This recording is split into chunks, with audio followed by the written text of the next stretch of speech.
Good morning, everybody. Dear Vice President Vigliotti, distinguished guests, ladies and gentlemen, dear colleagues. It is my pleasure to be with you today, to welcome you and to participate to the 10th annual conference of the EAFRD Financial Instrument Conference. I was looking to the very illustrative movie we started with, and I have seen that we put a seed 10 years ago, which has now grown into a plant which has to stand a lot of winds and droughts and has to produce good food for all of us. This is a remarkable milestone, 10 years, in our joint effort with the European Investment Bank Group to support our managing authorities and to provide support to our farming and food industry sector in developing and use of the financial instruments to provide loans, guarantees, and equities for sustainable future of the European agriculture. We celebrate, as I said, a decade of intensive work on the subject. We did a lot of analytical, advisory communication, but we also know that even more is laying ahead of us, and we are facing more challenging times with a very unstable geopolitical context, intensification and disastrous climate events, new enlargement, and also trade frictions in a world which become more and more less rule-based. Since I am in Spain, and Spain was some regions in Spain, we have been confronted at the beginning of this month with terrible disastrous rain and floods. Let me express my sincere condolences and sympathy to all the people that have lost their beloved properties and maybe even the meaning of their entire life following these devastating storms. These are very illustrative of the topic we are going to discuss today, because we need to build up a more resilient and sustainable agri-food sector. Well, looking from Brussels' perspective, I think we are coming these days to the end of a transition between the old Commission and the new Commission. So yesterday the European Parliament has voted the installation of the new College of Commissioners. So as I mentioned last night when I welcome you, it's time to start very energetically to work on the priorities for the period ahead of us. And we have quite a number of very important priorities to deliver in the first 100 days of the new college. And this is to provide and to be sure that our farmers will have, first of all, a vision what's going to happen with the agriculture and food sector for the next decade ahead. And this comes very strongly also as following the strategic dialogue that has been run for quite a number of months this year. And also, as I mentioned, our agri-food sector is facing turbulent years marked by unpredictable events of different nature, you all know. I mean, we've been in this period passing through unexpected events like the COVID pandemics, the aggression of Russia in Ukraine, the energy crisis, inflation, to name only a few of them. These crises have reminded us of the strategic importance of the food sector, and the food sector is now back as a strategic sector and is very high on the political agenda of the European Union. This has not been an easy ride. The farming community faced many challenges and difficulties, and farmers were vocal early this year to protest against overregulation, the challenging and growing environment and climate requirements, new trade agreements, and importantly, demanding a fair income and a strong position of the food supply chain. And I will also add, they demand also a recognition of the hard efforts they are doing to guarantee the food security and food availability for the European citizen and rest of the world. We also agree that agriculture is a strategically important sector, vital for our health, for our economy and self-sufficiency, and also for our environment and for our climate. Achieving the sustainability in all three dimensions, economic, environment and social, is crucial for all of us and for the future. So this is why we need to make our food chain resilient and sustainable, and we have to work for this. I would like to focus more on the climate risk in my intervention, to which farmers are getting more and more exposed. There is no doubt that the increasing number of negative climate events will have significant implications for our food security, for our farmer competitiveness, and they will negatively affect food production and ecosystem, and will increase the risk in the sector. I mean, there are estimations how much this costs. So the cost of drought in the EU economy between 1981 and 2010 has been estimated to 9 billion euro per year, and agriculture is 53% of this. And this is the most affected sector with the most important losses occurring in the South and Western Europe. And unfortunately, Europe, our continent, is fast-warning continent. And is particularly vulnerable to extreme weather events. They will become more frequent, and we've witnessed this every day. And the European Climate Risk Assessment concluded that EU policy related to food production is not yet adequately prepared for climate risk.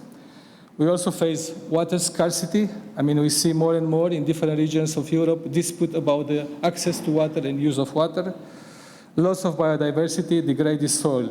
This list gets longer over time. We need to build a resilient and in a proactive manner now. In the future, we need a systemic transformation to reduce and contain impact from floods as well as from drought. So the business as usual is not an option anymore. And I think everybody and in the sector, they are very aware of this, and we have to work towards making this resilience and sustainability. The President von der Leyen, in political guidance, announced an European climate adaptation plan, which will be developed soon by this college, in close cooperation with the member states, and we need to step up actions to build climate resilience, including in agriculture. The sector is both vulnerable to climate change and extreme water events or environmental degradation, while being often also the source of soil degradation, water pollution, biodiversity loss, or nutrient leakage to groundwater, to name few of them. However, agriculture can also be part of the solution. Agriculture is working with the nature, and nature-based solutions are the most appropriate to address these issues. Becoming sustainable is essential and the only way to ensure production of healthy food on the long run. Food production and farming practices can have both positive and negative impact on biodiversity, and their interactions are quite complex. Nevertheless, we need to pursue the transition towards a more sustainable agriculture. In the context of the conference today, you will discuss quite a lot to ensure efficient resources for this to happen. The new Commissioner for Agriculture and Food, Mr. Hansen, in his hearing in the Parliament, he also mentioned that we need better policy coordination on topics such as climate adaptation, water resilience, animal welfare, and the many other initiatives that direct impact farmers and consumers. This principle will guide us when preparing the vision for agriculture and food. Let me say a few words about the future of the Common Agricultural Policy. So looking at the future, the transition to more sustainable food system is not something that we can postpone. In our effort to reach the objective, it is important that we get the right balance and we ensure the transition in just and fair way for everybody. The European Commission firmly believes that the Common Agricultural Policy should remain the main instrument to address agricultural challenges, integrating environment, climate concern, while contributing to the prosperity of the EU rural areas. So to provide long-term stability and perspective for EU farmers, the Commission will continue to defend EU income policy, an EU income policy to guarantee income to our farmers that ensures that they are rewarded for their activity and not forced to sell below production cost. We will ensure that the EU budget and the CAP are targeted, more targeted to the most in needs, and find the right balance between incentives, investments, and regulation. So this is part of the political guidelines, so we know already this path on which we are going to elaborate more. There is a need for a comprehensive approach across different EU policy. As I mentioned, this is a strong point my future commissioner would like to have in mind. And of course, we have to produce and the college to adopt a proposal for the CAP post-2027. So now that we have the college in place, we hope that this, in a traditional way, will come sometimes in the mid next year. So we will have to work on this proposal. The way forward should aim at strengthening the competitiveness, sustainability, and the resilience of the EU food system to ensure food safety, availability, and affordability, whilst at the same time protecting and restoring the natural environment and its ecosystem services, enhancing consumers to make healthy choices. I think, as you can see, we are going to look to the sustainable competitiveness and to have an approach of the whole value chain. Of course, you all know that one of the first tasks for the first 100 days as a continuation and the outcome of the strategic dialogue will be to produce a vision for agriculture and food. We will have a very strong input, which is the report and the recommendation produced by the strategic dialogue, and we will start from them and to build up this vision. Of course, one of the core elements of this vision, as the new commissioner mentioned, will be how to attract future generation of farmers into the farming sector. We have a huge problem in Europe guaranteeing the generation renewal, so this will be a core focus of this vision. And of course, in addition to this, we are going to develop a new strategy for generational renewal, and access to finance will be one of the key elements to address in this generational renewal strategy. I think we analyze very well which are the hindering factors of installation of young farmers, for new farmers in the farming, and access to finance and access to land are very key elements we have to look at.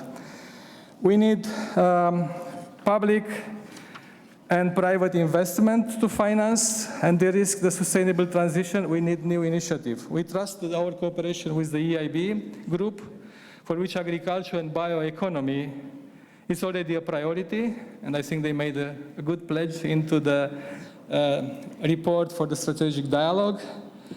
Will help supplement the CAP budget and unlock and de-risk private capital. This is especially true for young farmers and women in agriculture. They are most at risk and yet find it most difficult to obtain loans and funds for additional investment. I mean, we have boosted quite a lot the CAP in this period, and we still have to deliver quite a lot. I mean, if I look to the figures, we aim to install 377,000 young farmers in agriculture all over Europe, and member states, they have dedicated about 8.6 billion euro to this objective in the new strategic plans. I mean, I know that here the FI Compass and this initiative are going to do a lot of analytical work. I'm not going to go through them now. There are a number of studies to be delivered, surveys into the issue of access to finance, insurance and risk management tools, financial instruments for the development of sustainable agri-food supply chains. It will be also soon start a study on existing on-farm investment benchmarking scheme. So we have a lot of analysis for the future. We can guide us in for the future direction of travel. Well, let me say a few words, and not too much, because there will be a lot of discussion about the financial instruments. Today we'll discuss and hear more on financial instruments and how they can be used to finance not only investment, but also climate risk mitigation, generational renewal, risk management, investment. I think you will hear also why blending can be crucial for future unlocking. I think in a situation where the financing gap for the EU agriculture is increasing over time, I think the estimates for 2022 show a gap of 62 billion euro. We need these events to exchange and build confidence in the approach. I remember the day when we started to work on this subject.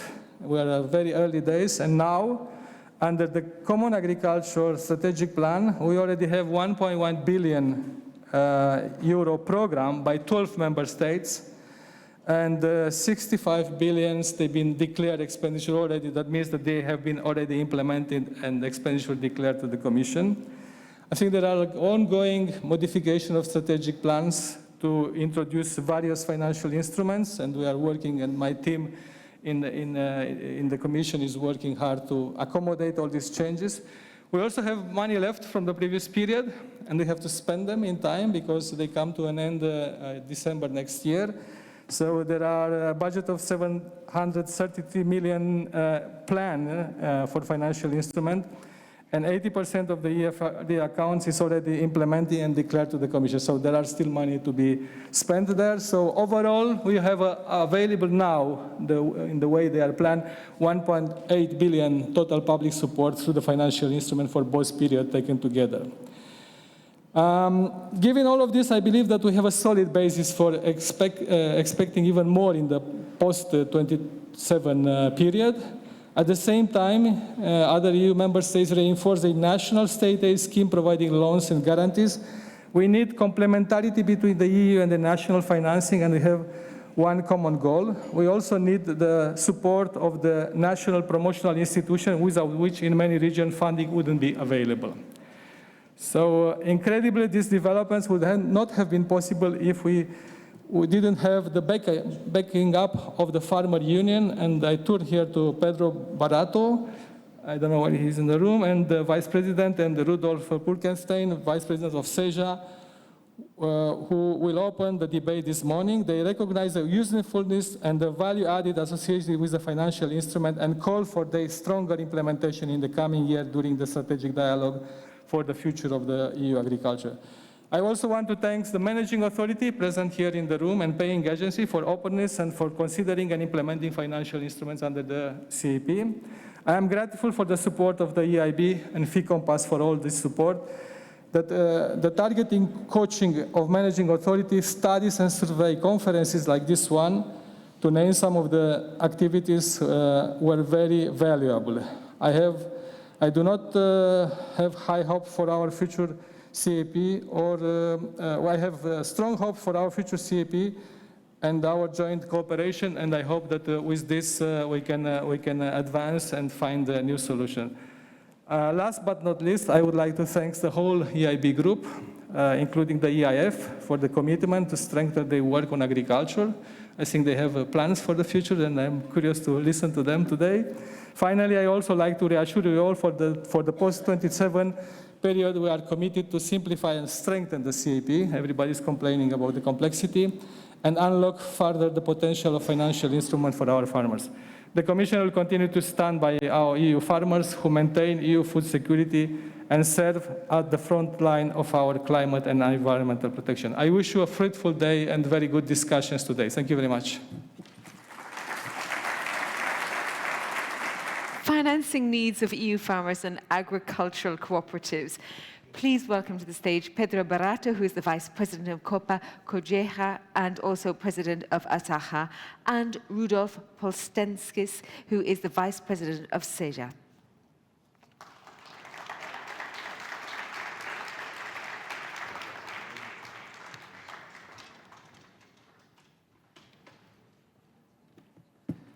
Buenos días. Good morning, dear Director, esteemed colleagues from COPA and COGECA. If I could also, I'd like to send out my warm greetings to all collaborators here in Spain from the banking sector. It's true that thanks to them, on some Sundays we can be out with our wives. My name is Pedro Baratos. I am a farmer. I work in agriculture in the province of Ciudad Real in Spain. I'm also the president of COPA, which is the European Farmers Association, and also I am in COGECA. What I'd like to do is to give you the view of European farmers and also of all members of cooperatives who, through COGECA, are represented. It's a great honor for me to be able to speak to you at this 10th annual conference, to be able to highlight the requirements that we have with regard to financing in the case of farmers and members of cooperatives in the European Union. We are, of course, aware of the fact that we have been living through difficult times, very difficult times, with COVID, with the war in the Ukraine, with the war in the Middle East.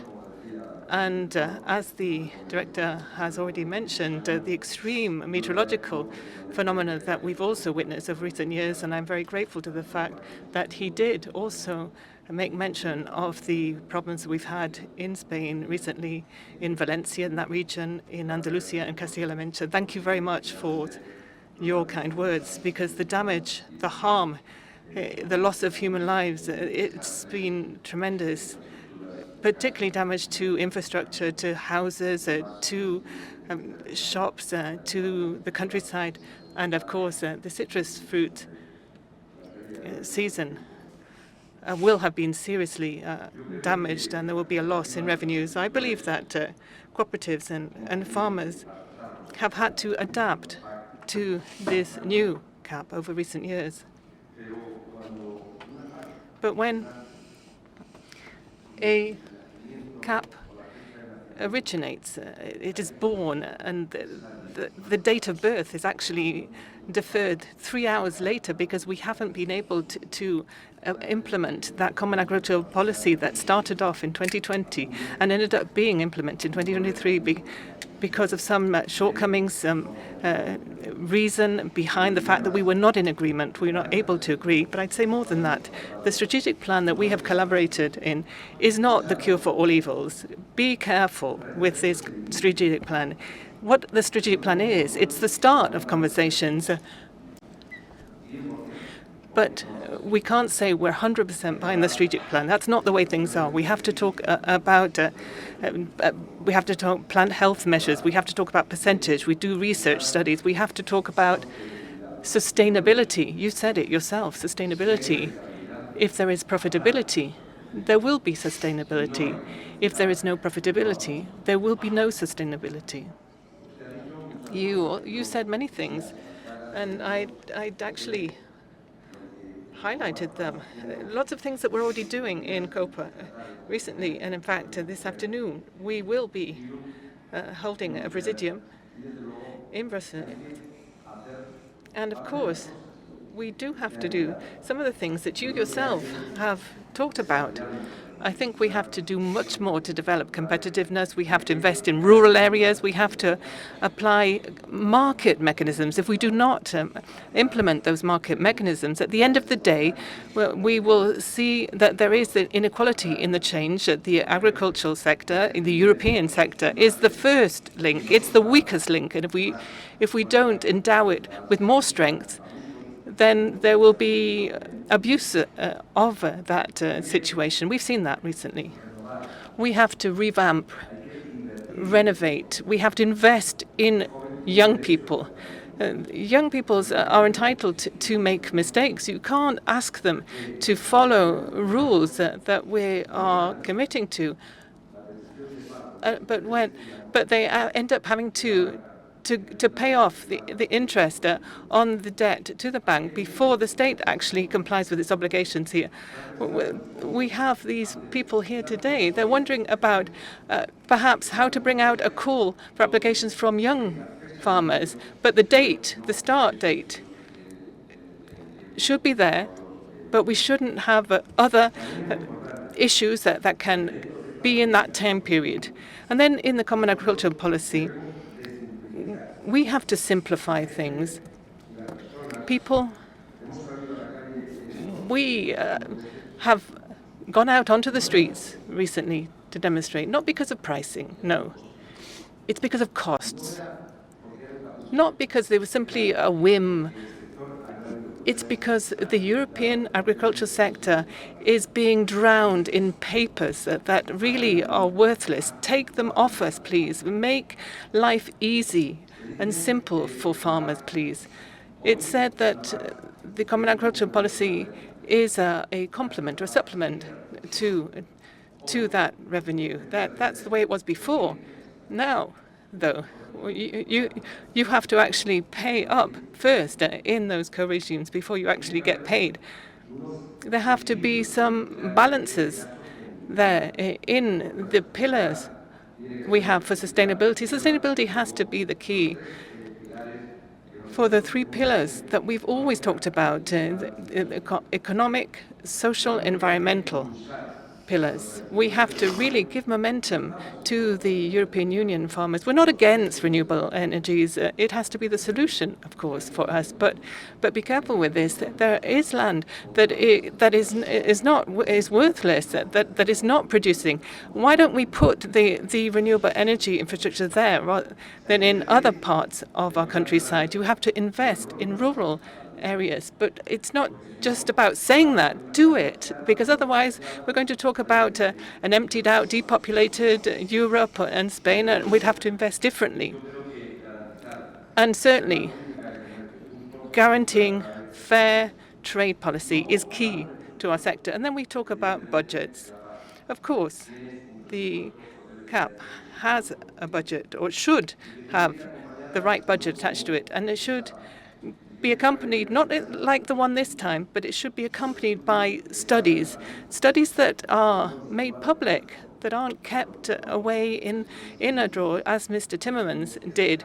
We had to get those studies out of the drawer in a different way through the Secretary of State. There should be studies done, but they need to have public light shed on them. We also need to be able to guarantee food security. I think everything that needs to be said has been said about that. We need to have resources with biotechnology, with new technology, with research and development, innovation, to be able to guarantee all of that. We've seen that.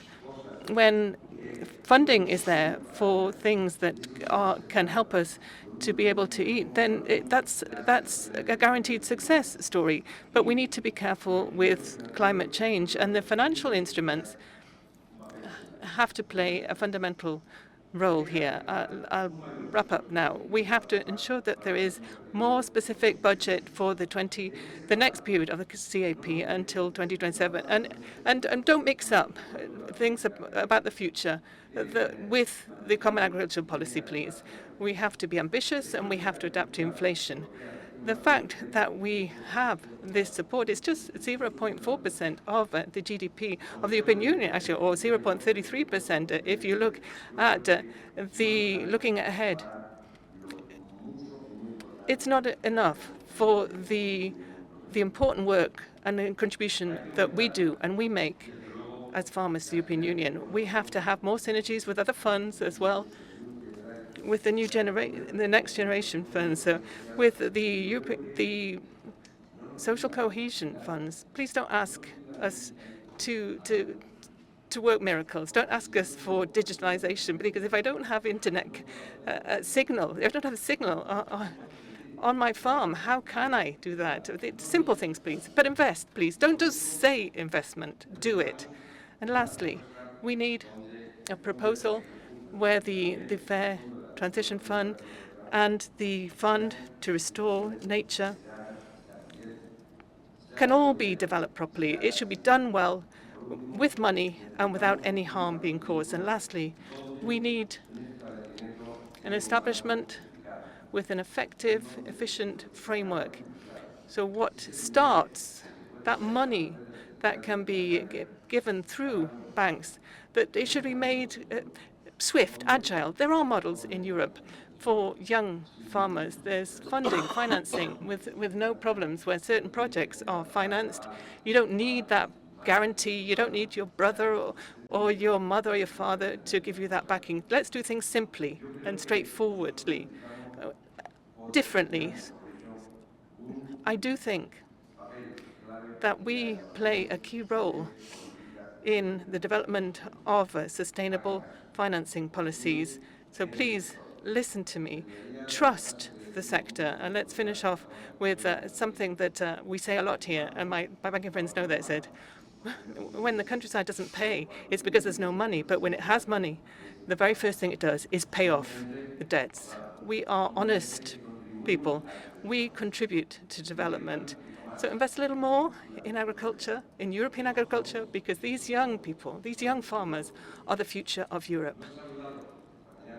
I didn't start off saying hello to you, my colleague here sitting opposite me, someone who's done so much for agriculture. You will do more. And thank you from Spain for what you are doing there. So Portugal, the south of Europe, we are united to try and find more solutions. Let me say once again, thank you. I see so many familiar faces here from the Spanish banks here. Through them, we're able to create a better future. But there's a message too. The common agricultural policy needs to be a well-being, welfare policy. It shouldn't be a policy where the strategic plan people think it's all done, it's all wrapped up. But if you don't want farmers to go out on the streets again, do things, please, in a natural way, talking to the farmers. Dialogue exists. We haven't had dialogue up to now. The strategic plan is the starting point to have a much better dialogue, and we are ready to work with you for a stronger Europe through the first pillar, which is agriculture. Thank you very much.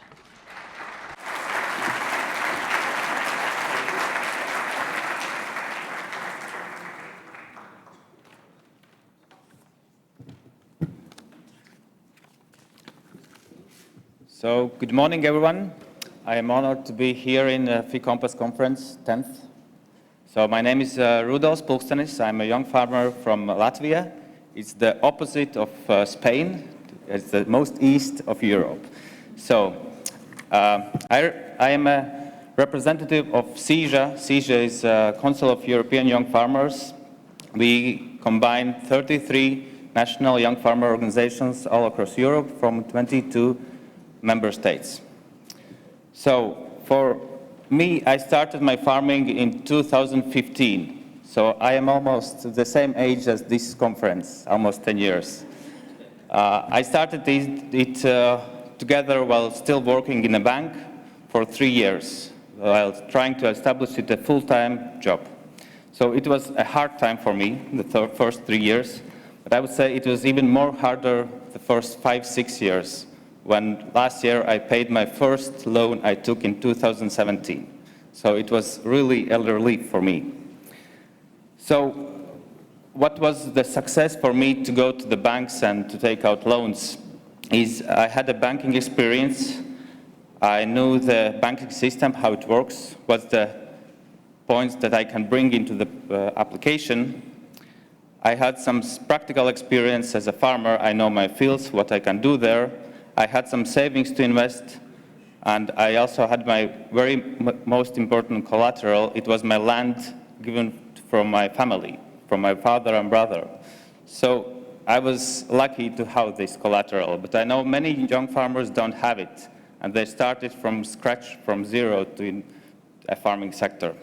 So, but despite these all, I still had to guarantee banks that I would receive direct payments and grants and be able to repay my credit lines, as I mentioned before.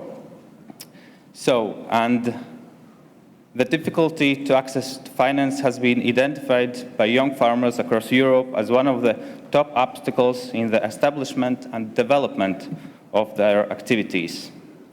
Thanks to FICOMPA's work in 2022, we know that the 62 billion financial gap in agriculture, and are even more frustrating that 22 billion of this gap is dedicated to young farmers.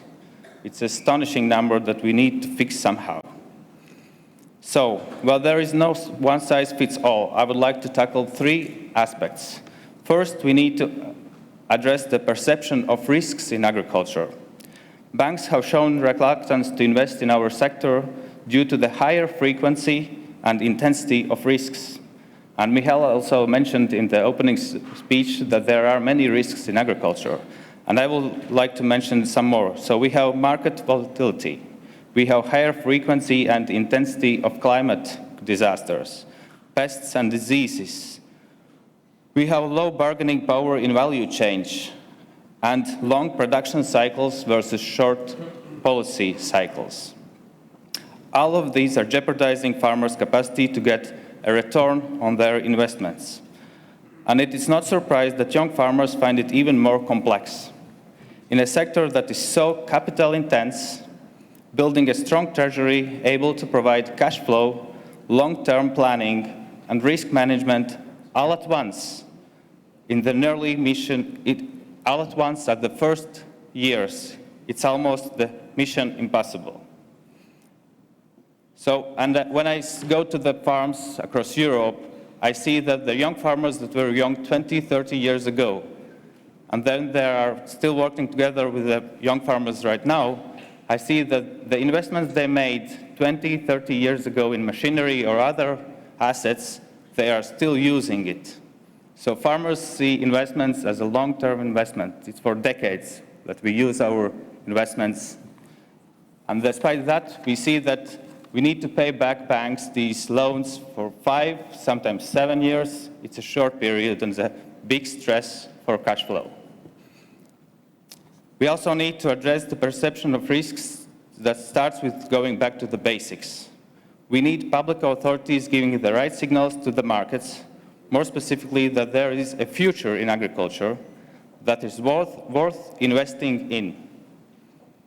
Agriculture can be a highly competitive sector provider of added value and all sustainability fronts. The second aspect is we need to build capacity of young farmers.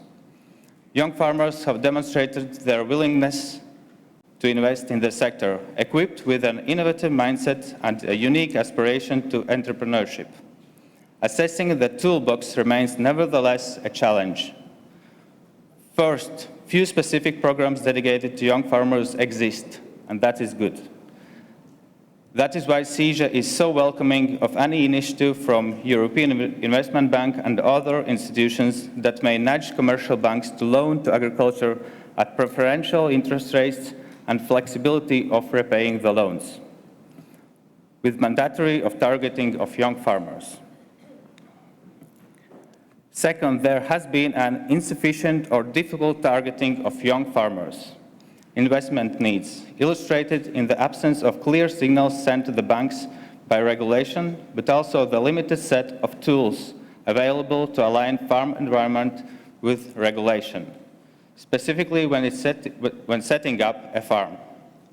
The most striking example remains in the livestock sector, in which many young farmers cannot access the investment to operate their sustainability transition.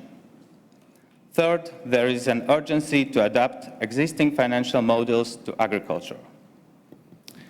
And the third aspect is we need to give impulse to rural economies. In many regions of Europe, banks are fleeing the countryside at a worrying pace, with the loss of specialized bank advisors. In my pathway, I was lucky that I met a good, knowledgeable bank advisor that knew the agricultural sector by heart. But that is not the case in majority of the banks. And banks are closing their branches in rural areas. Our investments in agriculture go hand in hand with other cohesion investments made by the public sector. If we make it possible for young people to invest in rural areas by providing infrastructure and services and creating the right toolbox, we will not only achieve our objectives in agriculture, but also give impulse to our rural economies. Such an objective should be pursued everywhere in Europe, regardless of the geographical situation. That is what is owed to my generation of young farmers and to the ones after us. Thank you for your attention.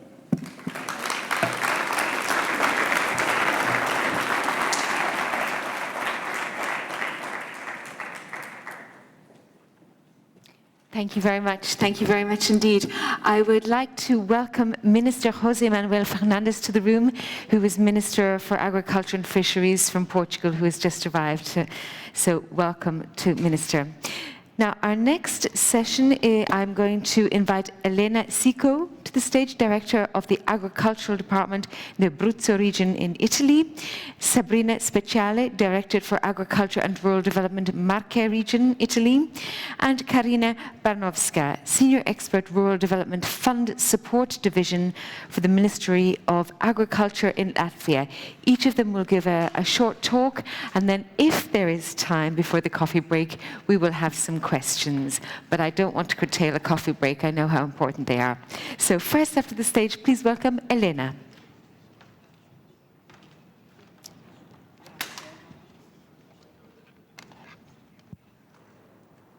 Si sente? Sì.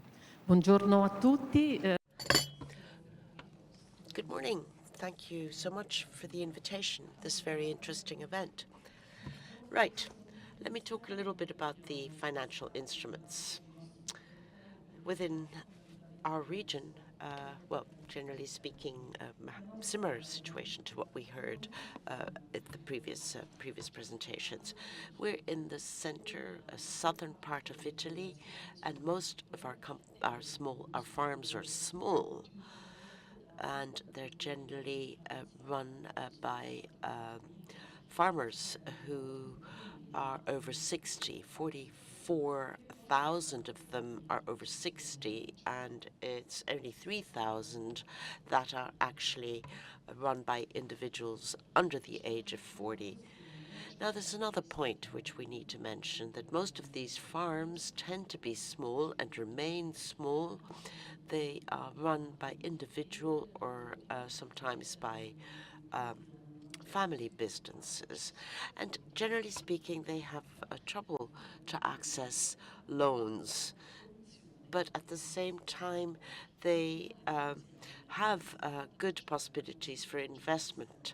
But at least 37% of them don't go to the banking system for credit, generally because they have a problem in terms of access.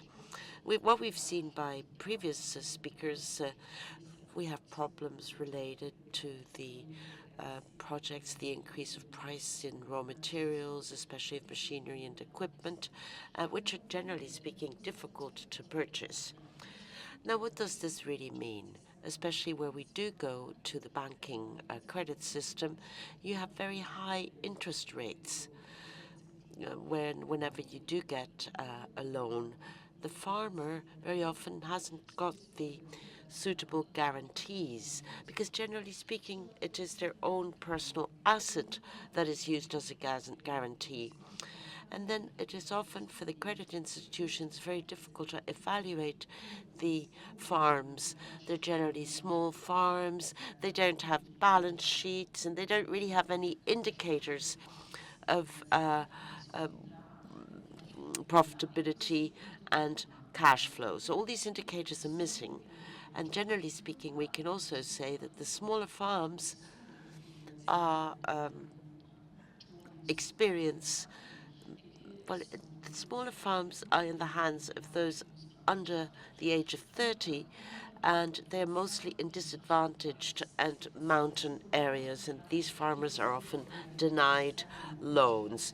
Now, if we want to face up to our systemic climate change, and as DG Agri Director has already mentioned, if we want to move towards sustainable farming, we need to make it possible for the financial instruments to be accessible to young people, especially those in disadvantaged areas. We'd decided within our strategic plan of the CAP, we have a CAP regional program, so we have a rotational system at zero interest rates for investments.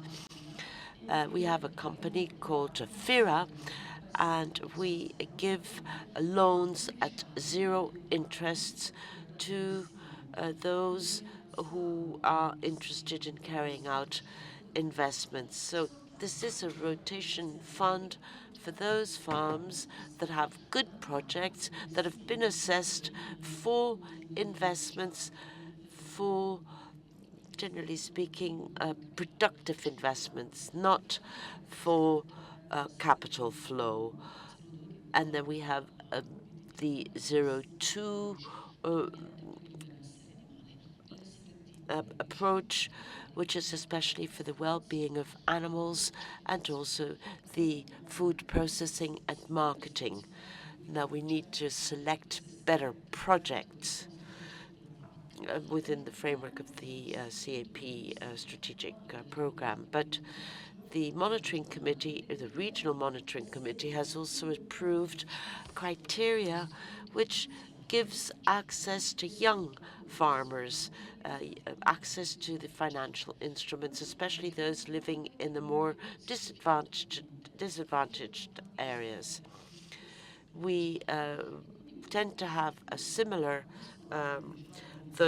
similar people who receive these loans, but we'd really like to direct our attention towards young people and farms located in areas subject to constraints. And we have also the SRD 011 and SRD 13. And we've also decided to finance. We've established an agreement in conformity with the regulation 1060. And what we do, since FIRA is an in-house company, we work together. The region carries out an assessment of the project in terms of the selection criteria, and then FIRA also takes account of the reliability of the potential beneficiary through the risk through a central office which we have in terms of risk assessment, and this also goes through the Bank of Italy. And then we look at the investments we take account of the two assessments, and it needs to come up right up to the limit, to the ceiling of the loan that we are guaranteed, and it is then to be returned in a period of 5 years. But we also carry out a further assessment if the funds are returned in accordance to the agreements, and we carry out an assessment of reliability. And then we also have the possibility of the difficulties that may occur in the course of this period. Now, something else that I would like to mention, and I'm turning here particularly to DG Agri, because I know that there is a provision in a Regulation 1060, which I'm sure applies to all structural funds, but not for this one, for the EAFRD. And I'm referring here to paragraph 6, second subparagraph, which refers in this particular issue to the discipline that is applied to the bodies implementing financial instruments, and especially in the case of irregularities. Sums are not to be recovered if you have 3 conditions which are very restrictive and which really have an effect on all the financial instrument initiatives, especially if you work on the basis of the rules of transparency and professionality. This provision is not really covered by Article 57 of the Regulation 3116. So in accordance to these rules, it would be a good thing, as far as I'm concerned, to see if we could apply exactly the same provisions. I'm putting this on the table, basically, and I'm saying that this is just reasoning within this context, because there are references at very high level. And we've also put this before DG Agri, and we've said that this is not applicable in the case of the EAFRD. Now, in the case of Abruzzo, these are financial instruments. It's for the very first time that we're using this within the framework of EAFRD, and we've used them before for the cohesion funds, but we're trying to replicate a system which basically worked in the past. And this brings me really to the end of my presentation, and I know I didn't have more time available. Thank you.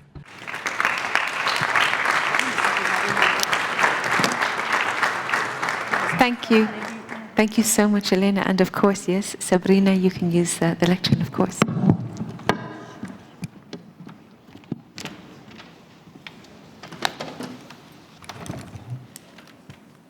Buongiorno a tutti, sono Sabrina Speciale. Good morning. Well, I hope you don't mind, but I prefer standing and therefore stand here. Well, anyway, I work in the Marche region, and I work in rural development. And I've been looking at the programming phase for the financial instruments within the National Strategical Plan of the CAP.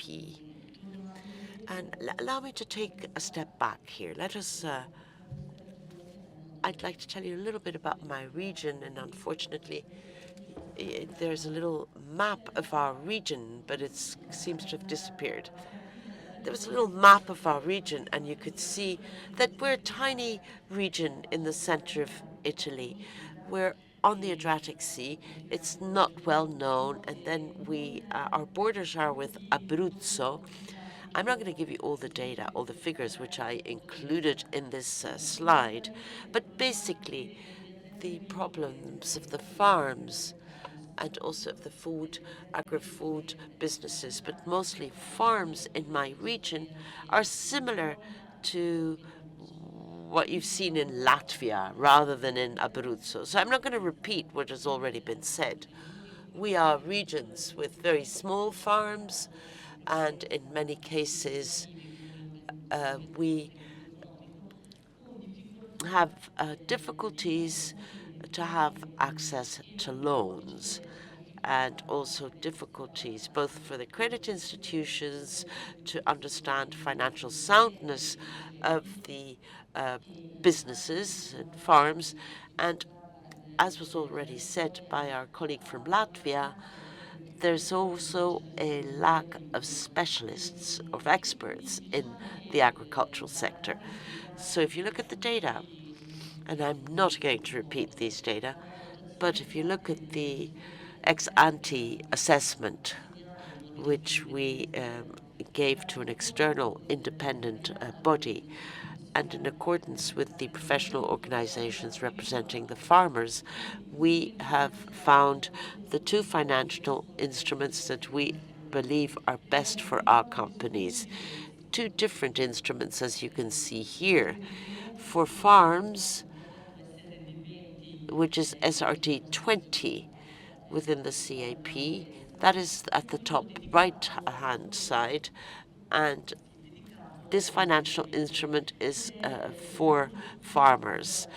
I'll be talking about this particular financial instrument because I think it is a little bit newer, and it's not simply a question of a loan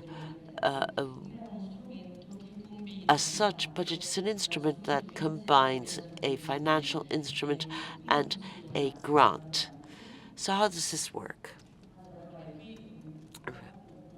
I'll go forward and then I'll turn backwards again.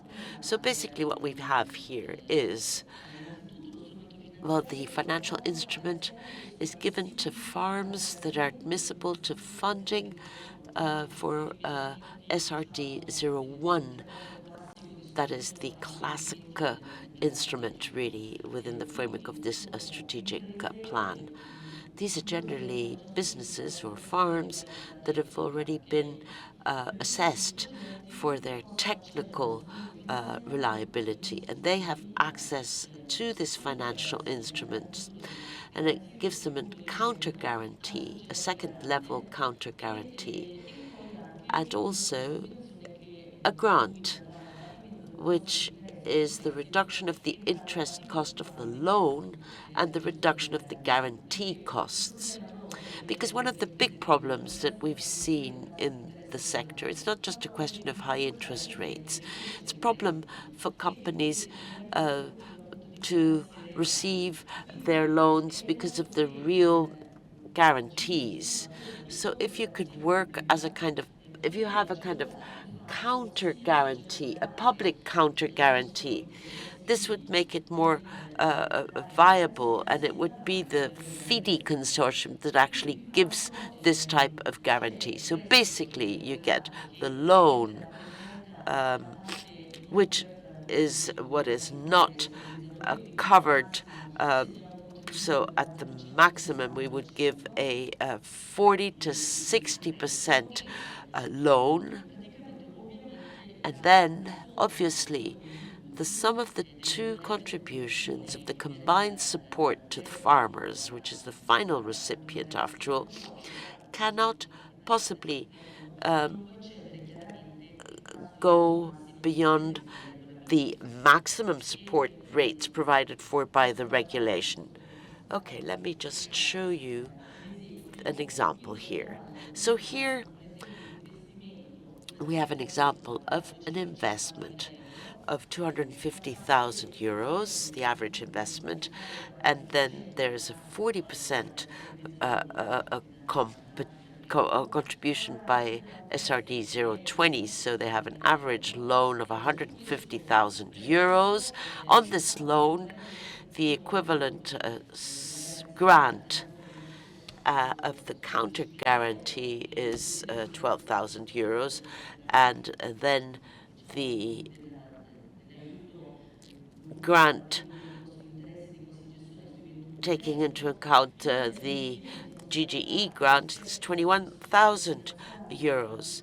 So if we look at the total figure of 7 million, we'd like to at least fund 270 projects with an approximate amount of 40 million in terms of loans. And it's not only calculated on the basis of the EAFRD, but for the entire type of funds of the region. So I want to insist on this instrument in particular because we have actually understood that contrary to what has been done in the past, this is a tiny bit more innovative.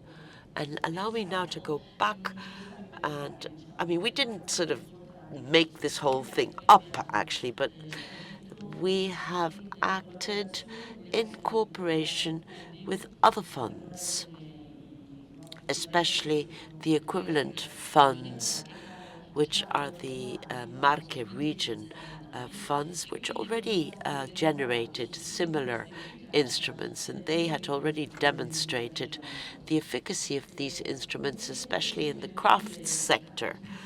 And let me tell you a little bit about where we stand at the moment. So we've signed this framework agreement with something called Credito Futuro Marche. So it's the fund of funds, so to speak.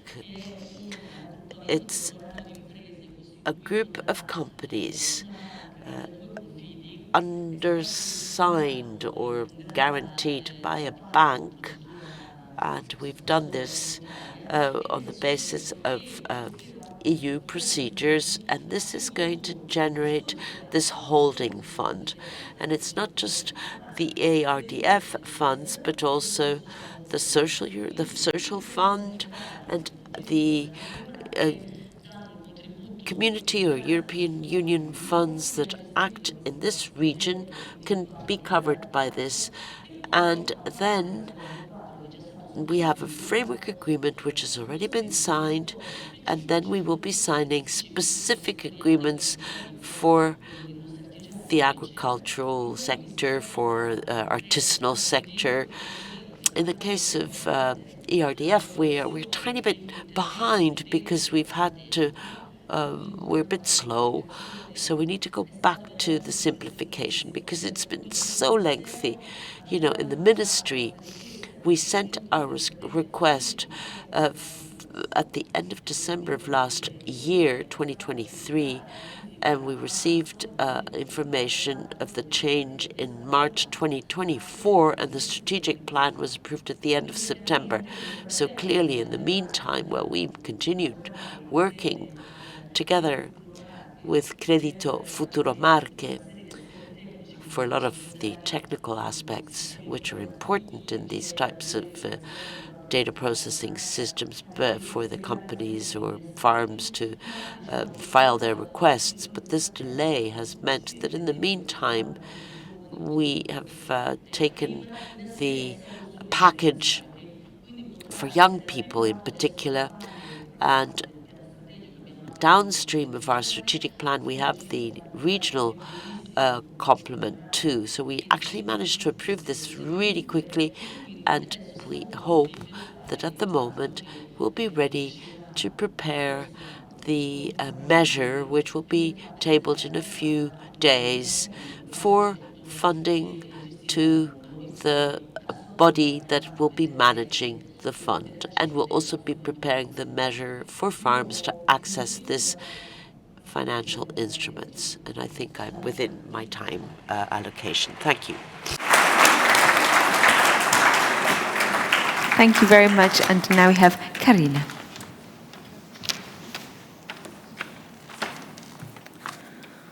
So, good morning, everyone. My name is Karina Baranovska, and I'm a senior expert in the Department of Rural Development, support of Ministry of Agriculture of Latvia.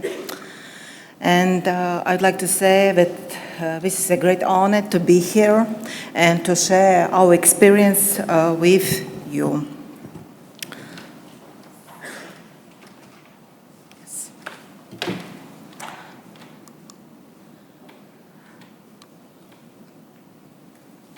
So let us start.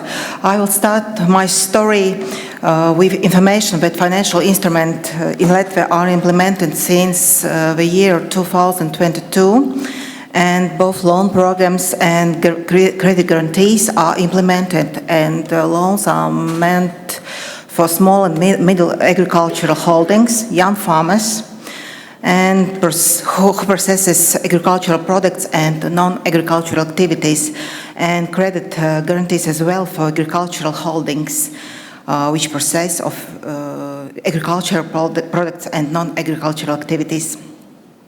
Until the moment, as you see, 532 loans and credit guarantees are issued, and overall amounting 17 million euro. This leads us that average amount of loan was 32,000 euro. I must admit that loan program is very popular, and its purpose to increase access to financial resources. Still, we faced the problem that the small and middle agricultural holdings still need more financial support, as you heard from Rudolf. To boost the holdings development. That's why within the new planning period, 2023-2027, we continued the agricultural and rural loan program, and we start to implement 2 new financial instrument programs. One is loans for the purchase of working capital, and another one loans with capital rebate. The total FI funding is 110 million euro. Agricultural and farm loans with capital rebate provide support for the implementation of viable projects and to increase the availability of financial resources. Talking about loans with capital rebate, loan amounts up to 250,000 euro. The capital rebate amounts up to 50% of the loan granted, but will not exceed a maximum of 100,000. The capital rebate is performance-based. That means it will be provided only after project results will be achieved. The project results must be countable. For example, the increase of production output or the total amount of taxes paid. For today, the legal framework of the program is in the development progress.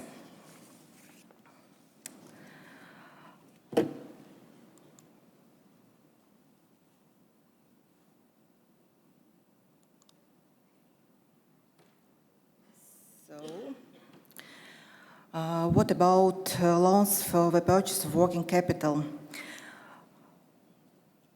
With these loans, we increase access to financial resources for agricultural holdings. On the moment, this is the most popular program. Holdings often used before sowing. The term of a loan is no longer than 15 years. So, what about funding for all these financial instruments? We intend to use European Agricultural Fund for rural development funding, reuse these resources as additional national financing, so EAFRD funding reflows, and reuse previous programming period resources as additional national financing. I mean, rural development program period reflows, and this additional national financing is planned within strategic plan of common agricultural policy. So, how are we going to perform it? We have defined FI program financing with EAFRD funding with additional national funding. Financing. Outputs generated by additional national financing will be reflected with total outputs. And in this case, the state aid rules to the mentioned loan programs shouldn't be applicable for the agricultural sector. However, state aid rules should be implemented for non-agricultural entrepreneurs. So, thank you all for your interest and attention. Any questions, please?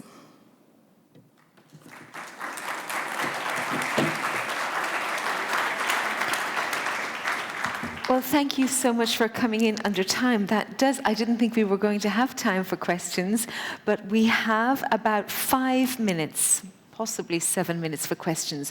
Do we have any questions from the room? First of all, I would like questions from the room before I plow into my own questions. Hands up quickly, because we only have 7 minutes. I'm sure we have. Who's going to be brave enough to ask the first question? It's better it comes from you than from me. No questions. No questions from the room.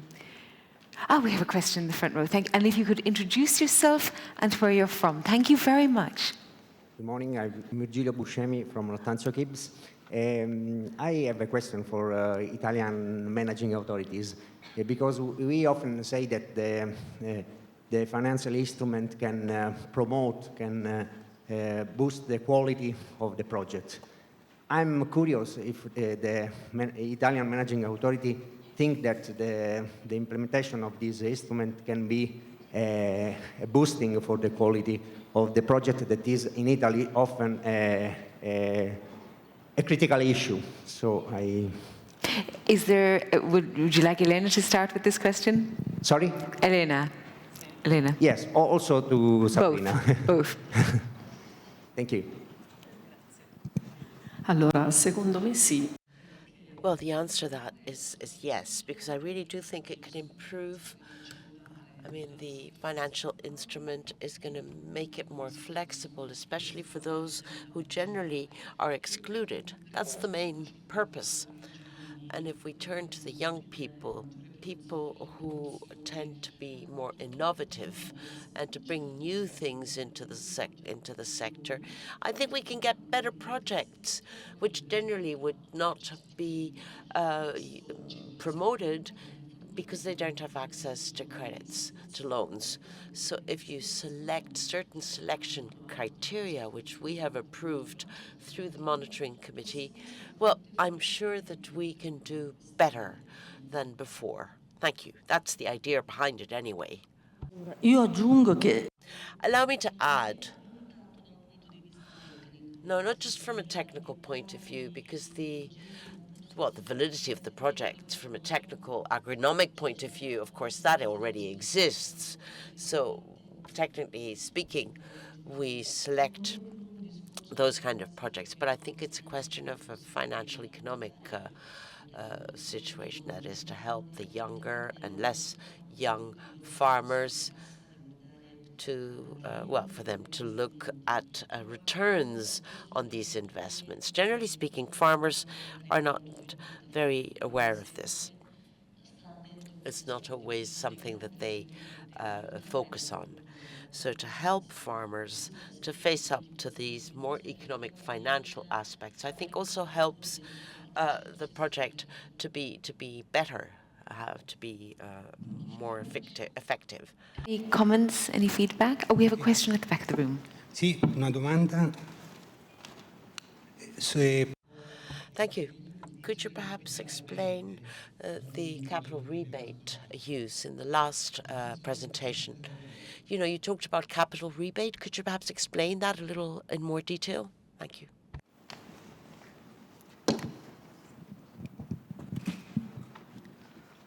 So the capital rebate will be performance-based, and it will be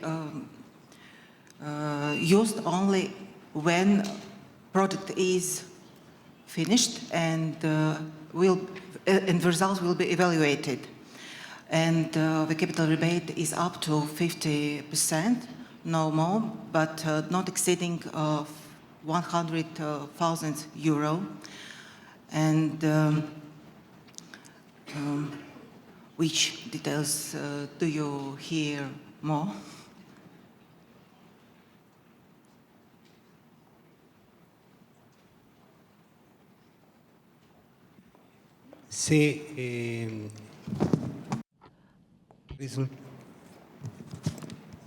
La valutazione.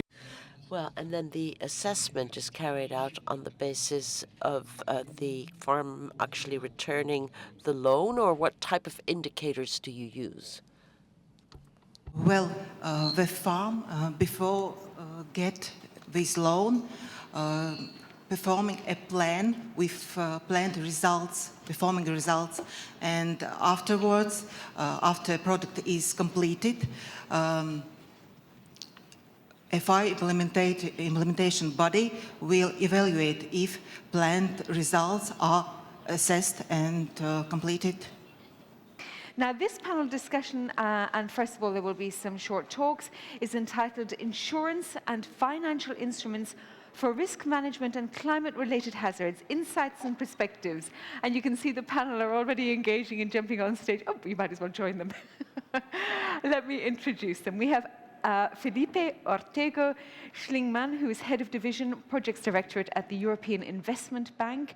We have Miguel Pérez Simas, who is the Director for Entidad Estatal de Seguros Agrarios in Spain. I do apologize that I'm going to destroy all of these beautiful words in other languages, but I'm doing my best. And we have Sébastien Gauthier, who is Marketing Project Manager at Crédit Agricole in France, and Ana González Pelais, who is Head of Adaptation and Loss and Damage at Howden Group. So welcome to our 4 speakers. And first up, please welcome Felipe from the European Investment Bank.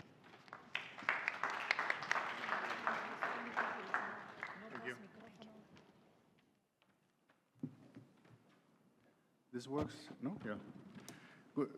Well, good morning still, Spanish timing. Yeah, I'm very happy to be here and be given the privilege to address you this audience. And how do I pass the? You presented me, right? Before. Yeah. Just as background, I'm heading a division that's called B Economy. It takes care of the sectorial aspects of agriculture, forestry, and fisheries, and the value chains. And I'm coming here. Sorry. I just wanted to address, before I enter into the substance of this presentation, which is about adaptation, to highlight, as Deputy Director General Dimitri already did this morning, is the multifunctionality of the agriculture along 3 main axes that are heavily related. So there is the dimension of feeding the population and dressing and providing energy and materials, biomaterials to the population. We have the sustainment of livelihoods in rural areas through the very important role that the agriculture plays in the rural area in sustaining the economy and the social fabric. And then, of course, agriculture and the farmers have a very heavy role to play in the environmental stewardship. So to remain within the planet boundaries and make sound use of the natural resources. The thing is that while these are all related, and of course one can discuss which should have more or less weight, all 3 of them are getting out of balance due to a combination of changes in the social aspect and the geopolitical aspect that was mentioned already before, and particularly also the climate change related weather events that we are seeing, as we have unfortunately seen very recently here in Spain, with dramatic consequences in the area of Valencia, have a recurrent and intensifying effect over time. Just to visualize this, I mean, this is not new to anybody, but I just wanted to highlight here we can see on the left-hand side is the flood risk areas. This is current status according to the flood risk view of DG ENF. But of course, what we are seeing is that there is an increasing higher vulnerability. There are increasing flood events, and they're increasing in intensity with dramatic effects on human life and also material damages, particularly in agriculture. And then we have the aspect of also the water stress. This slide shows the water stress index, the exposure to water stress in the areas, and we see, for example, that while today still the situation is within marginal areas, by 2030 already a lot of areas, for example, of Spain, Italy, and the whole Mediterranean basin will be heavily affected by severe water stress, so over 80% of the water availabilities. So what I would like to highlight, of course, I could show this, and I think it will be shown later in another presentation. This is the same for other weather events like frost, like intense humidity that causes diseases. What is to be highlighted is that the damage that is resulting out of these elements is already huge. So there was talk before about the 9 billion euros a year, more than 50% in agriculture. And it is expected to grow according to all forecasted. So if no adaptation measures are done, by 2100, with 4 degrees plus, we will have about 65 billion euros a year of damages. So, and currently, the other aspect of this is that only 25 to 30% of this damage is insured. So most of these damages are borne directly by farmers, and then either compensated through the public fund or having their financial burden on the farming businesses. So there is need for action, and the EIB, as the Climate Bank of the European Union, we defined in our board of directors actually put a big emphasis that we migrate into the Climate Bank of the European Union in 2009. And as part of this, the Climate Bank Group was set up. And one key deliverable of this Climate Bank roadmap is also the adaptation plan of the EIB, which is inspired and designed to support the EU adaptation strategy that also was mentioned before, from which it means that 15% of our finance climate action and environmental sustainability relevant finance has to focus on climate adaptation. And of course, as it cannot be different, agriculture and bioeconomy play a very important role because of the key elements that I mentioned before in this adaptation aspect. So together with the water sector, bioeconomy is the main contributor to this climate adaptation target. And as part of this effort, we have established, and this is we're still adapting, but there is a catalog of measures that are listed here. I'm not going in detail through it, but of course we have different actions listed against these key pillars of this catalog, which is research and development. I will give a couple of examples afterwards, where actually there should be focus on developing of climate-smart, climate-resilience technologies that favor this. We have also to think on the value chain, so there needs to be a big focus on adaptation and climate resilience in the supply chains. Cold storage, there was one in the video that was shown for the milk farmer who invested in this cold storage facility before. Very important. And also forecast technologies. This, I think, will be mentioned before. We have, of course, risk management products, and there will be a much more competent person than me talking about insurance, so I will not do this here. But we have, for example, also financed fire management equipment and intervention in Greece and Spain in the past, and we can do, of course, more. There's capacity building and training. This was also mentioned before, very important. We as EIB can also play a role in this by supporting public and private sector to upfront financing for these longer term measures. And we have agricultural practices and resource efficiency, where we have a number of measures that can be targeted to enhancing soil fertility, so carbon sequestration in soils. And there was also the mention of course, efficiency measures in irrigation schemes, among other elements. So before I go to very concrete examples on what this means for the EIB and how we have been trying to address this very challenging task, and of course, we have this target, so we have the intention and to do more in this area. Just let me give a very quick overview on the financing of the EIB. I'm not going to bore you with a lot of details on this, but the EIB provides around 5 billion a year to the agricultural sector globally.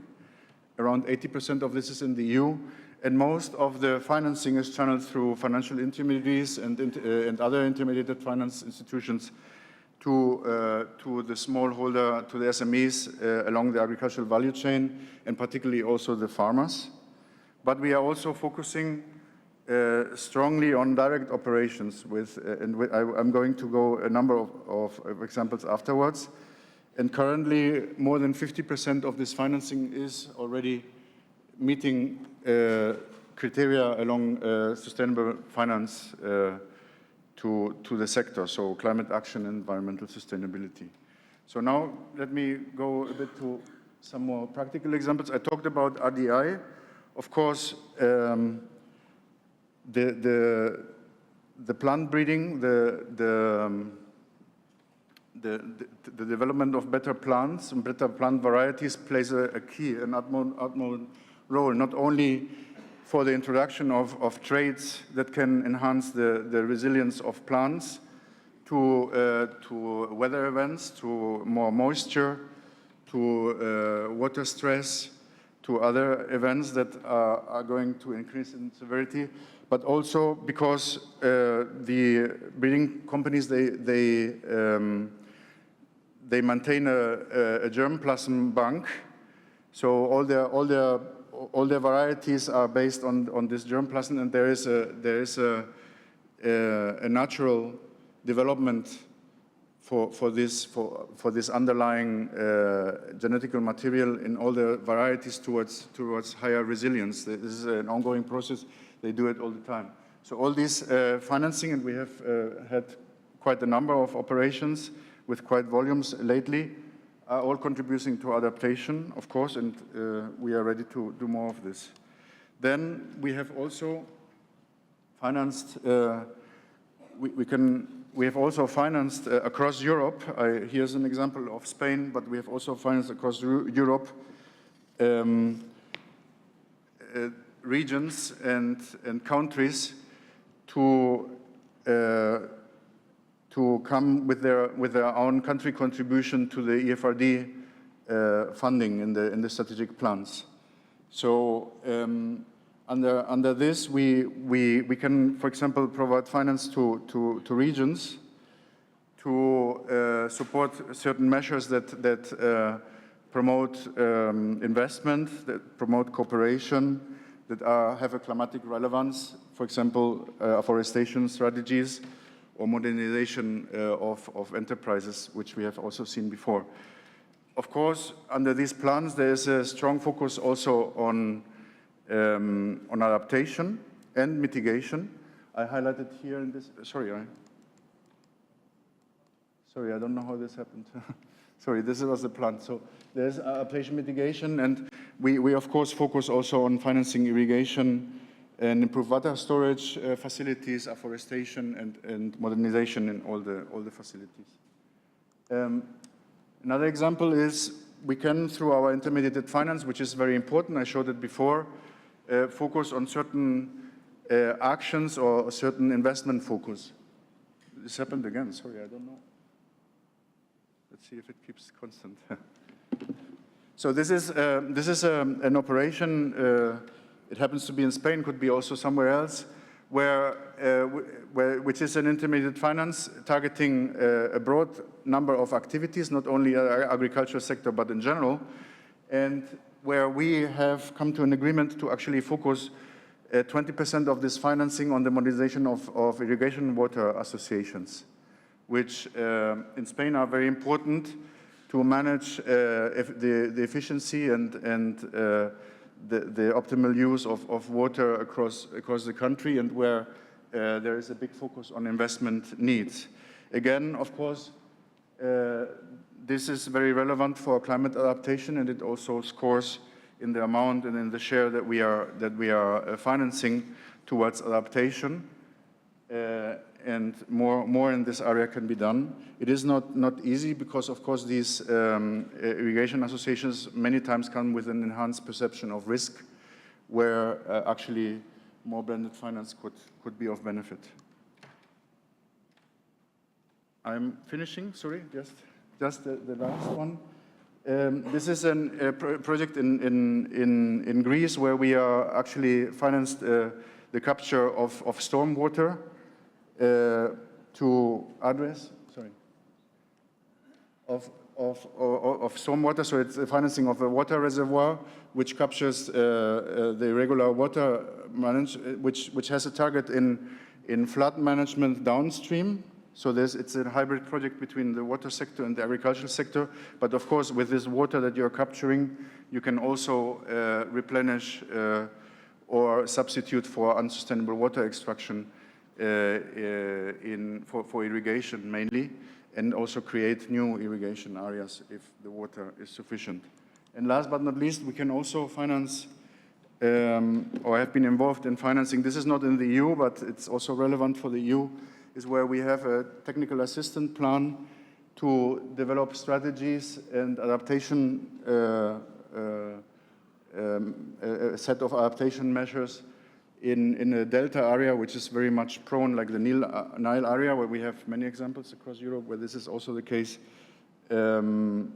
against the rise of the water table, which have a huge impact on salinization and also the higher temperatures. And this, of course, can be replicated. Thank you very much.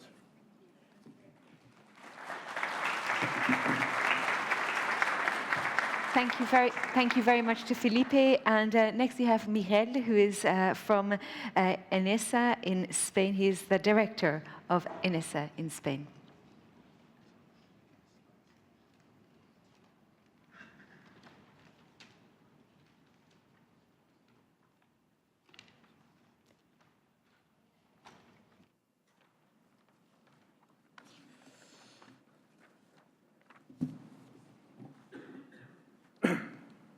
Well, good morning to you. It's a great pleasure to be able to be here this morning with all of you. Thank you very much to the organizers, too, for holding this event, and thank you, too, for inviting us to participate in it. So my name is Miguel Perez. I'm the director of the Spanish Agency for Agricultural Insurance. It's an independent agency, but it is attached to the Ministry of Agriculture, and it's responsible for managing the agricultural insurance system in Spain. I'd like to try and keep to the time that's been allotted to me, if I could, with my presentation.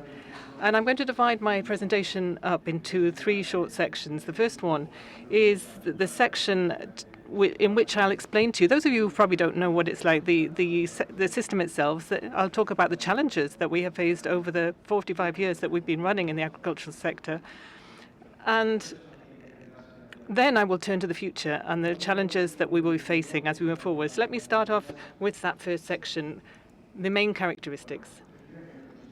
So let me tell you, first of all, that our agricultural insurance system was set up under the 1978 law that was passed by Parliament here in Spain on the 28th of December that year, so in a month's time.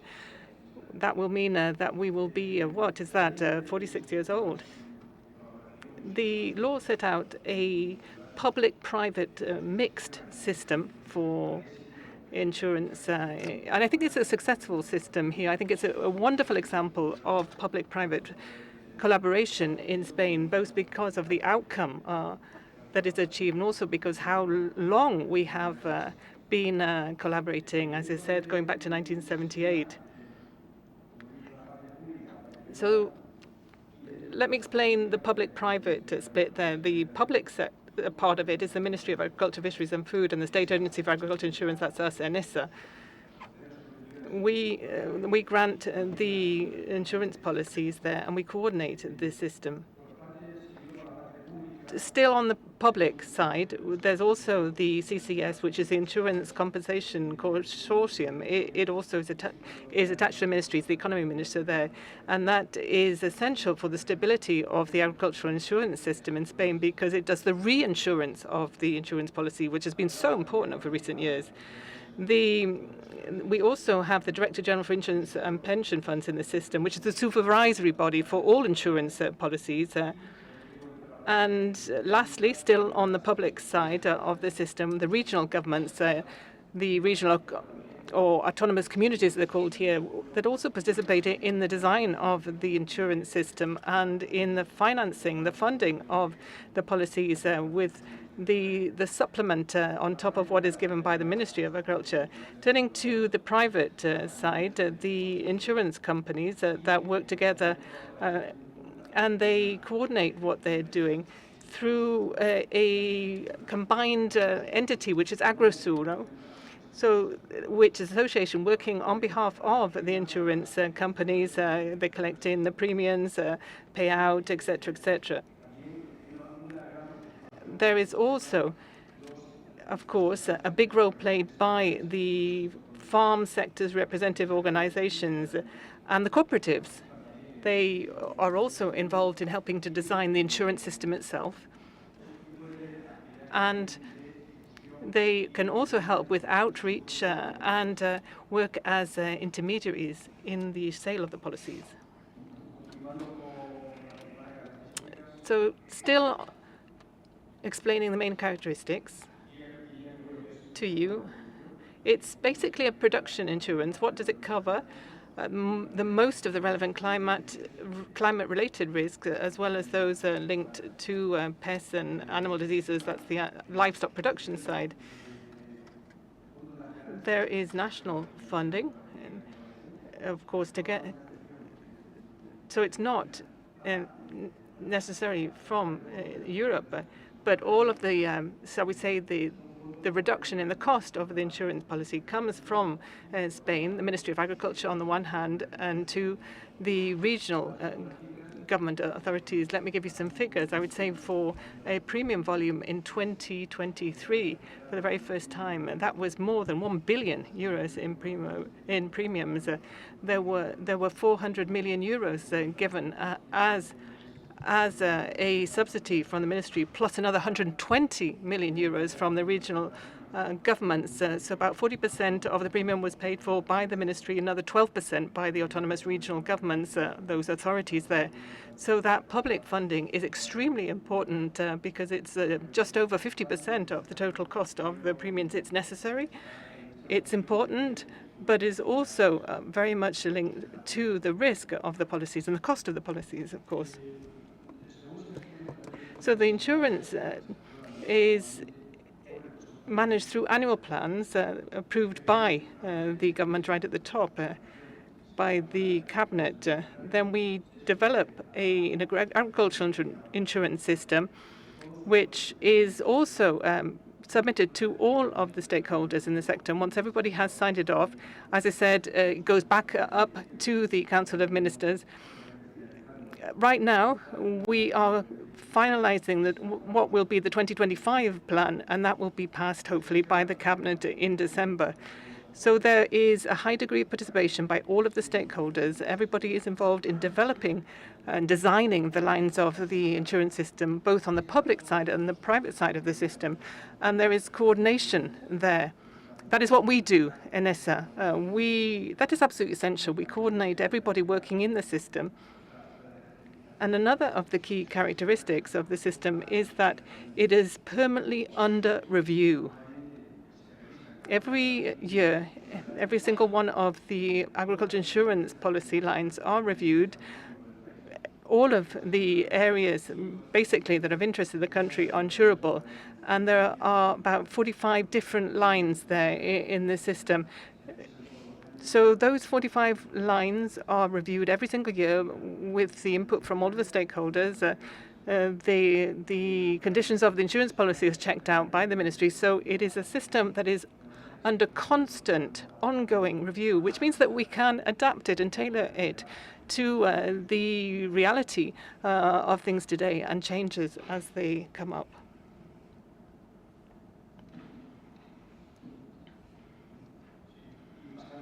So let me move on to the second part of my presentation, which is really about the challenges or the achievements of the system during the more than 40 years that we have been in operation. Currently, as I said, most of the Spanish agricultural insurance system can be covered. 45 different lines, and nearly all of the climate-related risks are covered, together with diseases and accidents in the case of livestock. Over recent years, about 6 million hectares have been insured and 418 million animals. The insured capital, this is the figure from 2022, was about 17 billion euros. You have a chart there where you can see the trend there, the upward trend in insured capital, and particularly over the last 6 or 7 or 8 years, there's that consecutive increase year on year of insured capital amounts. Then the level of implementation, the rollout, is also important to talk about in Spain. These different lines are pretty even in some cases and random in other cases. Look at tomatoes, for instance, which mainly produced in the Canary Islands. No, apologize, says the speaker. I meant bananas, really, but also tomatoes. Look at the level of insurance. It's 100%. This is a collective policy covering all production in the Canary Islands. Then the persimmon is also insured to a very high degree, 78%, garlic 76%, fruit trees 70% covered by insurance. The arable crops, cereal mainly, also have high coverage, 69%, grapes produced for wine production, 56%, and then if we move on to the livestock production sector, 86% in the case of poultry for egg production, and 51% in the case of poultry for meat, 35% beef cattle for breeding and production. There are other key lines for Spain, such as olive production. It's not here on the list because the insurance level is much lower. There are a number of different factors that come into play there to explain why this is such a low figure. It's about 10% in the case of olives. Let me turn to the future now and the challenges that we will be facing. First and foremost, I think the challenge would be to maintain the agricultural insurance system so that it can still be a useful risk management tool, especially when you look back at 2023, we had a terrible problem with drought there. And then, of course, we've had the problem that's already been mentioned today, the Dana, the storms and floods in southern Spain this year. There are two key conditions here that I think have to always go hand in hand. The system has to be viable. It has to be feasible and sustainable as it is now as we move forward. And secondly, the other key feature is that, as I said, it has to continue to be useful for farmers and livestock producers. Otherwise, there is no point to it. And both of these factors have to be maintained for the system to move forward. What other challenges are we facing in the future? The increase of the take-up of agricultural insurance for certain lines. I did already mention olive trees as one of those cases. We're doing everything we can to try and have more take-up there of insurance policies for those agricultural lines. And I would actually think that the key challenge facing us is climate change, the new reality of climate change, because we are seeing, as a result, an increase in claims And that increase in claims means that imbalances suddenly appear in the system, and we have to correct those imbalances for the system to continue to be sustainable as we move forward. And that also means there is a requirement to adapt the system, the insurance system itself, the agricultural insurance system, as well as the sector, the farms themselves, taking steps, implementing measures to be more resilient to climate change. And what is insurance? You're transferring risk from the insured to the insurance company. So there's always a premium there, and the premium, that transfer cost, cannot increase to infinite levels, because farmers would not be able to pay that cost, nor would the authorities be able to continue to provide financing over and above a certain ceiling.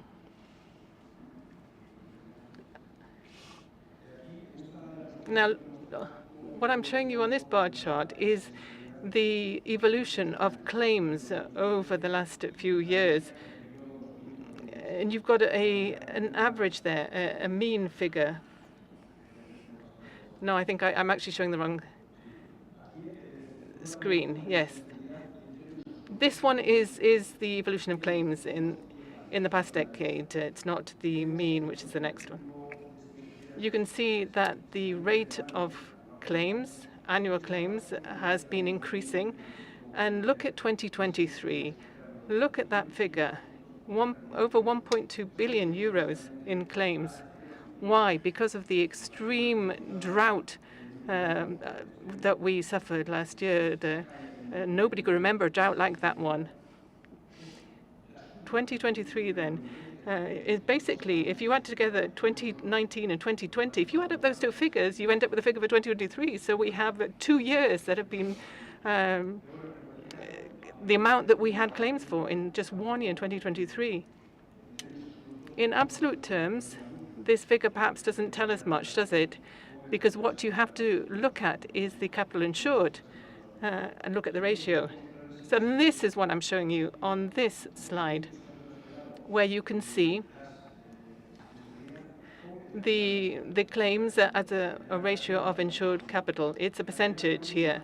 The first column, you can see the average, the mean figure for 2000 to 2016, 4.53%. Over the next 7 years, only 2019 and 2020, are the years that are below that average. But there are 5 years there that are above that average line. The 5.17% is the average between 2017 to 2023.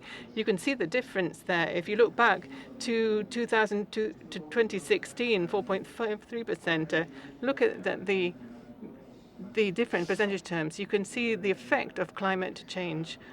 And that is why I said, as we look ahead, go ahead, we have to make sure that the insurance system for farming continues to be sustainable and a key useful tool for managing risk in farms as it is now.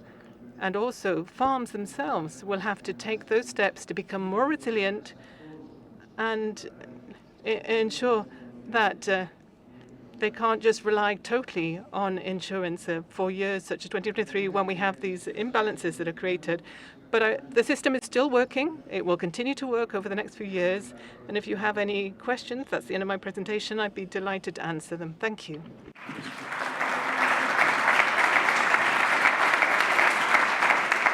Thank you so much. And now Sébastien Gauthier, who is from Crédit Agricole in France. Bonjour mesdames, bonjour messieurs. Pour varier les Well, good morning. Well, just to change languages a little bit, I'll speak French. My name is Sébastien Gauthier. I'm from Crédit Agricole, the department dealing with agri-food and farming. If you don't know Crédit Agricole, well, if there are 10 investments, 7 of these investments are carried out by Crédit Agricole, so we're an important company. We've been working for 130 years. Farmers that decided to build their own bank, and that is why we exist. And of course, we're now in the top 10 of world banks. What we do, 3 out of 4 farmers are covered and supported by us. So we cover 3/4 of the market. And risk management in the area, climate risk management, particularly in the area of farming, especially for the preparation of the project and also the implementation of the project. That is where we work. On this first slide, you can look at how we integrate climate risk management into a project. The first part, of course, that is where you need to understand the project through the motivations of the client, the objectives, and the means. And of course, the possibilities and means that you need to implement this project. And then we start to identify the risks, because in this particular project. So what we set up is a new tool, which we call trajectoire agri, which would be a agri trajectory, which is a kind of dialogue between the farmer and the bank. So we set up different tools, such as the questionnaire.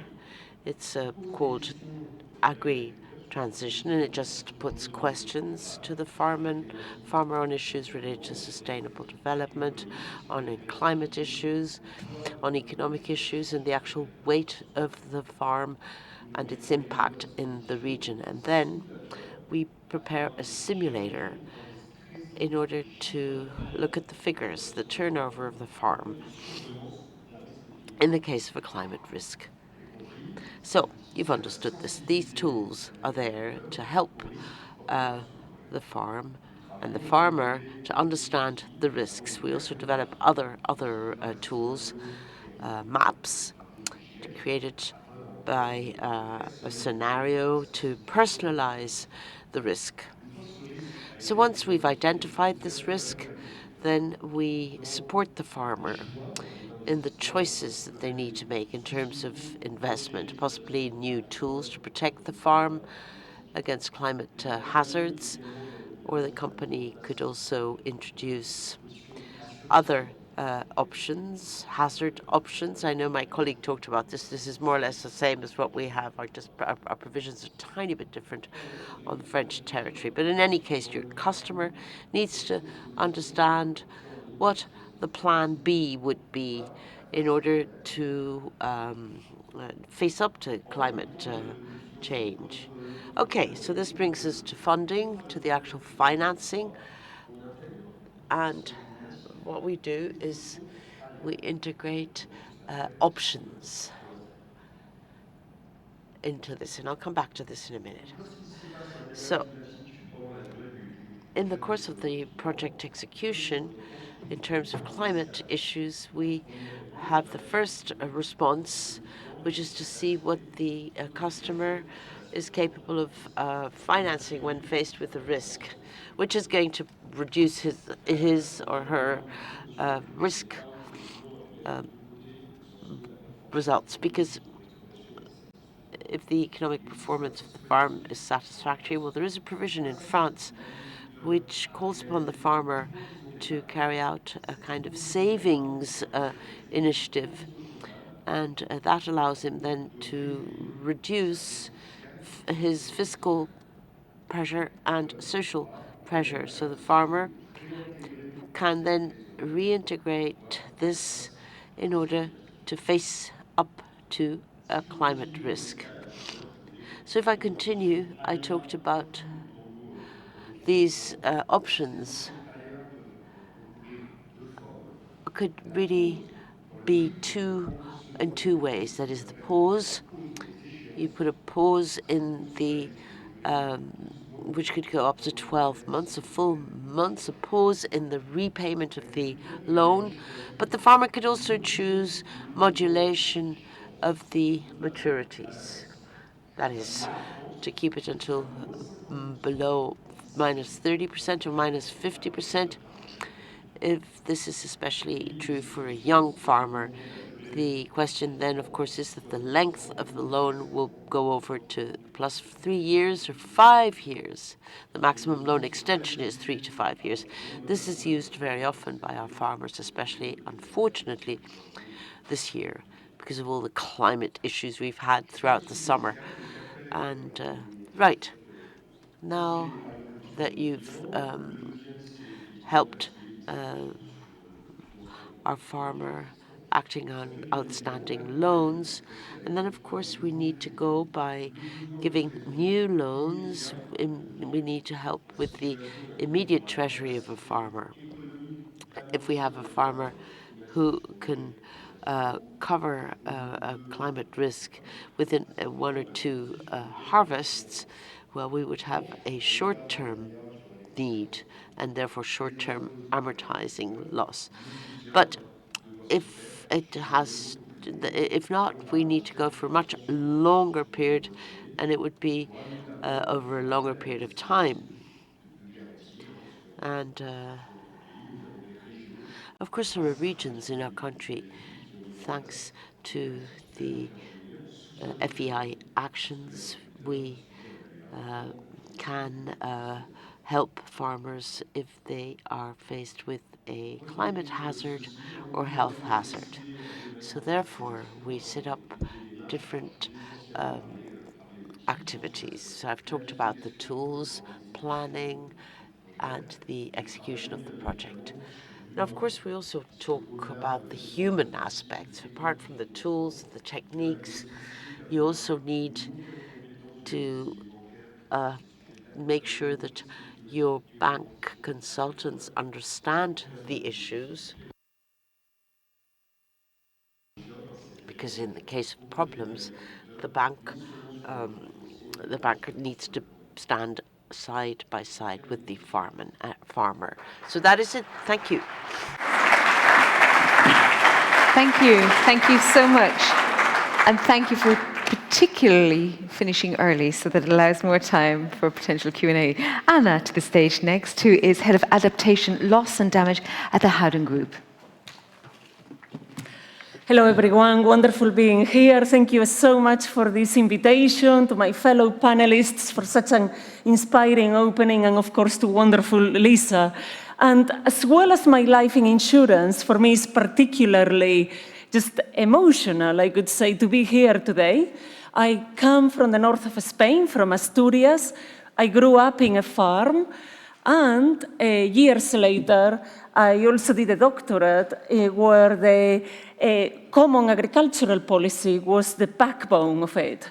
So all the different elements of my life seem to be joined today in this room. Thank you so much.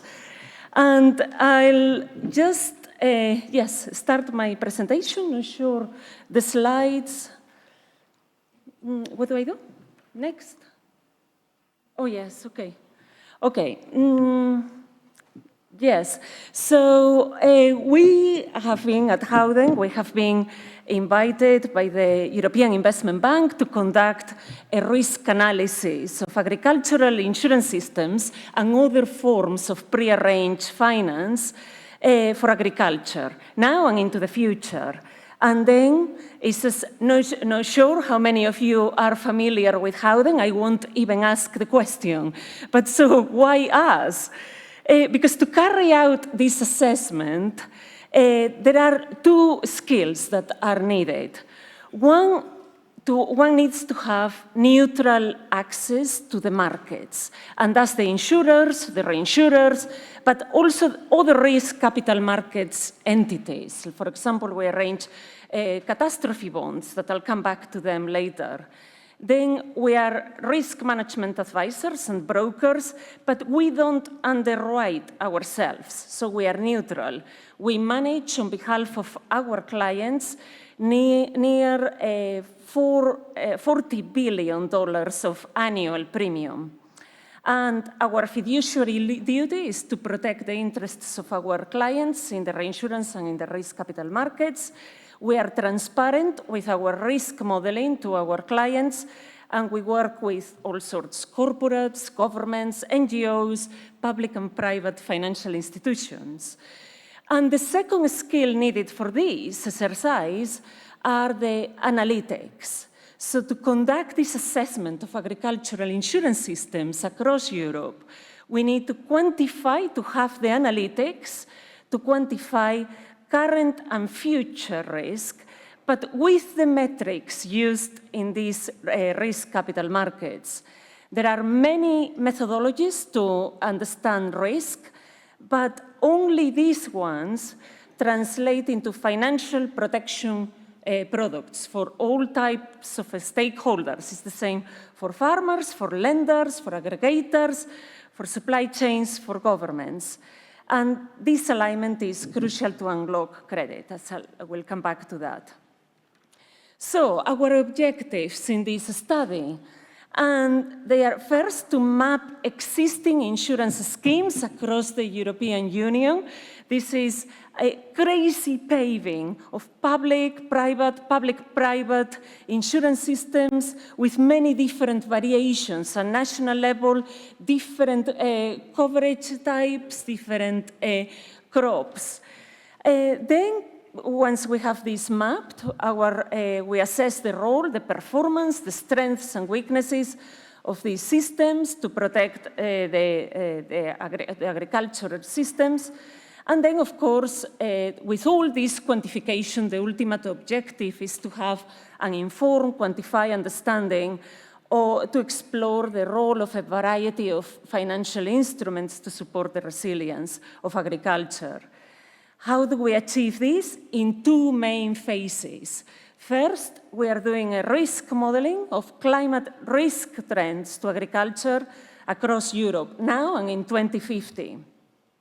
This will inform our understanding of what perils, at what intensity, affect which crops and in which locations, now and into the future. Then we produce estimates of the protection gap, so the difference between what is protected and the actual financial loss. And yes, so the ultimate aim is to have this quantified understanding for recommendations at EU level.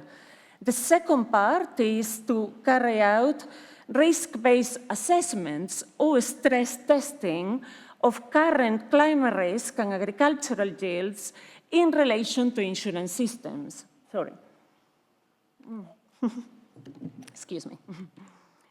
So I'm just going to, just very quickly to show this example, just to illustrate in a more tangible way what we are doing. But absolutely, Sebastian, please, is not to put the finger on France at all. It's in fact a very inspiring case as well as what Miguel presented.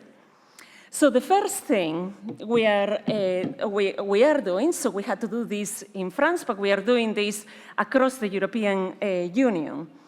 We had to go back 40 years of historic data to assimilate, normalize, and standardize yield data and very different just definitions, and then to correlate it with weather data.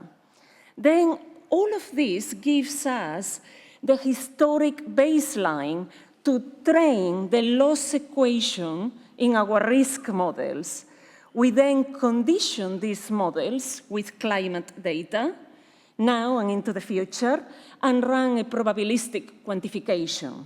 So these are the techniques that the regulators in the risk capital markets use to calculate the capital that insurance companies need to reserve and need to have enough capital even for the most extreme events. So, and the metrics we refer to, and I won't go into them now, but these are the crucial metrics. So what is the hazard, exposure, and the vulnerability?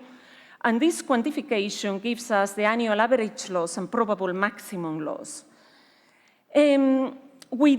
So this is, yes, the key drivers behind the losses in agriculture in France.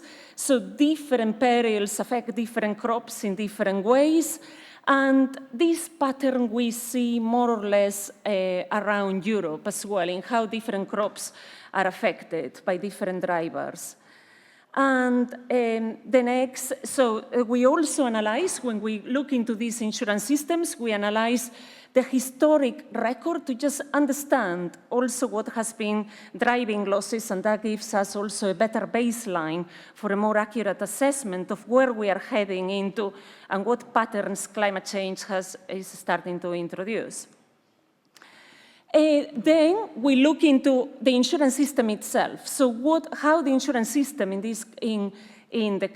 different countries is being set up. In the case of France, so France in March 2022 did a substantial reform to its system to bring insurable risks under an insurance system and to manage them better in a pre-arranged way to avoid too many ad hoc payments from the government. And so the more extreme events for the let's just quickly go through these. So farmer retains the burden. So the left-hand side just shows the first year under 20% of yield losses in alignment with European Union CAP, also normative recommendations. 20%, under 20% of yield losses, the farmer retains the risk. After 20% yield losses, between 30 and 50%, there is the subsidized crop insurance, a combination of CAP subsidies for insurance premiums plus national government subsidies. In total, about 70% of the premium is subsidized. The third tier, for extreme events, the government, the National Solidarity Compensation Scheme from the government kicks in. In order to incentivize farmers to acquire insurance and translate and place more of the insurable risks in this public-private combination, the system will also reduce the amount of compensation that a non-insured farmer, that's the column on the right-hand side, the amount of compensation the farmer can have. If it doesn't have insurance, less compensation from the national government. So then we stress test the insurance system. We think, okay, this is basically we run the results of the risk modeling plus a financial model that we create that represents the insurance system in the particular country. And in that case, then, what we are looking for is how is the system standing now, the current climate conditions, and how it will do towards 2050 at current levels of structure. So, as you can see on the left-hand side, so we have the frequent events, the ones that have a 20% annual probability. In this case, at current climate conditions, the farmer pays for about 75% of the costs of the frequent events. These losses are set to grow in about 40%, the overall losses of frequent events, by 2050. So overall, even if more insurance, the insurance system kicks in, the farmer still keeps paying more of the frequent events. Of the more extreme events, the ones on the right-hand side, so the ones that have 2% annual probability of occurring, the losses between now, overall losses between now and 2050, the estimate is they will grow around 21%. And they will grow in size more than in frequency, which means that the farmer, the overall share of the farmer reduces, but the strain increases for public funds. And that takes me to my just final part. I know, Lisa, excuse me, I'm a bit over time, but yesterday, when we were having the drinks, Vice President Gelsomina challenged us to speak our thoughts a bit, where all of this is heading. We are at the moment in the process of still carrying out the assessment. We cannot give just final figures, and we can certainly absolutely not create any formal recommendations, and by no means this represents the views of the EIB. This is some thoughts based on our experience working with governments, with the private insurance sector, and with development banks. So we see that we need here, to cope with these increasing risks, a twin-track approach. So from extreme, and for this now we are talking at European level, because the patterns that we see in France, we can see them across the European Union. So frequent events increasing the burden on the farmers, this double challenge of no insurance coverage for them, low levels of finance adaptation, affected further by increased climate risks and by new climate risk disclosures affecting regulations for banks. So ultimately, this leading to entire regions in permanent decline. And in the extreme events, the tendencies we are seeing as well is, as we saw in 2022, 2023, 30 billion losses in crops, 50 billion if we count dairy, meat, and fish, in the European Union, 50 billion already. So we can face a worse year, current levels of risk if we count on top of drought and heat, if we count floods and frost. And we can see a multi-catastrophic year, or even a series of multi-catastrophic years in a row. This is a cause of concern by the European Financial Stability Board and the European Central Bank. They have already highlighted this. So what do we suggest? This twin-track approach. At European level, a multi-member state program to mutualize these risks across the European Union, and to then share them globally through the risk capital markets, and thus financial securities such as catastrophe bonds as well as reinsurance. These are instruments, catastrophe bonds, they are instruments very well used by governments and by groups of governments around the world for a variety of risks. It's a well-established market of public-private partnerships, providing already billions of dollars of coverage. And our global CEO of climate risk is here, Rowan Douglas, for 2 decades has been involved in developing these programs. So any difficult questions to him, please. And then finally, the protection gap, the other part of the twin-track approach is addressing this protection gap, this burden, tremendous burden that farmers have in the uninsured layer, as well as keeping the insurability, as Miguel was pointing to, in the already insured levels. The big word in capital letters here is adaptation. Several options. This is a very long conversation. A couple of highlights here. So at farm level, we need a holistic approach of investment, loans, and insurance to build adaptation and regenerative farming, resilient farming. This requires aligning adaptation loans and subsidies for insurance premiums. And also in general, the general insurance premium subsidies also need to align with adaptation needs. And then at the financial intermediary level, there is a great amount of conversation now about blended insurance.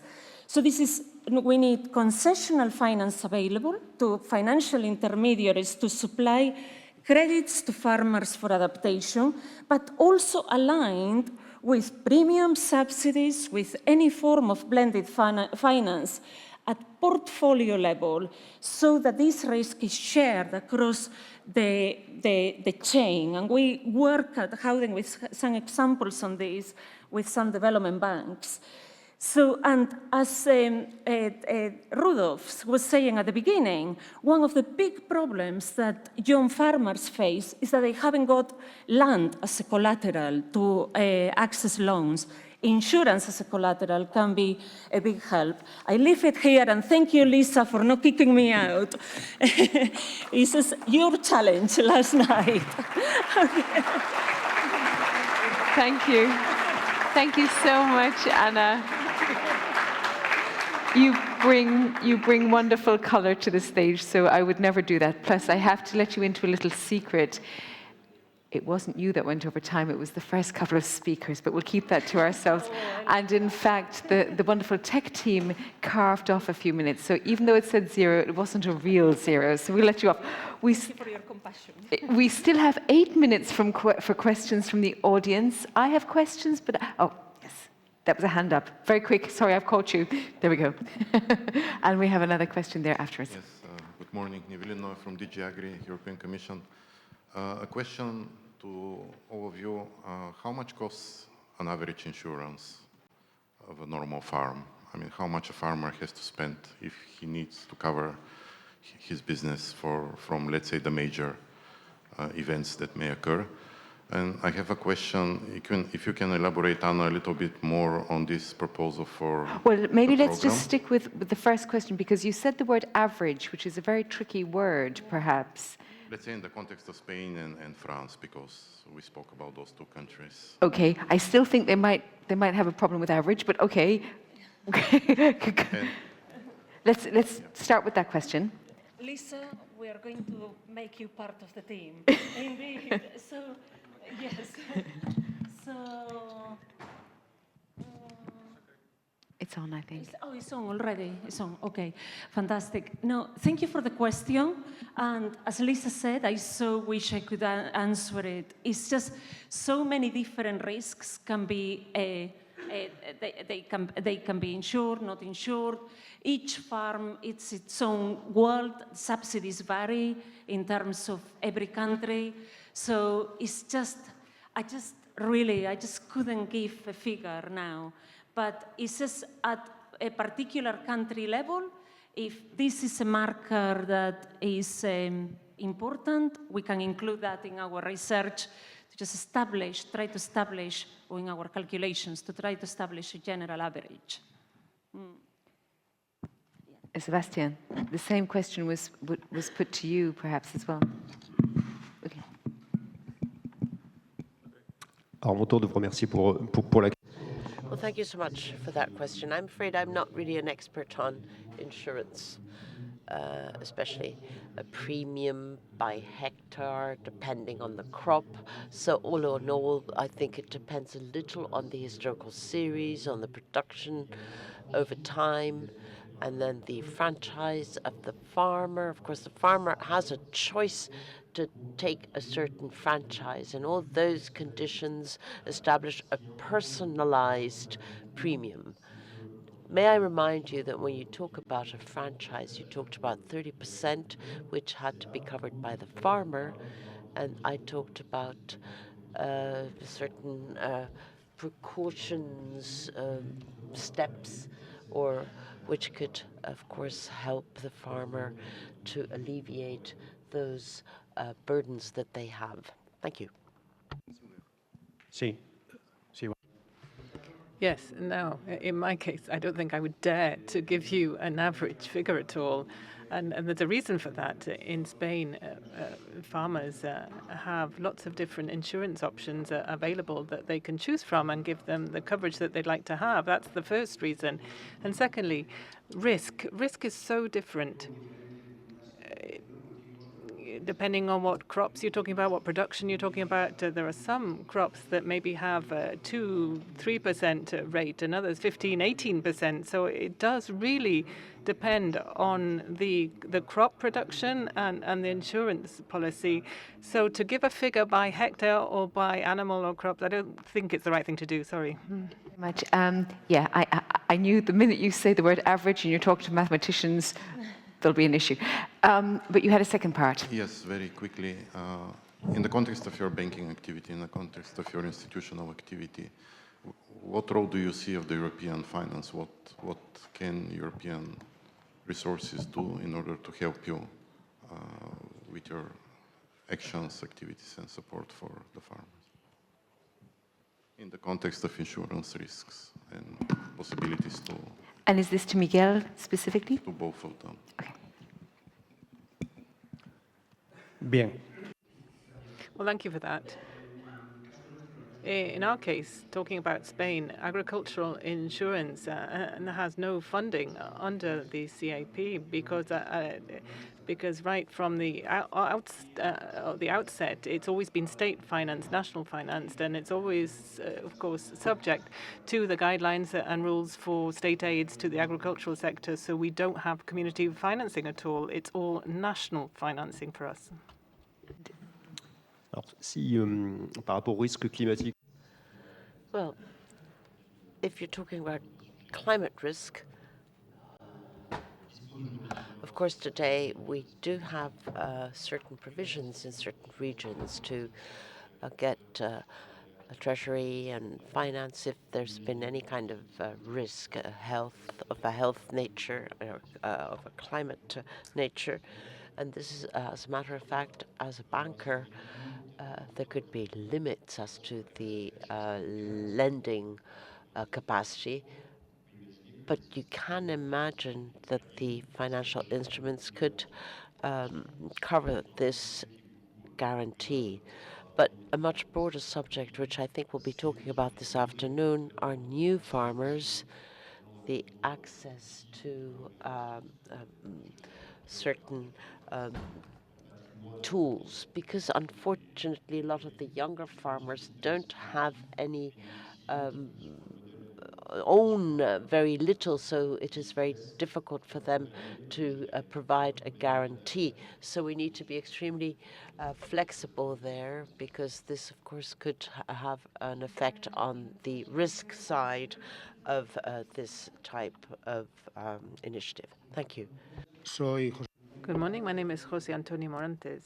I'm the director and person responsible for the agricultural production sector in Banco Sabadell Bank. And thank you very much for all of your presentations, by the way. My question is actually for Sebastian, and I do see that in France you've got pretty much a monopoly there on the agricultural sector. What is it? 7 out of every 10 agriculture projects are financed by you. So this is my question. I'm wondering, when you were explaining everything that you do with regard to climate-related risks, and as Pedro Barato said earlier on today, and he said quite rightly that we of course, when farmers have the money, they can pay back. And if they don't have the money, they can't. And I would imagine in France it's the same situation. But are we playing with the same ground rules, Crédit Agricole and other banks, I would imagine, under the ECB? Yes.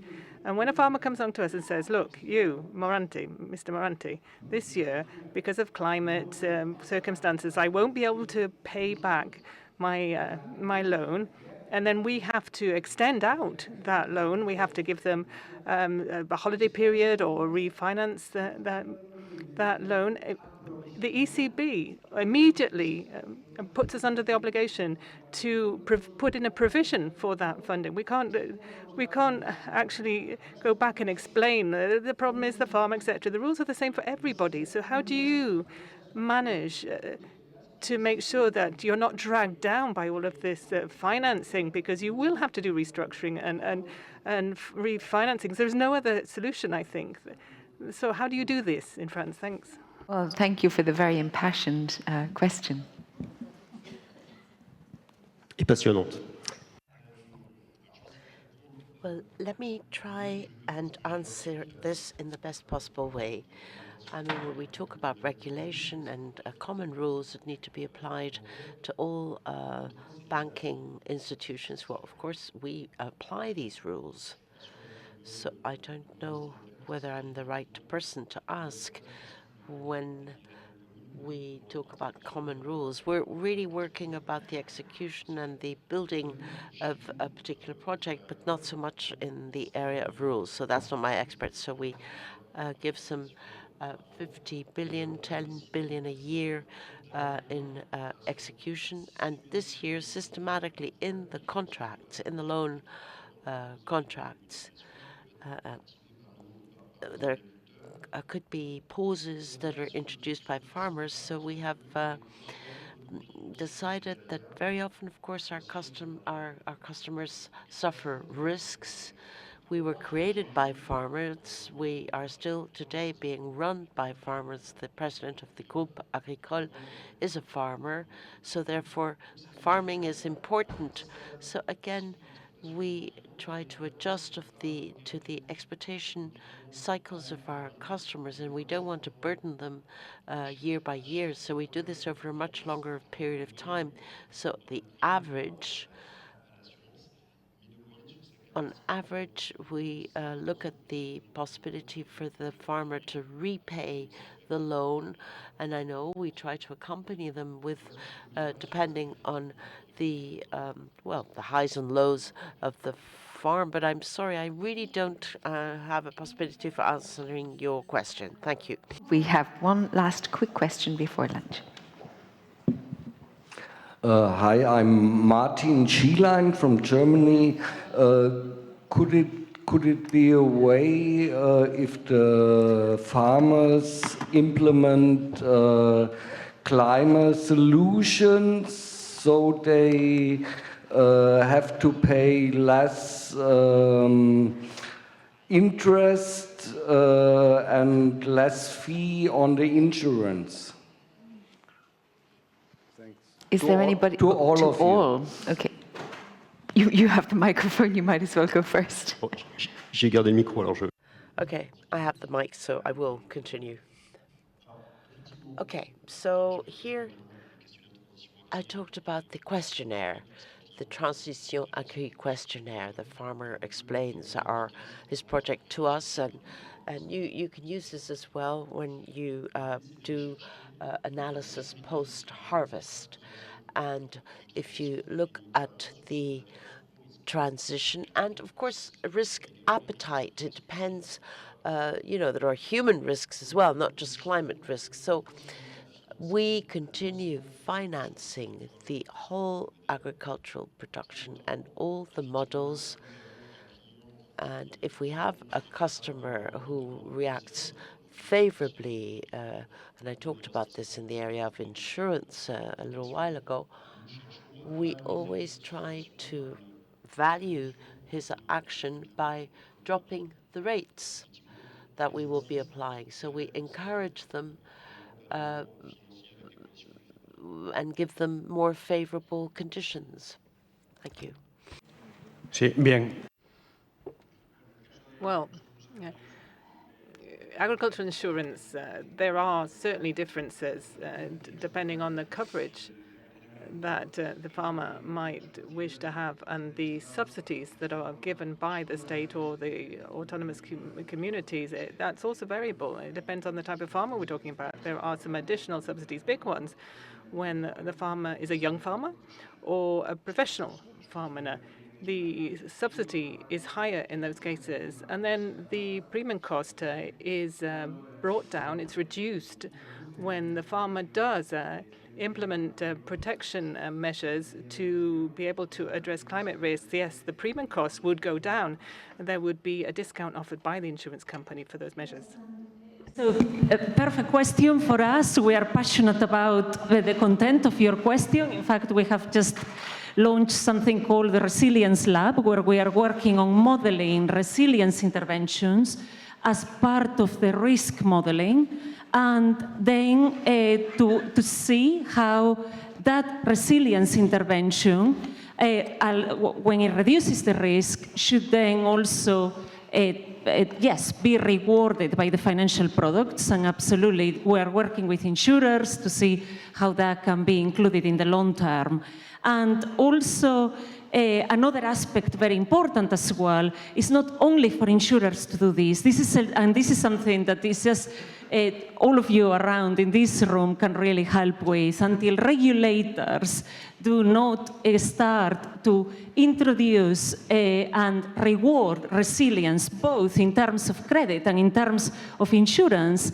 Adaptation won't really have a true value in the financial system in this sense. So that's a crucial change. And also in terms of insurance, from the other side, insurance can also be used as a risk governance framework.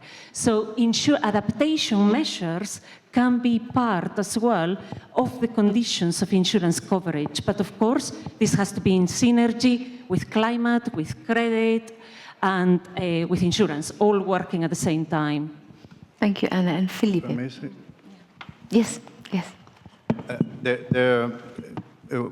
Particularly with insurance, but in general, there is the risk of insurance acting as a perverse incentive for not doing adaptation. In order to address this, the bonus malus system, so the rebates linked to adaptation measures, is very important as a framework, and it is heavily supported by UCDE in their annual in their regular assessment of the insurance systems globally. So, in that sense, this is a need, or it would be. I mean, it's the only way to actually insurance not being a perverse incentive, and also to work towards the stability and balancing of insurance systems as such. And I would say even also the financial system. Thank you. Thank you. Well, thank you all so much for your questions. Okay, well, you're sneaking into the lunch break, so I'm going to allow it very quickly. So very, very quick question. Hola, gracias. Hello, and thank you for letting me ask the question. Very quick question. It's for Felipe, actually. My name is Jesus Cavada. I'm responsible for banking for the insurance sector in Abanca. So the question is, can you give us more details about the intermediate financing for the water user associations for irrigation?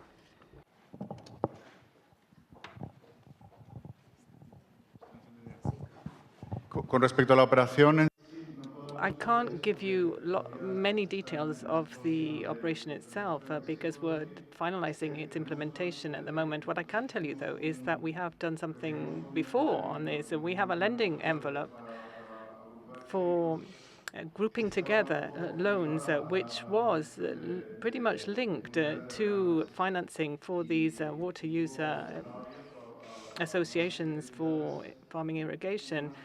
It was open to a number of entities, banks, who did join us, but it was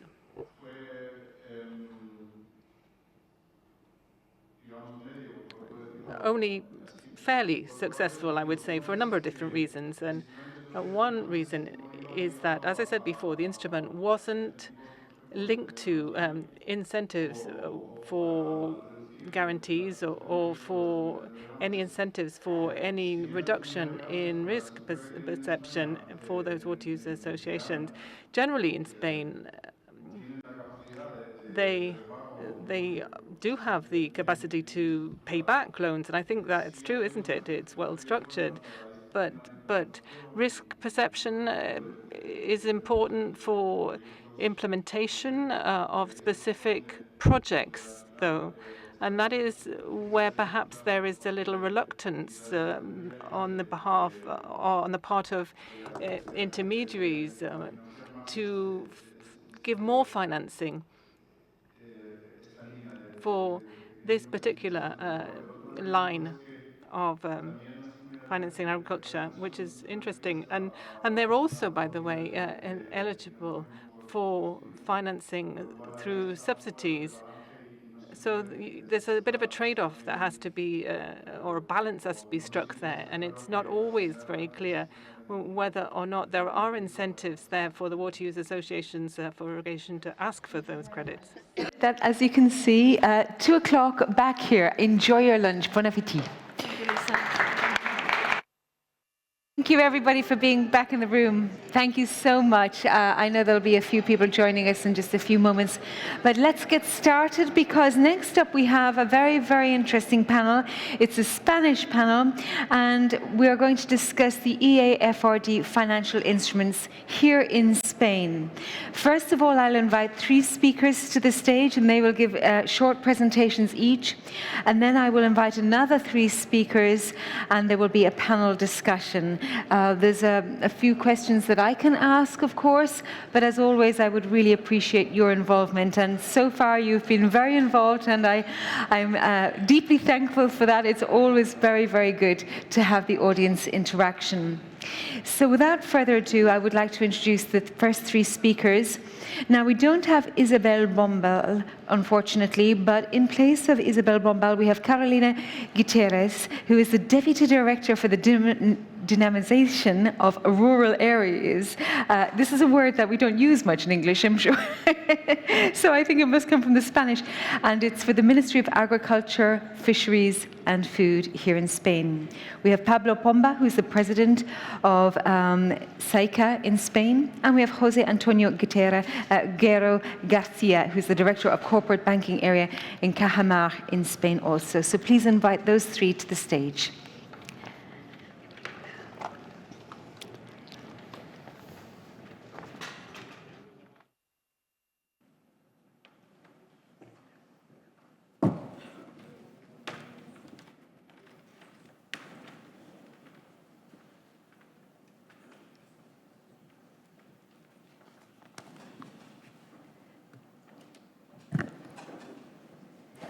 Good afternoon, dear colleagues. Well, first of all, I would like to say thank you to the FICOMPAS and, of course, the Investment Bank and DG Agri for thinking about Spain for organizing this conference. It's a great honor to have you all here in Madrid, so thanks very much. And, of course, we would like to give a great, warm welcome to the Portuguese minister. I don't know if we could say to him, because it's great to have him here. So thank you very much to all of you. Let me move to the Spanish language, because I will be quicker, and then I will get fit to the time they are offering me. En este panel, So what we would like to do with this panel session is to give you the full picture of how in Spain we have rolled out and used the support of rural funds for our financial instrument. It's a financial instrument under centralized management, and that's the aspect I want to focus on today. I think it is a clear example of the success of our public-private collaboration, as well as the collaboration between the central government, that's the national government, and the regional governments. Let me see if I can give you some background on how we ended up with the financial instrument here in Spain. Let me highlight the fact that when the CAP's 2014 to 2022 programming period started, in Spain, we looked at the possibility of implementing an instrument with rural funds, but with rules that would cover everybody who wanted to join us, so that the regions could offer rural development measures that would be specific, tailored for their own territories, but with common rules all over the country. And that is how we've ended up with the current situation. It's been a success story, but it was complex. I think all of the colleagues who will be speaking alongside me on our panel today will probably say the same thing. The road has been quite a tricky one, but it has ended up being successful. So that's the background for you. That's the why the Ministry of Agriculture wanted to set up this common framework. Another reason, and you need to understand this, we didn't want there to be any differences in the agricultural sector between the different regions. That's why we have this common framework. So who is involved? Who are the actors? You can see here on the screen, and what are the rules? This is a specific feature of our own system. The procedure and the rules are common to all of the regions, and the characteristics of the products that are offered, those loans, are also common and offered nationwide. I'd like to explain this concept. We used to talk about the centralized management of financial instruments, and I think over time we thought centralized maybe was not the right word to define our financial instrument. Maybe it is the C should be coordinated and not centralized. If you look at IFGC, which means the financial instrument under centralized management, any region in Spain can come on board. And of course, any bank too can join us. In the 2014 to 2022 period that is just coming up for completion, there have been a lot of banks that have taken up the project, and also a lot for the next period up to 2027. I can tell you that 20 financial institutions have already said they would like to join us. They would like to offer these instruments through their own banks.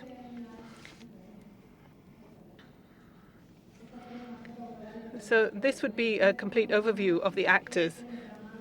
Who forms part and parcel of this complex system here? I did say, first of all, we have the Ministry of Agriculture. What would be our role here? We are the facilitators. We are the enablers. We're trying to enable that coordination, but we also do the monitoring of the instrument. And apart from the monitoring and the supervision of the accounts and the portfolios and the fiduciary accounts that are important for the payout of the rural development funds, there's another tool, which I don't think is on this slide, but it's been very useful to guarantee coordination in Spain and the role of the Ministry of Agriculture.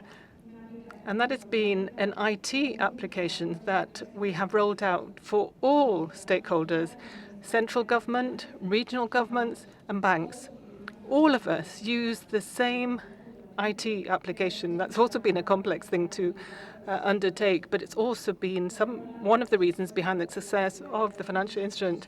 And then we have SAECA, which is the State Corporation of Agrarian Guarantees. They play such an important role in this picture. They formalize, they arrange the guarantees. I didn't mention that, but our instrument is all about guarantees, and they're responsible for arranging those guarantees.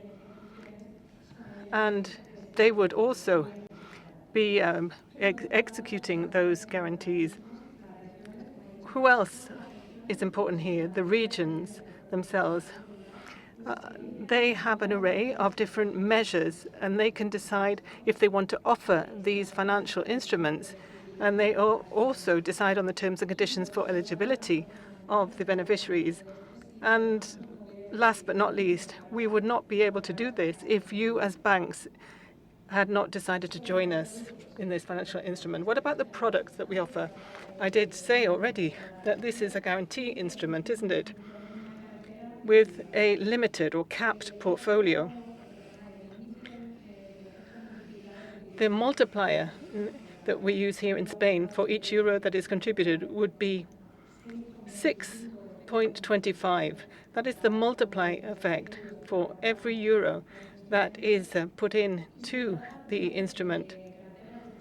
And another important point to make here, that even though we have coordinated common management, each portfolio is specific to each region. So the risk is not shared, and the full set of beneficiaries and loans that are granted would be independently managed in each region, so that you would not have a trade-off between the risks between different regions. It's individual to each region.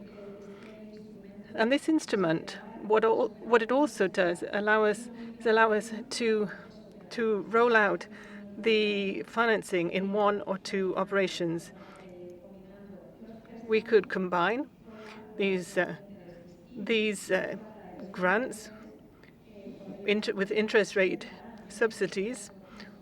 We could also take them individually, depending on the lines. So there could be a loan on the one side, and then also the rural development subsidies. I know that's a technical issue, but I know I only have a couple of minutes left for my presentation. But if you want to ask me about that point, you can do when we get to the panel Q&A. There's a lot of information on this slide.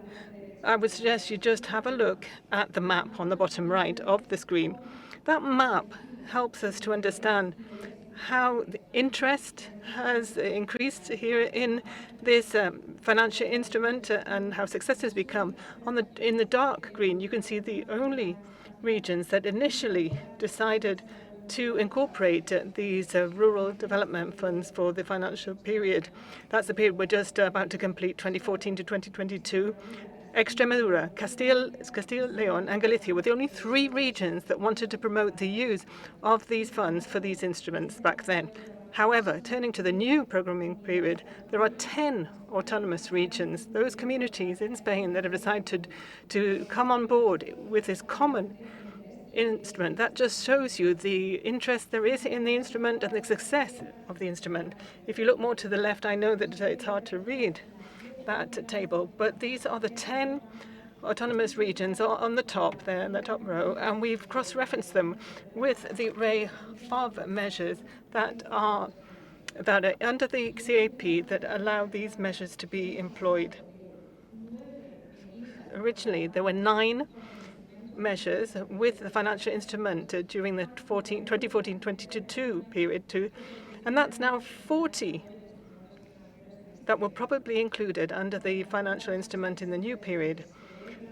What else can I highlight for you here? You can see the interest for those farms, but I could also talk about the sustainable side of this, the green interventions. That's also something we're very keen on. We want investments to be made always from the viewpoint of environmental protection, and the measure to be able to help young farmers set up business. You can see the 10 autonomous regions have wanted to include those measures for young farmers in the instrument. Let me also talk about some of the regions' interest in the leader approach. 3 of those autonomous regions have also wanted to use these loans to support the social action groups under the leader approach. I don't have much more time, but I would like to show you the comparison between the 2 periods. It is important to see the differences. Let me point out 3 things to you. 1, the total expenditure, public expenditure on the top left, for the 3 different regions. They programmed this amount, about 32 million euros for that period.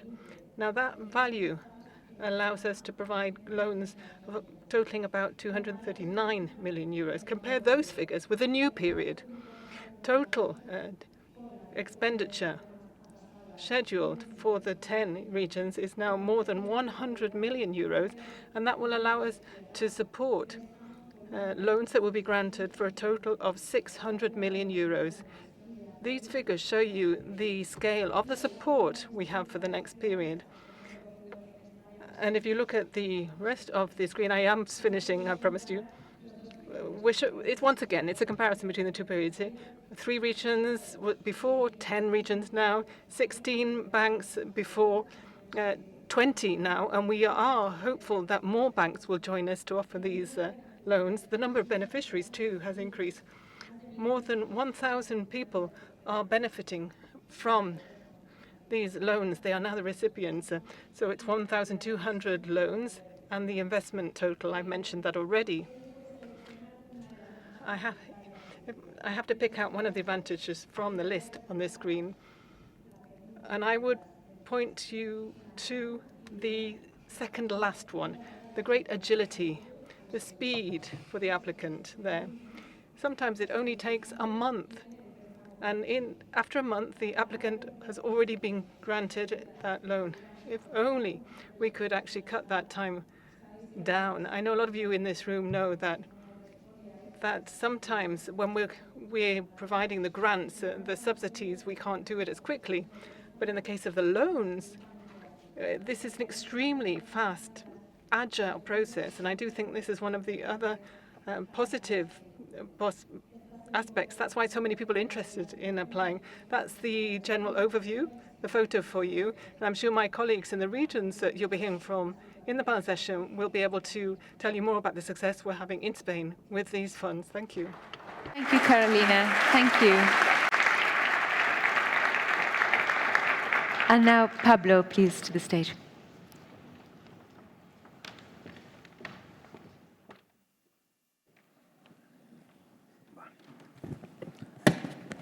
Buenos días. En primer lugar, Yes, good morning. Thank you. Thank you to the organizers of this Congress. It's the 10th annual EU conference on EAFRD. Now, I will be talking about the role, and Carolina's already mentioned this, but SAECA's role within the centralized guarantee scheme of SAECA. Let me talk a little bit about guarantees.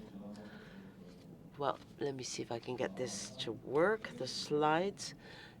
Do I need to use the green button?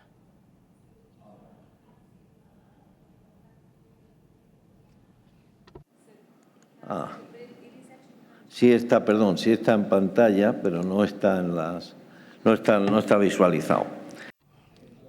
Okay, well, I apologize because there's something missing. But let's talk a little bit about the context first. What is the activity of guarantee schemes in Europe?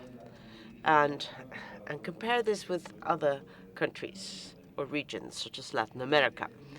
Let me tell you that within the European context, this is the European Association of Guarantee Schemes. They gave us these figures, so we're talking about some 20 billion euros with almost 200,000 agri-SME beneficiaries. And we are signing some 3.4 billion new granted agri guarantees. So let's look at this compared to the entire volume in Europe. Let me point out that these sectoral guarantees is around 10%. And let me tell you that there are 4 companies such as SAECA, or organizations such as SAECA, who have similar volumes within the framework of these guarantee entities. Now, if we compare this with Latin America, well, we can see that the volume in Europe is higher, almost double. In Latin America, the use of these guarantees around 15%. And you can also see that in Latin America, where you have small and medium-sized farmers, the figure is higher than in Europe. And all of this is done through very heterogeneous guarantee organizations. Here we'll be able to see the 2 models. So these are heterogeneous models, which means that they have different business models. And it is also clear that the environment has a huge influence on all of this. Now, in order to find the Spanish financial context here, let me point out that if we compare the last 2 quarters of the year, you can see the debt is going down by 2.6%. And you can, however, also see that indebtedness is going up. And you can see that there has been growth in the second, if you compare the first quarter and second quarter of 23 with 24, there's been a drop. And then there are other sectors where there has been an 8% drop. Now, this is where SAECA works. This is the environment with which SAECA works. SAECA is a state-owned company which is integrated in a national guarantee system. Integrated in a national guarantee system, which basically means that together with other reciprocal guarantee companies, is all of this regulated by the Bank of Spain. And you have refinancing, public refinancing through CERSA. So this means that growth can be promoted or leveraged by the percentage of coverage of their different operations. And the Spanish situation is special because there's a second level refinancing of the European fund. Now, SAECA. What is SAECA? It's a state-owned company. You have the CEPI group there, the shareholders. CEPI is a holding which has all the initial participations in Spain and also through the European guarantee scheme, FIGA. So what is our purpose? What is our purpose? Our purpose is to guarantee funding. And where? Well, in the birth, the growth, the development, and the maintenance of the activities in the agricultural sector. And we also focus in SMEs and also agricultural associations. Let me point out that the type of activity is very heterogeneous. So here we have a model, and we have a public company where the guarantee risk is on their holding. But since it's a centralized financial instrument, you also have a guarantee. So therefore, the risk is not held by the holding as such, but by SAECA. Now, SAECA is a participating company, and they operate the guarantee. What Carolina said, they formalize this with a financial instrument which SAECA establishes. And here you can see on this slide, you can look at the centralized management financial instrument, and you can see what the role is of SAECA. And it is within 4 elements. The centralized management financial instrument. Here you can see how we are an organization that cooperates and collaborates with other organizations. So what we do is we support the processes for financial information and also on formalization of the different operations, and lastly, the management of the monitoring and management of bad debt. And lastly, to conclude, let me just give you a few figures of our activities, guarantee activities, both from SAECA and the financial instrument. Here you can see up to the year 2023, jointly, we've given the primary sector in Spain 31 operations with about 1 billion in investment. In SAECA, we'll be closing the year with another 1 billion. And look, it is almost the end of the year, so it'll be very similar to 2023. And I think what I can say almost with full certainty is that in 2024, we will have carried out some 40,000 operations and with 1.4 billion euros. So if you take this in a certain perspective, you can see that by the end of year, all this activity will be 5% of the total indebtedness of the primary sector in Spain.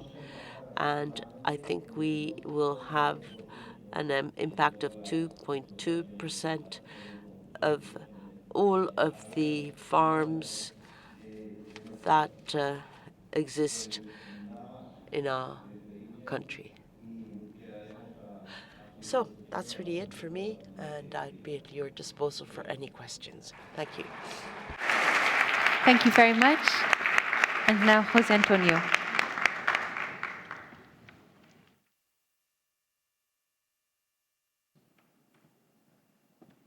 Hola, buenas tardes. Good afternoon. It is now to you. Thank you very much, first of all, to FICOMPAS for inviting Cajamarca to be here. It's a great pleasure for us to be able to speak to you and share our own experience in the bank. I'd like to keep my presentation short and very practical. I think we're pretty practical people, aren't we, those of us working in banks? So let me explain who we are, first of all. And I want to explain who we are to be able to give you the context. I don't know whether this has been talked about a lot or not, but the hub, the center of all our work is the customer, the farmer. We want to know what the farmer's concerns are and what support the farmer needs for their project, which is for their work and for livelihood. The average age of farmers here is over 61. That means it's a huge challenge. That means you have to make sure that the social, economic circumstances, the place where these people are living and working are attractive with the services and facilities that you might want to see in a big city. That's the first thing that's important. The second aspect that I would like to highlight to you is that we, in our observatory that we run every year, we look through the whole value chain. We actually have a very highly productive and effective and efficient productive sector, but it needs to be able to have more added value, and that is all about the processing and the transformation side. So the context then, the farmers, we need to ensure there is social and economic value around them, and if they are making money on top of that, I think this is the perfect equation for there to be growth. And then we institutions can fall in behind that and see what we can do as private stakeholders. This is a good example, actually, of an effective, agile, public-private collaboration project. We are where we should be, and we have the know-how of the area. We are the top savings banks, rural savings banks in Spain. And I say that with all due modesty, we work hand in hand with the agricultural sector. And the colleague before talked about Credit Call and about how they are like us. So we're one of the top financial institutions in Spain. We're in the top 10, more number 10, I would say. But we do have such a lot of knowledge about the agricultural sector. We know about the concerns of farmers in Almeria. It started up actually in 1963 there in Almeria, and we have incorporated 40 smaller savings banks. We are the number one leading credit cooperative as well. This is in our DNA, and we talk about sustainability when people didn't use that word. Going back to 1965, we set up our very first R&D, an innovation center, to try and give that value to farmers, because we want farmers to be able to generate that wealth in Almeria. Almeria, by the way, if you're not Spanish, you don't know that back in the 1970s, Almeria was one of the poorest provinces in the whole of Spain. It would be a great case study, I think. It is now one of the most entrepreneurial provinces here in Spain, particularly in the agri-food business. There are huge export companies that now are based there, and we've been very lucky to be able to grow side by side with them. So we are very much concerned about that know-how of our farmers. And you've got some figures there. You've got business turnover, etc. We're all over Spain, though. But I think what's most important here is we're more than a financial institutions. We have experimental centers. We have one with 40 hectares where we have a research center. We have companies that work together with us and test out the technology. And another one in Paiporta. Paiporta, by the way. I would like to stop at this point and give my condolences to the families and people who have suffered and people who've lost lives in Valencia, in the Danube, because we are highly committed to that area. Apart from those branch offices that you can see there, we have 6 that are specifically set up to help the more depopulated areas of Spain.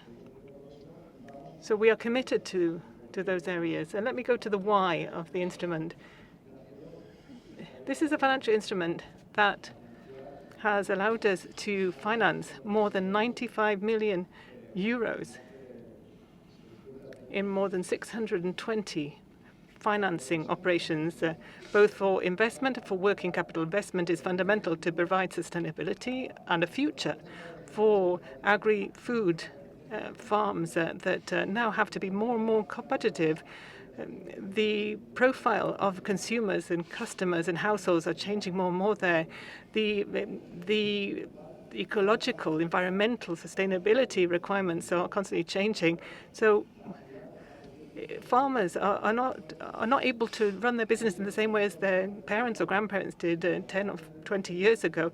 So the collaboration between the ministry is fundamental here. We are told by the ministry the how we should be able to implement these financial instruments. HICA too, which has worked with us in other areas. They help us with formal license guarantees. There's also the participation of the autonomous regional governments. They are on the implementation side, and we on the formalization side. We arrange the loans and hand over the loans to the farmers.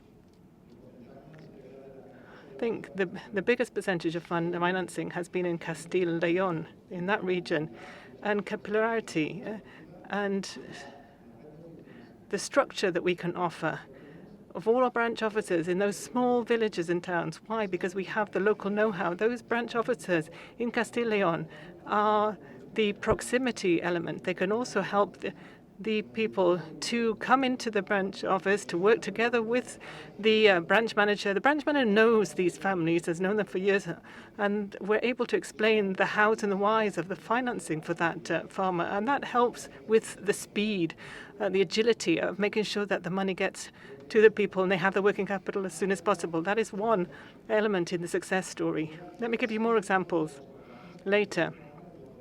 That means that we can give financing when others can't. Maybe 70–80% of the investment could be with these structured deals, but I can give 100% with this deal. I don't need any additional guarantees from anybody because the instrument gives me the guarantees. The SAICA gives me those guarantees. That's so important for a young farmer. A farmer walks through the door of the bank and wants that money to help with the farm that their parents or grandparents bought years ago. And they don't have real viability or feasibility there. Yet they don't have anything in the figures there. They don't have any money. They just have a good common sense and they're keen to work. So that's why the instrument is so important. So instead of 70%, we can give 100%, and for a longer period. The terms of the loan and the processing of the loan is much quicker because we have the knowledge of the customer there. They don't usually have a track record with the bank. We can't do a traditional credit scoring process for a young farmer who's just about to start up running a farm and they didn't have any turnover the day before yesterday. So we have SAICA's coverage there that helping us to back the loan. That's 80% of the loan, and we take on the risk of another 20%. And there's also revolving coverage up to 20% of all of the operations that we finance. So we have 62 million euros outstanding risk at the moment out of that 95 million, and it can be reinvested. So that is very useful for new investments, for farms, for livestock production. And these investments can help to optimize water resources, the water that's being used, energy that's being used. It can help them to also conserve the land. We're doing a lot of work there on research and development innovation because we are very much concerned not just about what is happening today in the agri-food business, but we're worried about the challenge for the next 5 and 10 years as we look ahead to the future. To finish off, nearly all of the financing, as I said, has gone to Castile and Leon because of that capillarity, the many branch offices we've got, and about the relationship that we have with the farmers. And then the challenge that we have is to roll out that success to the other regions that have joined the instrument. I'd like to remind you that, and it's funny that if actually, like that video we saw, if a farmer can have a better work-life balance, then so be it. That would be great. And this is a very, very different instrument depending on the region. Just imagine a pig farm, grape growing, or those polytunnel farms or olive groves. All of those have different problems, different situations. And to finish off, I would say that the context is important for farmers. Is the farmer in a cooperative or not? Are they part of an associated structure or not? Are they working with other farmers to negotiate distribution or not? Do they have good customers or bad customers? Do they export or don't they export? There are so many different aspects or components in there, and we have to help these farmers with their growth because there's a lot at stake. Thank you so much. Now, as you can see, I would like to invite the next 3 speakers to the stage for the panel discussion. Firstly, Begoña López Fernández, the Director General of Rural Development and Agricultural Industries in the Asturias region here in Spain. Also, Juan Hilo Rodríguez, the Director General of CAP in the Extremadura region in Spain. And thirdly, Herminio Delicia Martinez, who is the Technical Services Coordinator for the Ministry of Agriculture in the Castile and Leon region of Spain. So welcome to all of you. Welcome. Just jump up. And because of time, we will have about 30 minutes on the panel discussion. But really, I would like to start with a question to our newest panel members. So I'll start with Begoña, actually, to talk about LEADER and what LEADER support means in the Asturias region, what it consists of, and also the CAP strategic plan, what you've decided, why you've decided that this program, the support for the intervention through the financial instruments. Buenas tardes. Hello, good afternoon. Thank you for inviting me to this panel, and congratulations for the 10th annual EU conference. It's a very good initiative. Well, I know we don't have a lot of time, but let me tell you why in Asturias, and we're actually quite recent in the implementation of financial instruments. We have been doing this in the previous period, and this time we will actually implement this through different measures. But let me talk about LEADER. LEADER is important for Asturias. Of BPAC is actually, or BCAP, we get 25% expenditure in that sector, so that is really the CAP SP, and first that is where we talk about variation, and we have many groups across our territory. Asturias is in the north of Spain. It's a very small region, 1 million inhabitants, and the 11 groups that we have to put this LEADER measure into practice are across the entire country. They reach every valley and every mountain. So, and that is important for us. This aid is linked to diversification. So basically, what we try to promote, I mean, we have a lot of projects, and we'd like to see these projects, not just agriculture, livestock, but also rural tourism, or possibly handicrafts, or agri-food businesses, very small businesses. And we believe that this is one of the objectives that we'd like to achieve through CAP-SP. The other area is sustainability. and environmental protection. Sustainable farming is obviously one of the objectives that we pursue through LEADER, and we try to take advantage of the resources that we have. Let me just give you an example. Cheese producing regions and the way in which we try to support them. Digitalization is another initiative. I know that Europe would like to digitalize the sector, and LEADER focuses on this. So we want companies to be more competitive, we want them to be connected, and we want there to be modern farms so that they can be competitive because of the difficulties that they are faced with, especially the companies in the rural areas, particularly in Asturias. Another point, which is important and certainly necessary for our region, is social empowerment.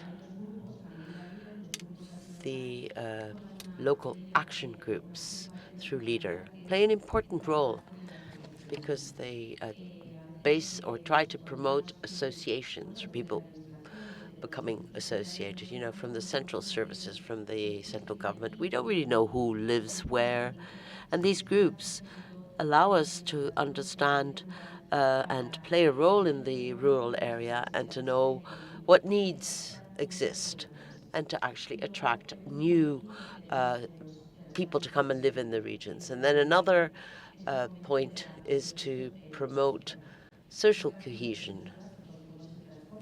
Basic services, transport, training are very closely linked to this, and LEADER supports this as much as possible. So for Asturias LEADER, the LEADER measure is certainly very useful, and I think it is going to allow us to implement the financial instrument. And it's a question of complementarity. And in Asturias, we looked at Castilla y León, and we were very envious of Castilla y León, but at this particular period of time in CAPSB, well, LEADER takes 25% of the funds, and the measures that we have started to implement want to achieve what Europe is pursuing, the strategies from the farm to fork initiatives and measures, and so I think it is certainly part of the future, or possibly fully the future. So this needs to be put into practice. Thank you.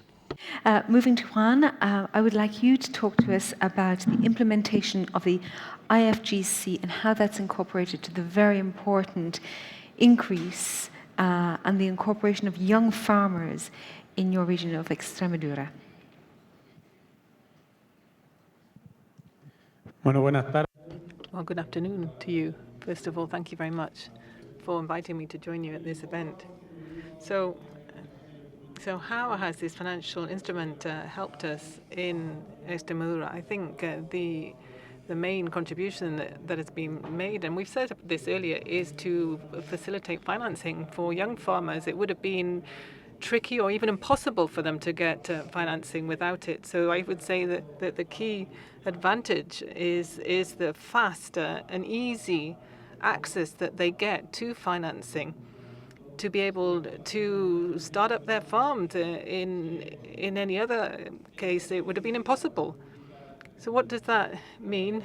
That it means that there will be a new generation taking over out there in the countryside and farms, and we've talked about that today too, haven't we? The average age of farmers in Spain, and this is the same for us in Extremadura regions. It's over 61 years old is the average age, and that is something that drags us down in the sector, and it's a challenge that we really do have to address. All of those people like myself who are involved in managing this instrument and other tools, we need to make sure there is a takeover by the new generation. Pedro Marta talked about a region this morning that is trying to actually minimize the time for the financing to get to the recipient. So the time from when you actually put in the application to when the authorities take the decision. Well, that's us. That's Extremadura region. On Tuesday last week, we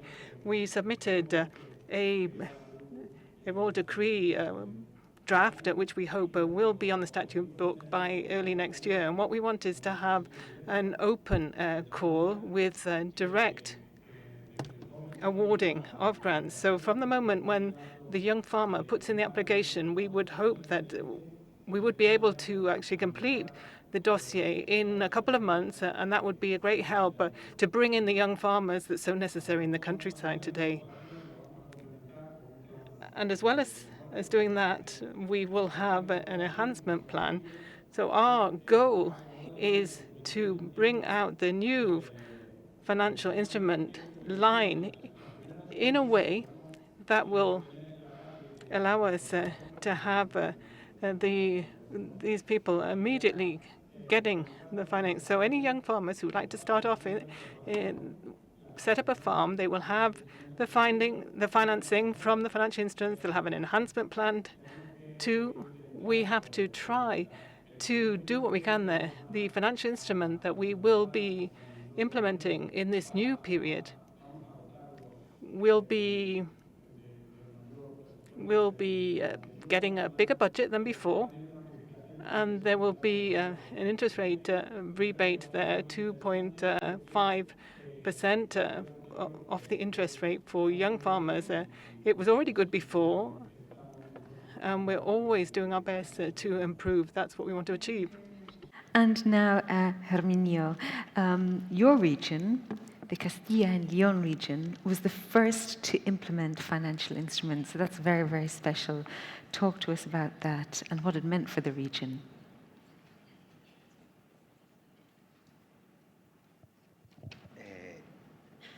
Muchas gracias.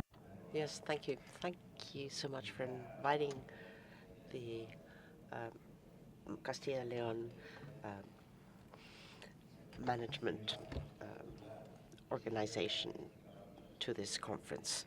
Well, this was a very complex issue. We were used to direct grants, and these financial instruments are certainly much more complex.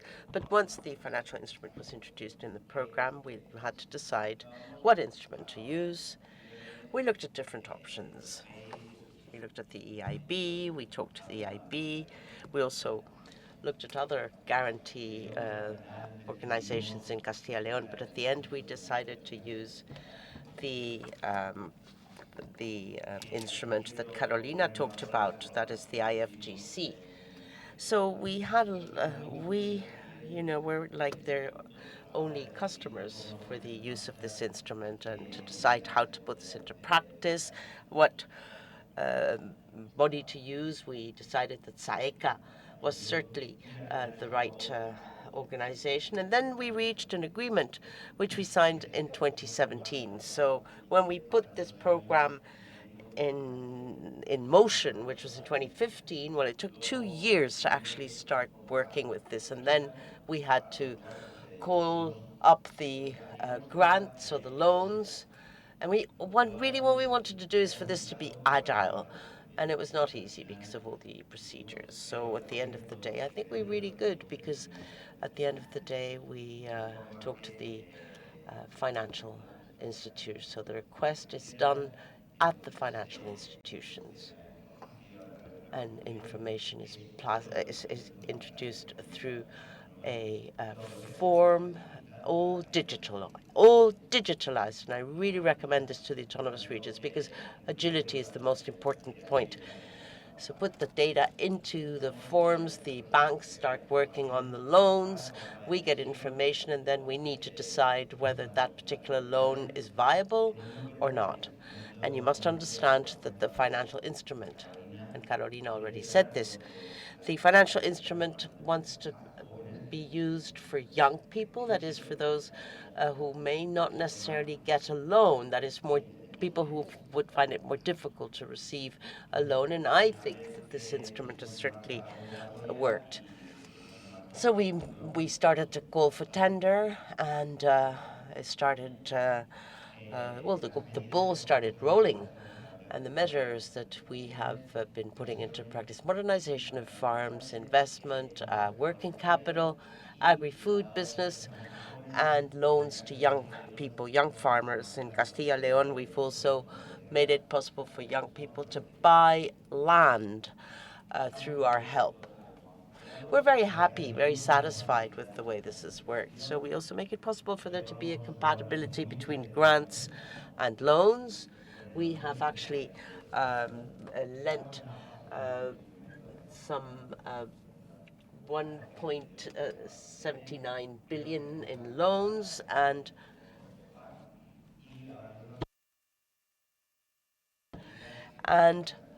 we have about 30 million in terms of this reutilization of guarantees. So I think a lot of good, this has done a lot of good to our farmers. Thank you, thank you. As always, I much prefer to have questions from the floor than me reading pre-prepared questions. Have we any questions? Oh, we do, over here. And if you could introduce yourself and maybe stand up as well so that people might come to you to talk later. Absolutely. Thank you very much. It was a really interesting presentation. I think clearly Spain is amongst European leaders in the development of financial instruments in the agri-sector. And I want really to congratulate these results. They are quite impressive. Also asking you, what are the reasons that justify its success? You mentioned, first of all, that the process is quite agile. It's fast, simple, but probably at the beginning, we always learn a bit while we are implementing these projects. What were the lessons that you learned and that allow you to make this process faster? Sorry, I forgot to introduce me. My name is Miguel. I work for the European Investment Fund. I work also with financial instruments in the agri-sector. And our experience has been also quite successful, but there are always some points that we can improve and certainly learn with you. My second question is, what are the benefits that are transferred to the farmers? I understood that you have interest rate subsidies, you have as well rebates. But apart from this, when you give the guarantee to the financial institutions, do these financial institutions commit to transfer benefits such as longer maturity or no guarantee, no collateral? And even at the level of interest rates, will they apply lower interest rates without the subsidy?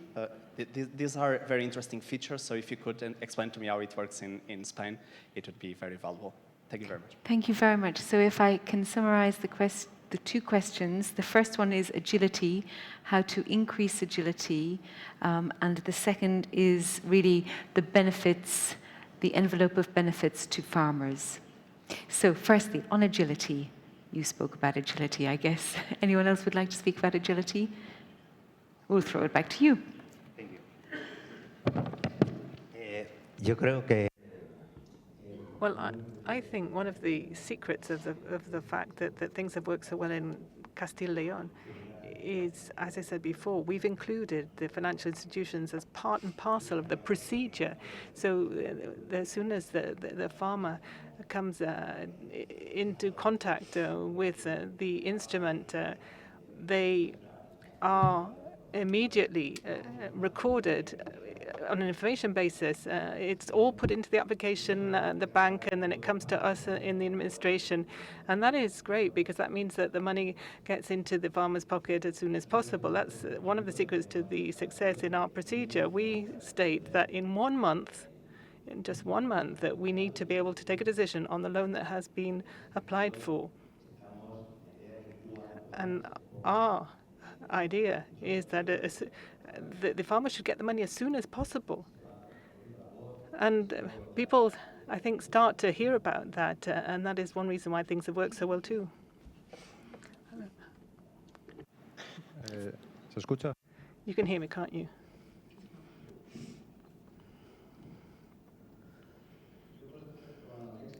Now, that question about success, I agree totally with Minho. it's not just agility, though. I think it's knowledge, it's know-how, knowing the reality of the territory, the region, the local area. That is so important too. And we have shared with our regional government our own track record, our work with so many small villages and towns in Castilla y León, 5,000, 10,000 inhabitants, so they know what the reality of those places are. And more than that, who the farmers are, what their concerns are, when they are going to be passing on to a new generation or not, or their families that are interested in carrying on working that land. And then the context of the sector itself, whatever it is, what's happening with arable crops, what's happening with wheat, what's happening with supplies, what about the market itself? 2 years ago, of course, the supply chain broke down because of the crisis in Ukraine. That know-how, the ins and outs of the business, the sector, the cooperatives that are there to help the farmers when they're taking decisions, which are always risky decisions.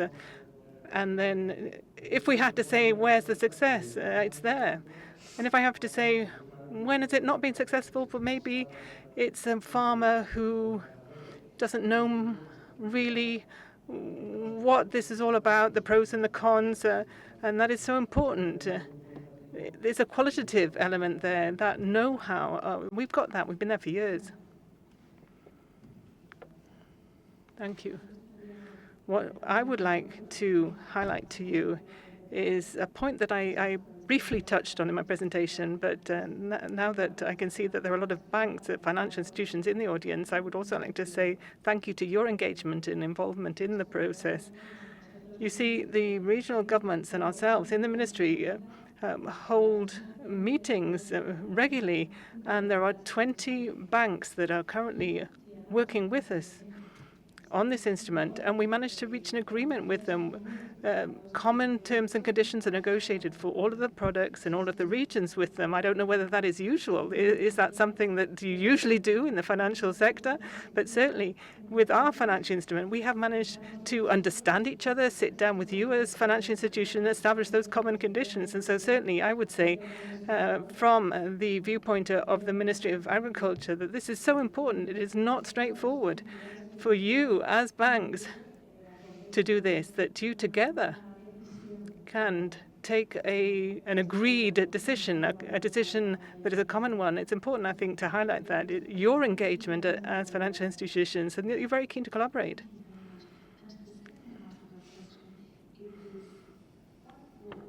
It was on the benefits to the farmers. Right, okay. Who would like to take on? Perhaps you could put your top 3 benefits to farmers. Perfect. Yo sí puedo. Could I perhaps give you an example of a cherry farm example? This was a professional farmer went to the LEADER program and planted the trees, but I think it was 30% at the time, the financing there. That was a subsidy, but with the financial instrument, what we are envisaging now is up to 65% of the cost. That's the combined or the mixed portion. So there could be co-funding there for the difference. And I think that is one of the benefits that we might get out of it. And if you don't want to have a specific measure, if you don't want financing the whole year round, maybe, because there's sometimes you can't wait, can you, to do work on your farm and wait for the call. I think that's another benefit, another advantage. And as my colleague was saying here, you really have to know the land, the territory, the needs, the farmers, where they come from. That knowledge is key. And in the case of this particular farmer, what he did was make an investment to optimize the water resource, bring in innovation, technology, and he perhaps would not have had to use his own capital if he'd had this instrument. He would have been able to get 100% investment support, and that is the future that we need in the countryside in Asturias, among other things. Sí, creo que otra cosa. Well, there's one other important point for you to take note of, is that the working capital of the farm is taken into account in this instrument, because a young farmer who comes to you for a loan doesn't have a track record with a bank, and they have expenses and overheads in livestock production and farming that they have to address, and they don't often have that money. They don't have that working capital to pay those costs. So the financial instrument is a great tool for that. It gives them access to that working capital that they desperately need on their farms. For instance, machinery, farm machinery, is so costly today. Those farmers get the opportunity to buy second-hand machinery, which they may not be able to do with other means. And so when you're starting a farm, you have to remember that. Sí. Yo creo que I think that in addition to what you've just said about working capital, and this is something that we set up following the pandemic. You can hear me, can't you? Yes, that's right. Because it used to just be investment. Working capital is now possible as of the CAP SP. It also helps those farmers maybe running into difficulties. But another of the advantages that the financial instrument has is that just with the subsidy, you don't get available money. It's not ready, so farmers need to wait for the money to be able to start to make that investment. But with the immediate availability of the loan, they can get that money straight away, even though they may or may not get the subsidy later on. That's one thing. It means that they can start investing as soon as possible. Another important point is a psychological thing, really. This instrument, which is a guarantee instrument, allows a lot of farmers not to have to turn to their parents to get a bank guarantee from their parents. They themselves, on their own, with the financial instruments, can take on that investment, and they can make that investment themselves. And we've seen that in the farmers. We think that's a benefit. It's good for the self-esteem of the farmers. Would you like to add anything, Pablo? Right, another question from the floor. Yes, Anna.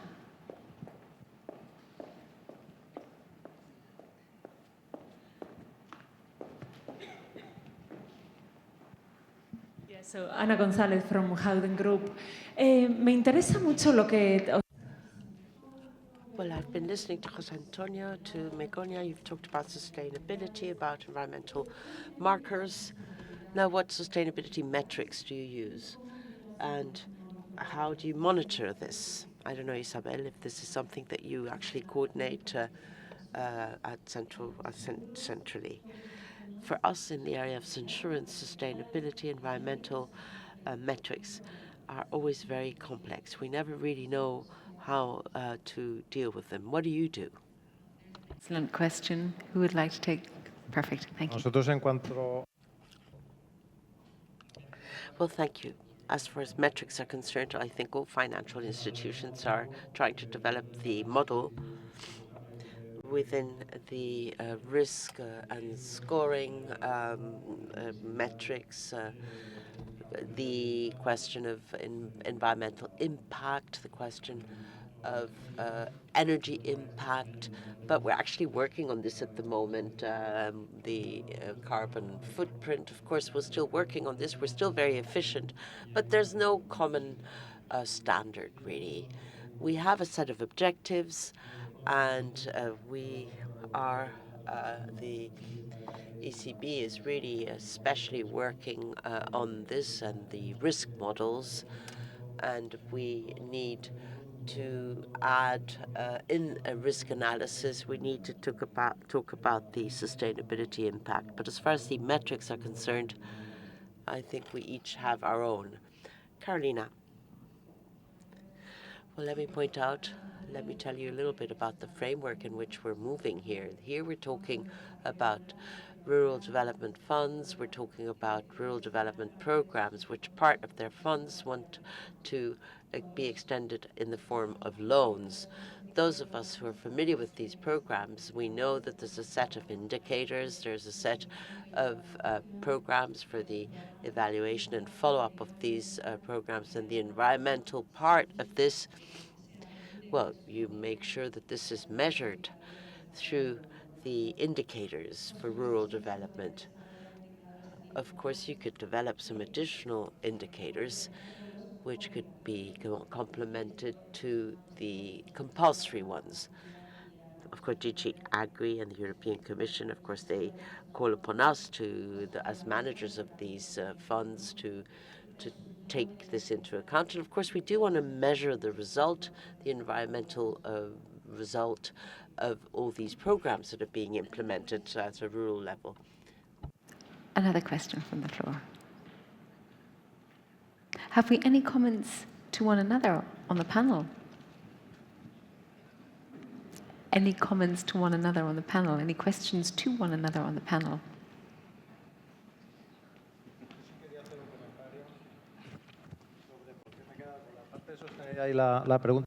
Actually, I'd like to answer that question on sustainability too. I'd like to make a comment. And this is a question of the product, the market, demand, and the consumer's capacity of absorbing all of this. I mean, we're already working with technology and fertilizers and phytosanitary barriers, which are entirely sustainable. The technology exists, but do we apply it to production? Is the customer prepared to pay? And where are we? How much importance do we give to this? This is all related to the question of value-added aspects of a product which is put on the market. We can be really sustainable, but it needs to be accessible from an economic point of view. And that, I think, is one of the big challenges. Panel, really a warm applause for our panel, please.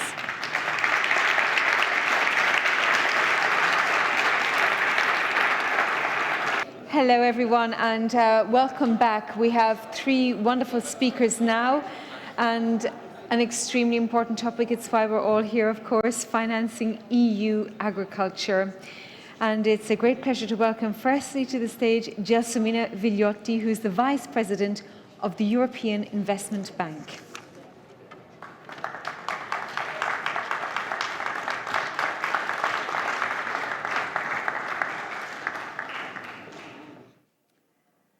So good afternoon, and thank you very much. It's a real pleasure for me to be here today at this 10th FICOMPAS annual conference.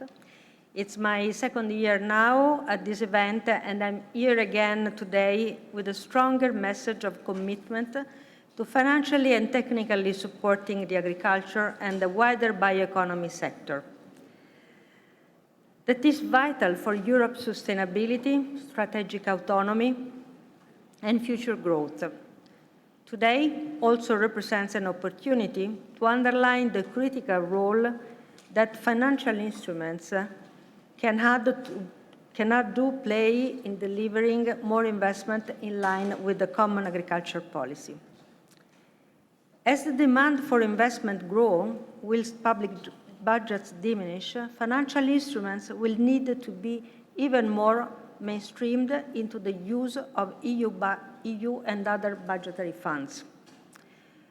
The European Investment Bank Group strategic roadmap for the next 3 years focuses on 8 key interrelated priorities designed to improve Europe's competitiveness, sustainability, resilience, strategic autonomy, and social cohesion.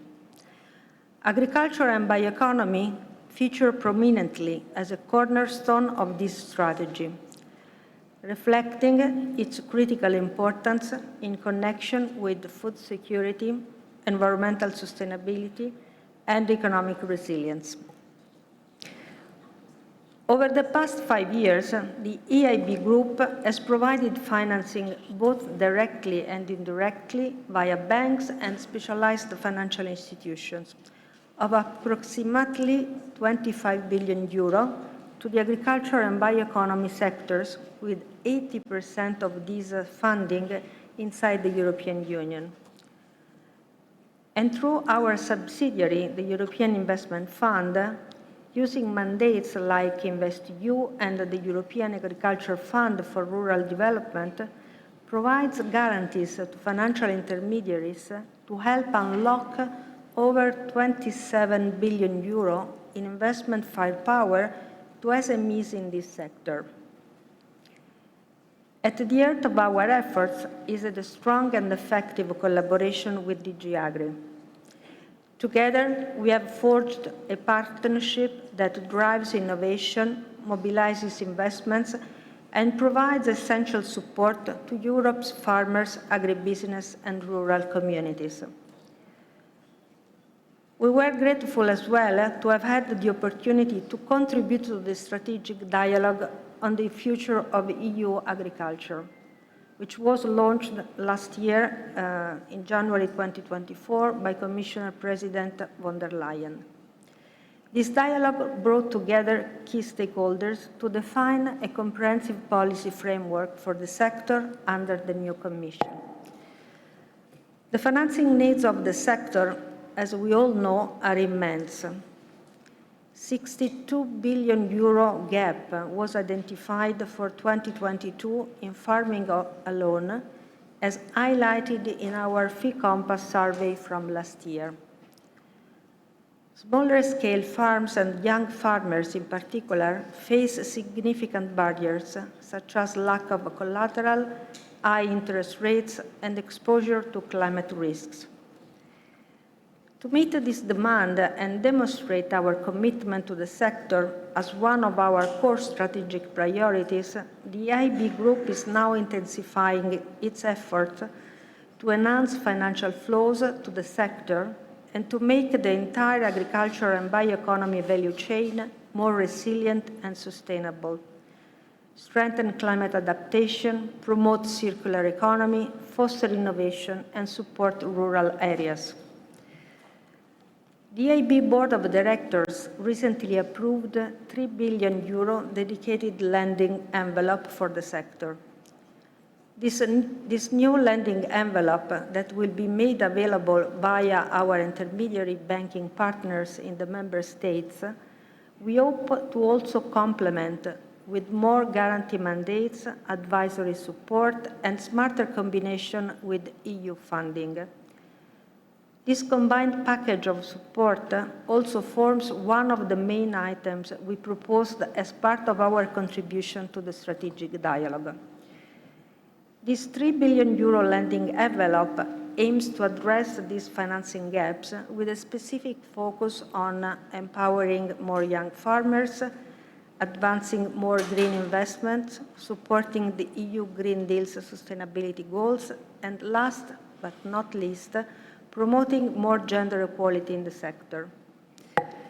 On the advisory side, and via the Fee Compass mandate with DG Agri, we aim to promote more use of financial instruments under the EAFRD and help Member States managing authorities unlock new opportunities to also combine financial instruments with grants as well as EIB Group financing.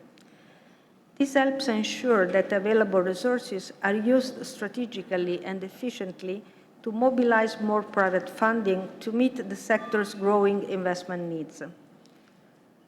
Under the InvestEU Advisory Hub, we also offer support via the Green Gateway Advisory Program, providing support tools and training to our partner banks, including national promotional banks, to deploy more green investments in the sector. This includes also online tools, such as the Green Eligibility Checker, that helps partners banks determine whether the enterprise or project they are financing is in line with EIB's green eligibility criteria, as well as providing an ex-ante assessment where applicable, of the impact of that investment in terms of energy savings or CO2 reduction. The scale of investment required in agriculture and the bioeconomy is vast, but the opportunities for collaboration are equally significant. Building synergies between EU funds and EIB Group support is therefore crucial. In conclusion, I'd like to express my gratitude to DG Agri and our host today, the Ministry of Agriculture of Spain, for allowing me to express our commitment to the sector as part of a renewed strategic priority for the EIB Group. I look forward to working with the new Commissioner Hansen, whom I hope to shortly meet, to offer our support in aligning our financial tools with the strategic EU objectives as part of the Commission's forthcoming vision for agriculture and food. This shared vision of where we are heading in the next multi-annual financial framework will, I'm sure, create new opportunities for even more alignment between EIB Group financing and the EU budget. Let us therefore continue to strengthen our partnership and make the most of the opportunities ahead. By working together, we can build a more sustainable, competitive, and resilient future for EU agriculture and the bioeconomy. I would like to excuse that I have to leave in a few minutes, and unfortunately I'll not be able to listen to our dear Minister from Portugal, which actually I thank very much on the side of everyone for being with us today.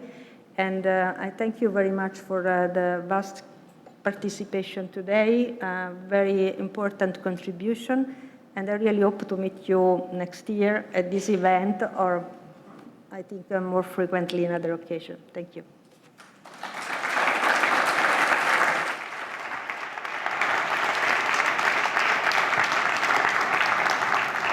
Thank you so much to Gelsomina. And now it's a great honour to welcome to the stage Minister of Agriculture and Fisheries for Portugal, José Manuel Fernandes.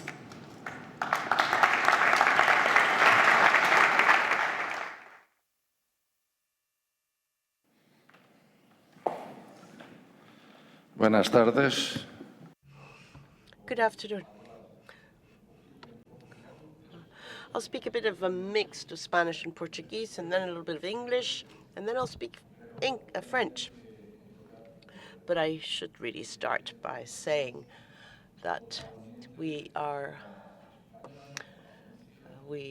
stand on the side of Spain, of Valencia. We would like to show the solidarity of Schuman, solidarity of facts. So all the European funds that can possibly help Spain and Valencia in particular should be used, because solidarity cannot just be words. It needs to be a solidarity of deeds. And this is the reason I'd like to say these words for the Sub-Secretary of Fisheries and Agriculture, Mr. Manso, and also to the Minister, Luis Planas. I think you know that we have defended the same thing in the Agri-Fish Council. A pleasure to have with us the Vice President of the European Bank. And with these few words in English, I need to start to say that agriculture, and why we are here, agriculture is food security, but that means food on the table, food on the plate. And at this moment, agriculture is also defense, and we need to emphasize this word. Agriculture is a key priority for the strategic autonomy of the European Union, and we need to translate this priority in budgetary consequences. That means that we cannot reduce CAP in the next MFF. That means that if we apply the deflator of 2% and have the same amount of constant prices, if we have this adjustment, the deflator in the European Union is 2%. We have a reduction because the inflation is more than 2%. Why not to accept at least this adjustment of the deflator? We cannot also accept a single fund. If we have a single fund with all the funds, we will destroy CAP and cohesion policy. If we have a single fund, we will hide the cuts. We know that the RRF, the Recovery Resilience Plan, we have a debt that we need to pay. Why not to put the payment of the debt above the ceilings of the MFF? Otherwise, we know that is more than 10% of the budget until 2058. And that's the last year that we need to pay. But agriculture, and I have listened, is not only, cannot be only financed by the funds of the CAP, the first and second pillar. We need connectivity. We need cohesion funds to have this connectivity. We need to fight against climate change. It's not clever if each member state are making research for the diseases that we have. At this moment, we have the blue tongue in all the countries. It's not smart if Netherlands, France, Spain, Belgium, Germany, they are making research. Why not to have a strong research in Horizon Europe, the biggest program that we have in the world? InvestEU, and I have worked a lot in the Juncker plan, in FC1, FC2, in InvestEU. Why not to have a window for the agriculture? Why not to have a clear window? Why not to have in the Horizon Europe a clear pillar that you can tell me, oh, it's inside. No, no, it's not clear. And why not in the compartment of InvestEU, because now we have this compartment, why not to have the possibility to have standard products for agriculture? We are talking about the young farmers. Where are the possibility to have easy instruments and interest rates near to zero? We need.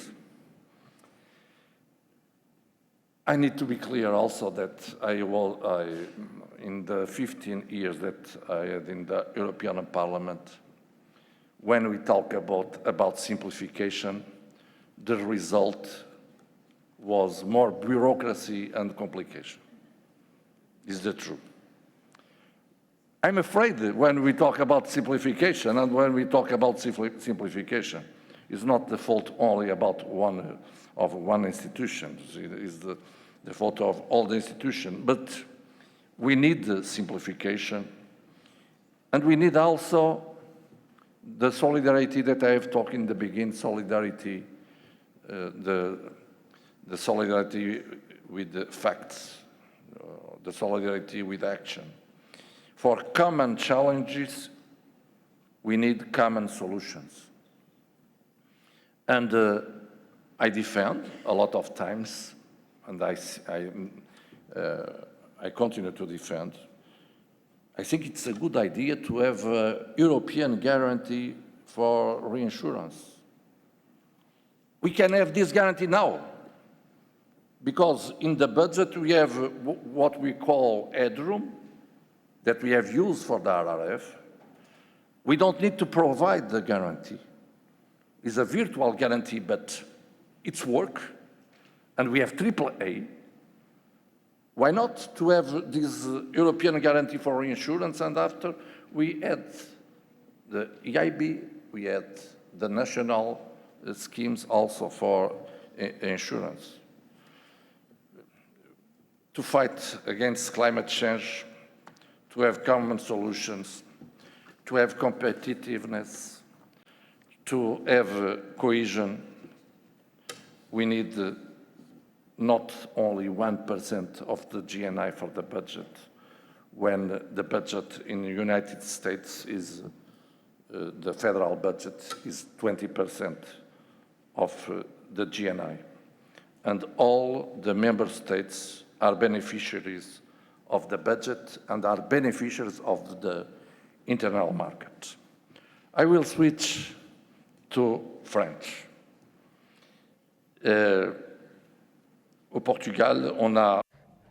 In Portugal, we also have financial instruments as an objective for it to be complementarity and for it to do what other funds cannot do. I defend blending, and we need to work for these financial instruments.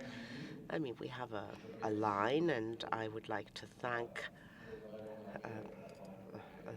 us for all the work that we've done with the EIB and also with the European Investment Fund. At this particular moment in time, we have 351 loans that have been formalized, and we have 137 million euros in loans. We've used the EAFRD guarantee. Now, we have 50 million for financial instruments in the agricultural budget, and we expect there to be a mobilization of 500 million euros. And I really hope that the reprogramming that we have adopted can be approved quickly. And I also hope that the Commission can defend these financial instruments. I would like to have financial instruments with, especially for young farmers, with low interest rates. I know this is not a simple thing to achieve, but we need to work towards that objective, that is financial instruments for young people. In my country, the average age of farmers in Portugal is 64. And it is therefore urgent. It's really urgent to seduce the young, and therefore we need to take action, and therefore to have low interest rates or close to zero for young people. I am convinced that this is something that we need to introduce and to reduce and remove the obstacles. And then there's another thing that we need to do. Today's farming is modern farming. I mean, we can use artificial intelligence, robotics, and farmers are those who protect the environment best. Farmers would like to be able to pass on their farm to the younger generations, to their children, and the idea that has been developed in the area of farmers is not the correct image that we have of the farmers. And the narrative against agriculture and farmers is a narrative that is unacceptable. So on small farms, on small agricultural holdings, remember that each country, each member state has its own specificity. And even in each member state, we have certain regions where there are specific features which we need to understand, which we need to value, and which need to provide for value-added aspects for products which you can't produce anywhere else. Unique products, and which therefore deserve to be well known and to be appreciated. I say this quite often. Agriculture is also gastronomy. It is culture. It is part of our heritage. It is part of research, of innovation, of industry. And that basically means that the cohesion policy funds need to help. And sometimes we see such difficulties to do this. Sometimes it's very difficult to have agriculture with connectivity, but no internet. So we're going to be asking the Common Agricultural Policy to introduce internet everywhere. No, we're not going to do that. I spoke about research and about Horizon Europe. But when we talk about the environment, the funds dedicated to the environment need to make it possible for common agricultural policy to benefit. Well, what I might be saying, I think, is, well, we're going to reduce agricultural, but the envelope for agriculture, but after all, there is money for connectivity.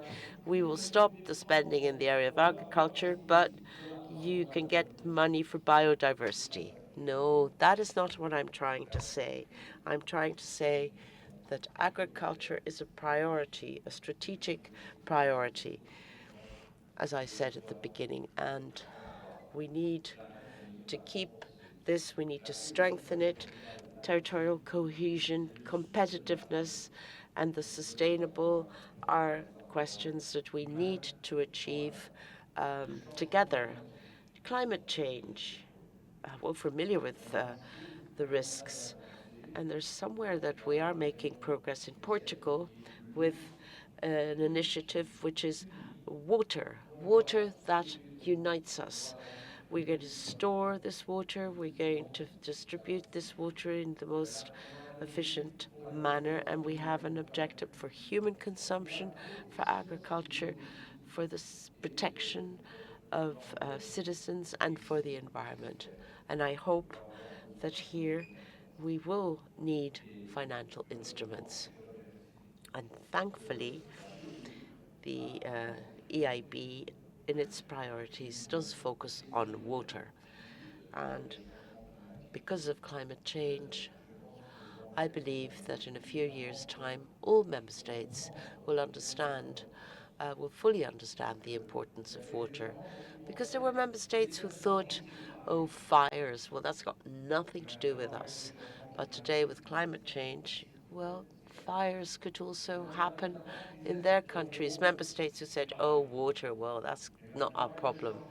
But with climate change, they said, yes, of course, water is also a problem. And water resources are important. We need a system that properly uses water. We need efficacy, and I'm not sure that I'm using the right French word, efficiency, but efficience, but in any case, we need to do more with less. So thank you for this invitation, and I'm convinced that everyone sitting in this room have no doubts in their minds as to what I said in favor of agriculture. I know that we have strength in order to show citizens that agriculture is essential, is crucial for the future of Europe, for stability. And instead of thinking of reducing this envelope, you need to think that at least it should be maintained to keep something that works well. And I will do everything, as always, I will do my utmost, because I'm completely convinced of what I'm saying, to help farmers. We need to respect farmers more.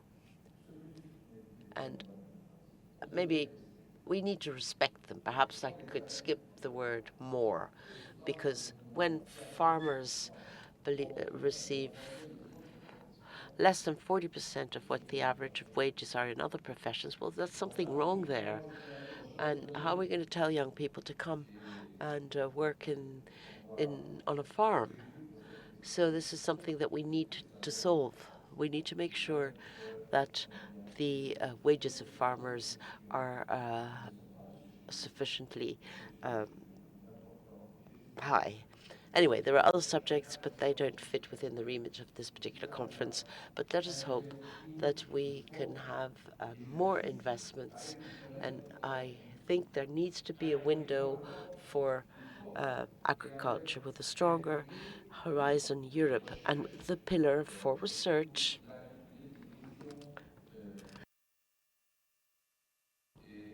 in the agricultural sector, and a CAP that is kept at the present level and is not reduced. Thank you.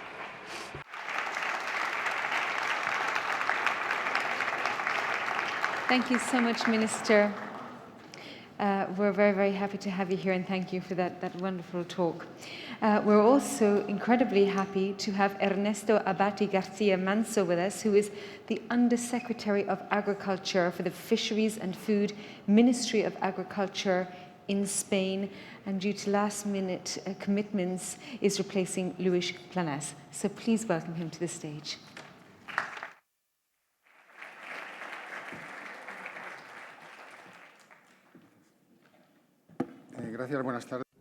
Thank you, and good afternoon.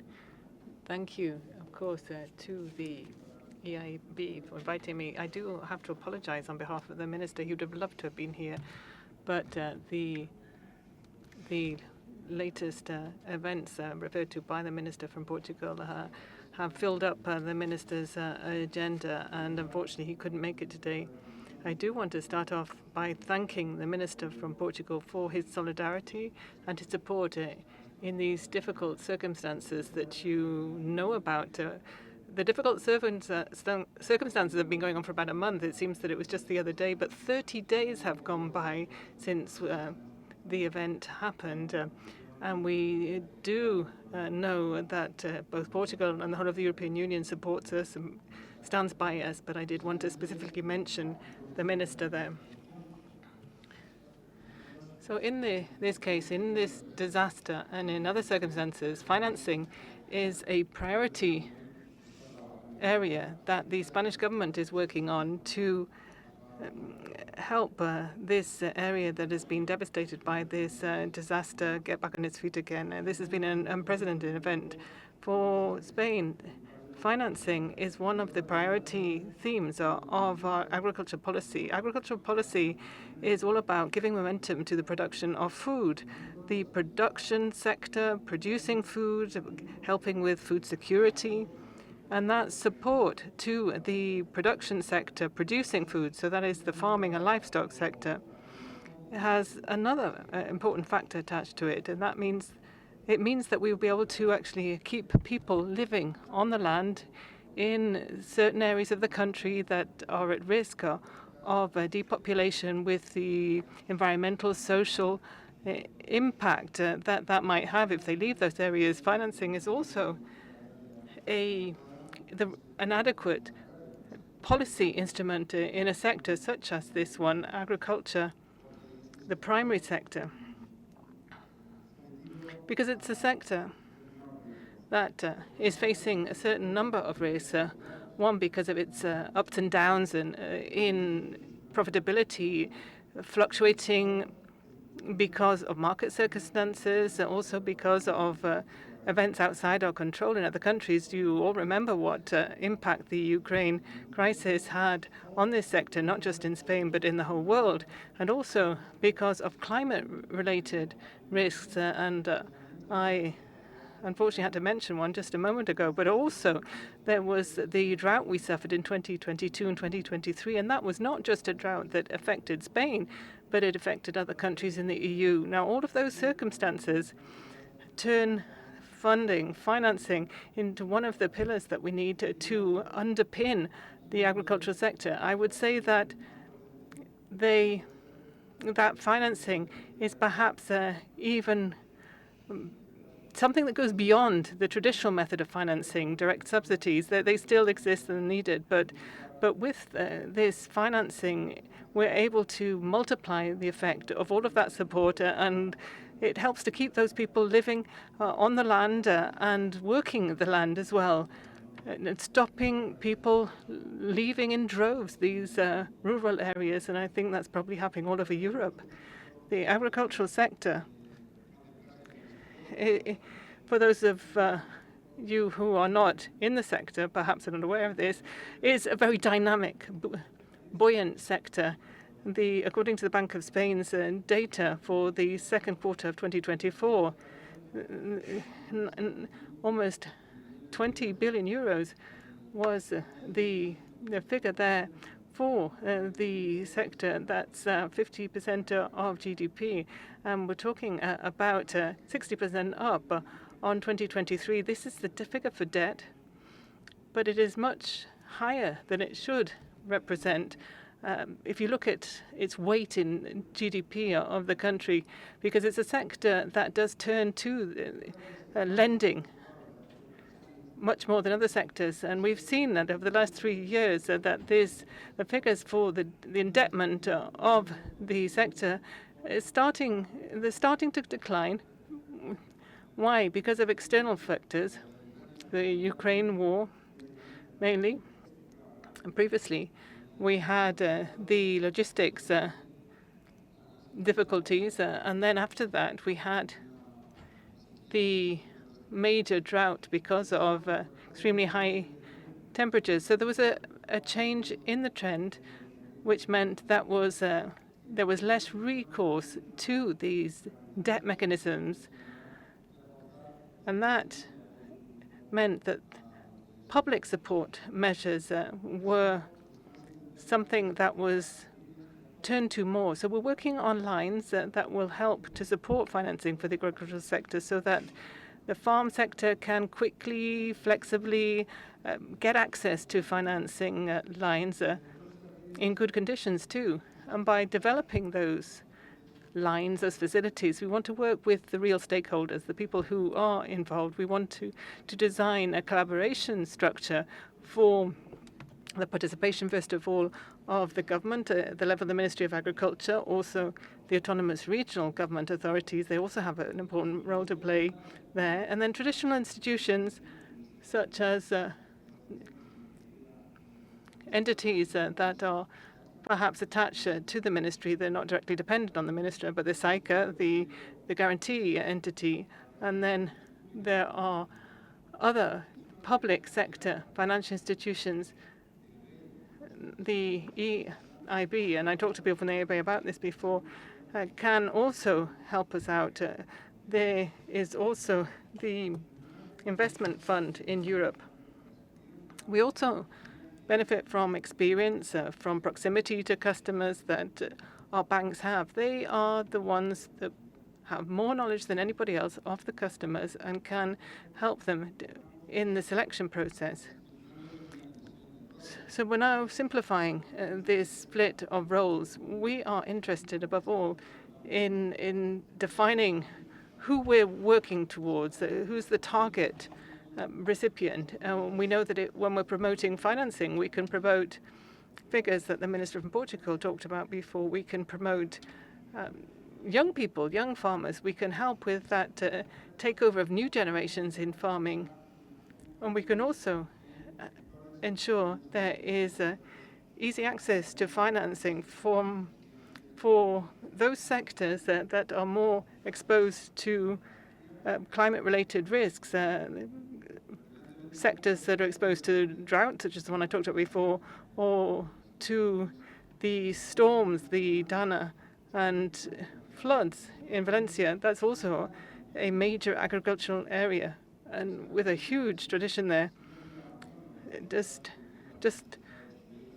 the devastated areas, the farming areas that have had to be given up would mean a total environmental disaster too. What's going to happen to all of that land, which up to 29 days ago was land that was being used to cultivate citrus fruits and persimmon, for instance. We're working on all of that. This was all an aside, but I know I'm running short of time. But let me explain what we're working on, the number of lines. One of those lines, its goal is to offer farmers, the primary sector producers, those loans that are guaranteed and have a discount there. We're looking at 1 billion euros to be mobilized under that heading. We're creating different financing lines, seeking synergies between the different stakeholders I talked about before. The Ministry, SAICA, which is a public body with a long track record as a guarantee body, and then the ICO, the Official Credit Institute, which can also fund these operations. Then, of course, the private entities. So what's the new thing about this line, which was set up in 2022? And right now, with the latest incorporation, which was for the Dana, 170 million euros was the extra amount put in. Apart from selecting our target at the ministry's level, who we're trying to help in these financial operations, we're also trying to finance part of the principal that has to be paid for by the farmers, maybe 10 to 15% of the principal of a loan that is accepted at a bank. So we would help with 10 to 15% of that principal, and we also are helping out through the guarantee through SECA. And if the operation has to be restructured and refinanced, 18,000 applications came into us during the drought, and about 9,000 were the beneficiaries. There's now a new line with similar characteristics, but as the target has changed slightly, the time I'm talking about the target recipients, we're now steering this the 27 million euro amount towards young farmers. And a week ago, we set up a new 60 million euro facility that would go to help those farmers that have been affected by the floods in Valencia. These are the new facilities, but there are others. And I know that colleagues from the Ministry of Agriculture have spoken to you already today, and perhaps they've already got ahead of me, and you've had a spoiler to the content of the presentation that I'm making to you. But I can certainly tell you that we're hoping to put together a total of 625 million euros in our restructuring facility, which would be support for the centralized managed financial instrument, which I know is something that you've been talking about a lot already today at this meeting. It's something that's been set up. It will be implemented straight away. It's just required an agreement between the ministry and SAECA. 50 million euros is available to fund up to 80% of the guarantees from SECA for operations that cover perhaps agri-food cooperatives or other agents in the sector. 20% of the risk is taken on by the private financial institutions. And we're talking about loans even up to 2.5 million euros, not just for farmers, but for other agents in the food supply chain. And with the centralized management financial instruments, which you now know about, we are also helping out. There are European Union funds that are coming through, the EAFRD. So with the EAFRD funding and our own funding, we can help to cover the guarantees for the loans that are being granted to farmers in the primary sector. So all in all, financing has become one of the backbone areas of what we're doing in the primary sector. We can never overlook financing in any of the strategic measures that we're putting in place, because as there are more and more common examples of distortion in our environmental reality, we think that the way forward is going to be through financing. I know that we have stakeholders from all over here, from Europe, from private banks here in Spain, and from different governments and from the EU, as well as from intermediary bodies. So let me just encourage you and say, if we could perhaps raise the profile of these operations, give them more visibility, it would help farmers and other agents in the food supply chains to know about them and use them. Thank you.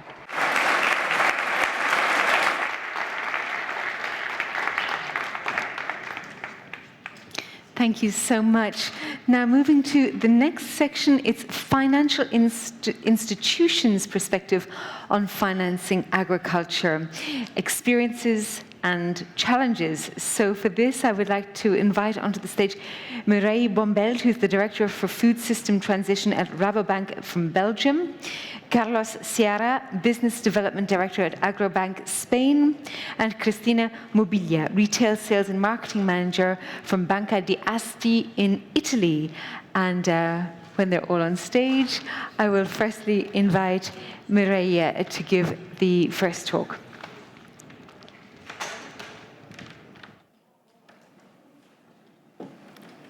Good afternoon, everybody. I know it's been a long day, but hopefully we can still tickle your minds a little bit with our presentation. And thanks a lot for the invite to EIB and FI Compass. So let me first very briefly tell you a little bit about Rabobank, and it may sound a bit familiar like the Crédit Agricole story, because we were also founded by farmers 125 years ago. And we have about 80 to 85% market share in the Netherlands, depending on which specific farming sector you're looking at. We have over 625 billion of assets on our balance sheet, and over 45% of that is direct lending to F&A. So it's really a major part of our business. And I'm very, I was very interested today because I heard so many challenges with finance for farmers in the EU.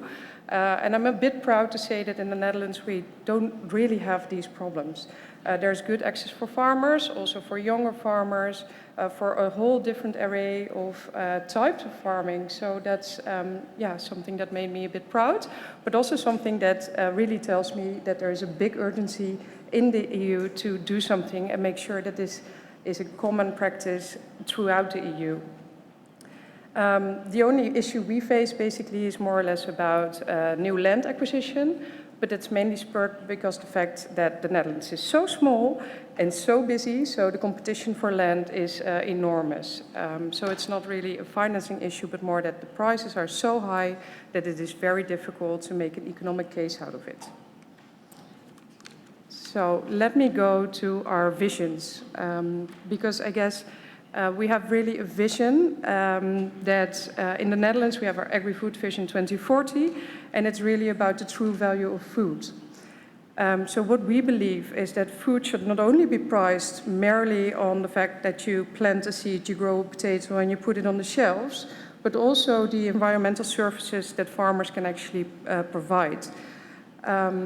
And it sounds a bit philosophical, and it sounds something that is a bit difficult to do in an open market. But we believe that with CSRD being present, there is really a big momentum because the entire supply chain has to show their impact. And if the big ones are actually willing to change, they will also help and start helping the farmers more and more in changing to a more sustainable practice. Internationally, you have what we call food system transition, and that's really about different ways of producing our foods, so that we respect our planetary boundaries, that we have resilient business cases for the farmers and a good and decent living. And our main focus is on regenerative agriculture and the bio-based economy or alternative proteins. And we believe that if we act according to these visions, it will lead to a future-proof business model for farmers. It will lead to a resilient and sustainable way of food production, but also ultimately to reduce risk in our own portfolios and for the entire supply chains to be CSRD or CSDDD compliant. We have a strategic offering that goes with these visions, of which I'm very proud of our 3 billion transition fund. It's 3 billion that Rabo has from its own funds, from its own profits, and it set it aside for enabling the transition in agriculture. So any client that meets our highest score in terms of sustainability, we are rewarding them with a discount, a general discount on all of their financings. But also clients that are still transitioning, if, for example, they buy equipment which is needed in order to become more sustainable, there's a very big discount on those type of investments, as well as higher loan-to-values, longer repayment periods, repayment holidays, all these type of structural elements would really reduce the financing burden during a transition and therefore lower the risk of such a transition, because they need the flexibility in their business case anyways to make up a little bit for the yield reduction that is generally seen in the first part of the transition. We also have a lot of existing EIB programs that we're very happy with. The biggest one is the impact loans that we have. And what we think the beauty of it is that it really links to existing trademarks and quality marks that companies already have. For example, in the Netherlands, we have On the Way to Planet Proof. So these are trademarks where the companies already committed themselves to. They already provided all the proof, all the administrative burden to those entities. And then we can provide them with an impact loan based on those quality trademarks. And I think that's very important as well, because we want to urge farmers to become more sustainable, but we don't want to put a lot of administrative burden and hassle on them. The EIF-backed innovation loans are also very interesting, and it's much used, not so much in agriculture, because in the Netherlands, collateral for farmers is already very high, also due to those high land prices.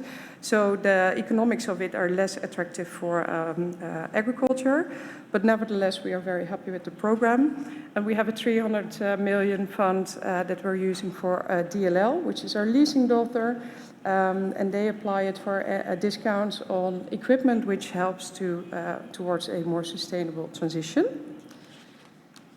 So, and from our vision to something really concrete and something that we're also very proud of. So we have set up the Future Fit Dairy Initiative together with Arla, Danone, Friesland Campina, DSM Firmenich. And these are 5 very big major supply chain parties. And the aim of all these parties is to move towards a future-fit dairy system which respects planetary boundaries and is also inclusive. So the way the program has been set up means that small farmers until the very big farmers, anyone in dairy should be able to work with this program and move towards a more sustainable future. It's an example of what we believe is very important, these supply chain initiatives, because we cannot ask the farmer to do everything by themselves. We need to have a shared vision to provide also comfort, just on an emotional level, that they are doing the right things. But also it's about incentive stacking. So it's about premium prices for the produce, it's about cheaper financing, but it's also about agronomic advice and really helping them to understand what they need to do.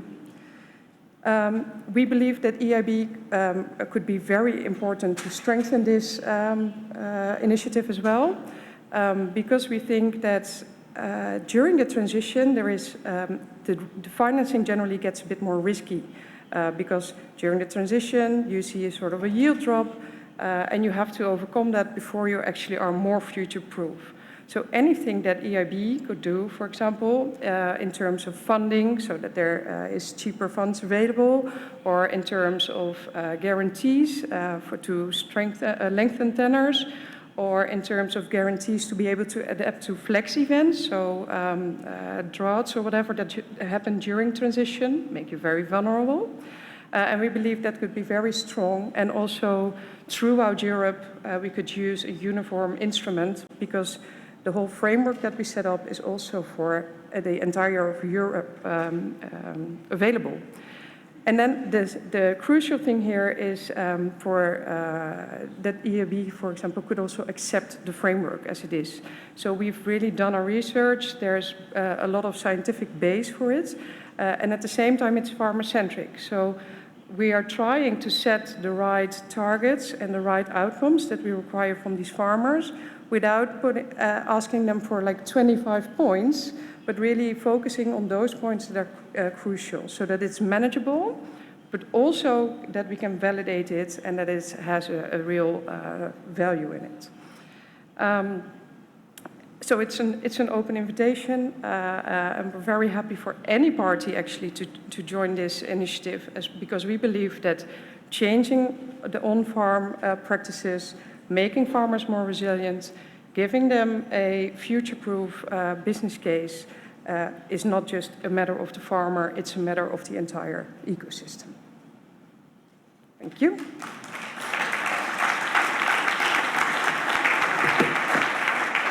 Thank you so much, Mireille. And next up we have Carlos Sierra.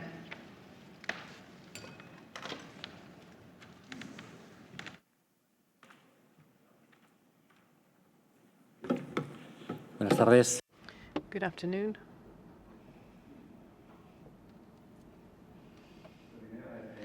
First and foremost, of course, I want to thank FICOMPAS, the EIB and the Ministry for giving me the chance to speak to you today. I'm going to start from the top. I think there are lots of issues that we need to look at to give us that overarching view. We have challenges, don't we? And of course, these are challenges that are global. If you look at, except for the Netherlands, I think it's great to see that so many people want to be in the farming sector there. We have a problem with the numbers coming into farming. However, there is an advantage here. I don't think any sector could ask for its increase to be 70%. With that 70% increase in food demand, I think we have a great opportunity. Let me drill down to Spain now. That average age of farmers, we have the same age as in Portugal, 61. Only 67% are under 55, and less than 30% of farmers are women in Spain. So there are two big problems that we have to address, and that is to bring more young people into farming and to have more diversity in farming. 6%, or rather 49%, are in dry farming, and most of our customers have only studied at a primary education level. That is another challenge that we have when we're looking to farming. There's also changes in consumer habits and needs, climate, the environment, etc., and the role of women. Let me tell you how we in Agribank are trying to address these challenges and take up those opportunities. We've separated this all out into 4 different sections, big blocks. First of all, what people would expect from a bank.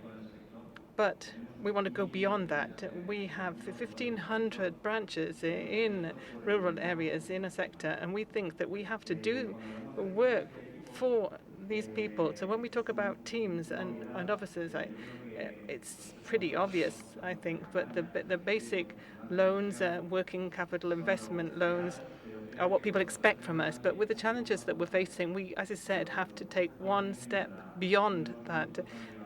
Our design of new products are bringing in the idea of sustainability and working with the EIB, with the Ministry, with the financial instrument, and with the autonomous regional government authorities to be able to come up with new ways of dealing with problems. And that's why we're focusing on diversity, on young people, young farmers, and sustainability.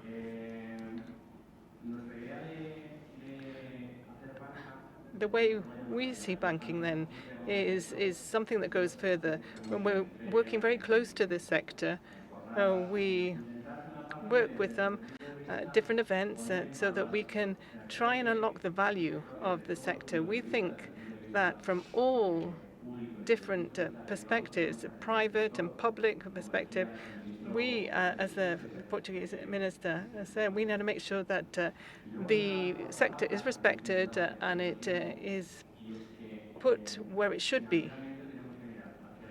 We also have to look towards innovation and sustainability.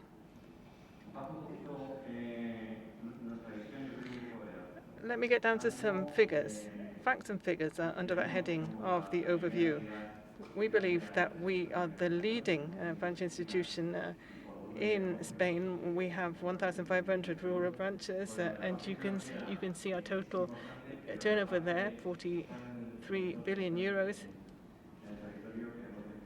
We think the most relevant thing, though, is how new we are to people in the rural areas. That's that. And then innovation. We also believe that there are things we can do.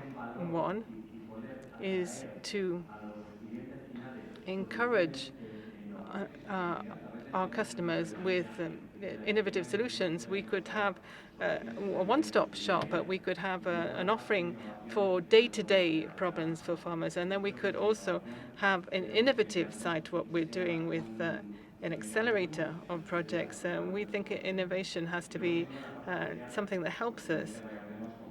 And then social, we have to work towards that generation replacement, bring more women into farming, and through microcredits, work with trickier customer profiles. Perhaps they have limited financial resources on a day-to-day basis, and help them out. Let me look at our different families here. This is I wouldn't like to pick out my favorite out of these blocks. It's up to the customer to decide which product they choose. So I can't pick them out. Let me just talk about two that we have with the EIB, not just in Andalusia, but overall. And I'll also talk about SECA. And as Pablo is here, I need to talk about them. So turning to EIB funding, this is SME funding. We can loan up to 12.5 billion euros there for investment, and this EIB funding allows us to perhaps offer rates that we couldn't otherwise. We are providing the guarantee, and there is a financial advantage that is offered here. It's what a fixed interest rate can do is ensure that a big enterprise is not that keen on it. So what we want to do, our agreement is to transfer these basis points advantages onto the customer. So an interest rate would be X for a self-employed person, and it would be a different one for the big company. And you can have also working capital funding, tangible assets, intangible assets. Turning to the EIB financing in the Andalusian government, this is the same, but at a regional level. We're also financing capital investment and working capital. And here it's the autonomous region that is backing us with 80% of that guarantee that allows us to work with the financial instrument. And we would never be able to do as much on our own as a bank. Once again, it allows people to purchase tangible and intangible assets and to work in agriculture and farming activities and transformation projects. The financial advantage is the interest rate, and the interest rate will depend on the customer profile. And then I'd like to talk about two other groups that we work with. These are, of course, the Spanish SAICA. This is the guarantee body.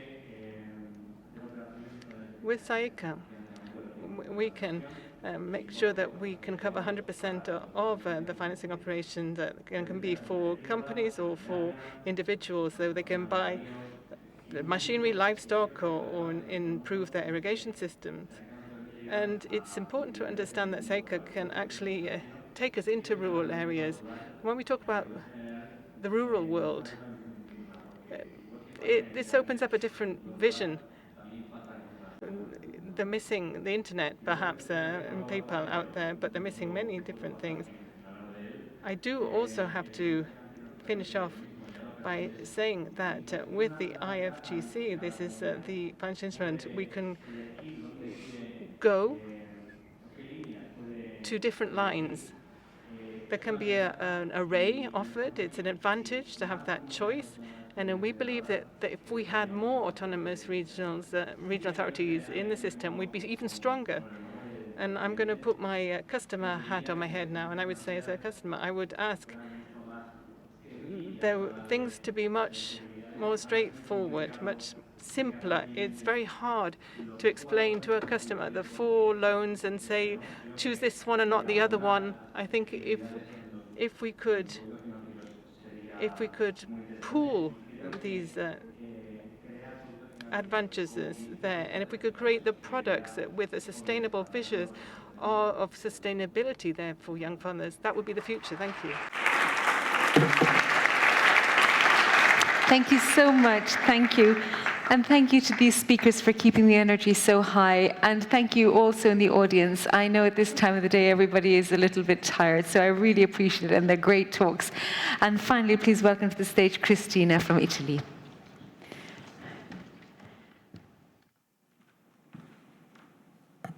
Good afternoon, everyone. Okay, we're ready to start. So before jumping into the first slide, let me say thank you to the colleagues of the European Investment Banking for this amazing opportunity. And thank you all. I am Cristina Mobilia, and today I'm representing the Bank of Asti. So my task of today, let's say that I have two objectives. The first one is actually to introduce you to the Bank of Asti. So I'm going to use some numbers to tell you who we are and what we do. And then second and most important, I'm going to talk about the amazing collaboration that we started in December 2023 with the European Investment Banking. And I'm going to show you some statistics. So you're going to tell me as well if you think the project is going well or not. I'm pretty confident it does, but I don't want to spoil anything. So usually when it comes to banks, I'm sure you're used to numbers like the capital, the ratio, the pillars. That's why I'm going to talk about some other numbers, and I would like to concentrate on the human capital numbers. So first of all, we have 209 branches, which are located in 5 regions. You can see them on the maps, all in the north of Italy. And we have more than 500,000 clients, which are a perfect mix, I would say, of families and small and medium enterprises. This is also something that we have formalized in our mission. And so the basis of our clients are exactly the target that we want. We also serve some large corporations, but we're talking about, let's say, small numbers. Our focus is definitely the SMEs. We are 2,200 employees, and despite the fact that as a bank we were founded in 1846, I would say we found our recipe to stay young, because almost 40% of our employees are actually under 40 years old. So this is our recipe. Last but not least, this is something that was also mentioned this morning, how important it is to have the right expertise when it comes to serve our customers and our SMEs. We have over 80 financial advisors, which are dedicated to the SMEs. Let's say that they're divided into groups because we have junior advisors and senior advisors. And 5 of them are already dedicated to customers that are just working in the agriculture and in the food and beverage production sector. So this way we can actually provide a specialized service. Some other numbers, and I think this slide actually helps me explain why agriculture and food and beverage production is actually important for us, because it actually constitutes the 11% of our total SME customer base. Some other numbers, as you may have understood, I don't dislike numbers, so I'm going to use them quite a lot. 67% of them are actually operating in the agricultural crop. For those who like the NACE sectors, I'm talking about 01. Then we have 12 of them operating in the animal farming sector. And last but not least, 60% operating in the food and beverage production. So let's say that this is the Bank of Asti in a nutshell. And before moving to the second objective of my speech, so to tell you more about the project with the European Investment Banking, let me say something about how everything started, because the project officially started in December 2023, but the first time that we met with the European Investment Banking, it was actually 2022. And as a territorial bank, as a local bank, the first time that we had to meet the colleagues from the European Investment Banking, we were like, how are we going to talk? How are we going to understand each other? Because, you know, one of our competitive advantage is not just that we speak Italian, but also the local dialect. And to talk with an institution that speaks English was a bit challenging for us. But this is a happy ending story, because since the first meeting, we actually discovered that, first of all, we share the same values when it comes to serve our customers. And then, yes, we speak the same language. So let's move to our project. Like I said, in December 2023, we started our collaboration, which is a total amount of 100 million euros. We started with the first 5 million. We are almost done with allocating them, by the way, and then we're going to move to the second tranche. This amount is dedicated to support the investment and the working capital of our SMEs. Some rules of the game. So 60% of the funds are reserved for SMEs working in the agricultural and food and beverage production. In addition, 10% are reserved to the same sectors, but specifically to young entrepreneurs, so farmers with less than 41 years old. Two key features of our collaboration and therefore added value to the product that we prepare together. First of all, the repayment terms up to 20 years for young farmers, for young entrepreneurs, so a longer duration within respect to what we can do without this collaboration. And then also enhanced economic terms, which means basically a reduction in the price, and so transferring the price advantage directly to our customers. Another important parenthesis, what can we finance, what can we sustain with this project? First of all, the SMEs which are in a startup phase. Then another topic that was actually part of today's meeting, the general transition operation, because when the senior are leaving the leadership to the junior, sometimes investments are required.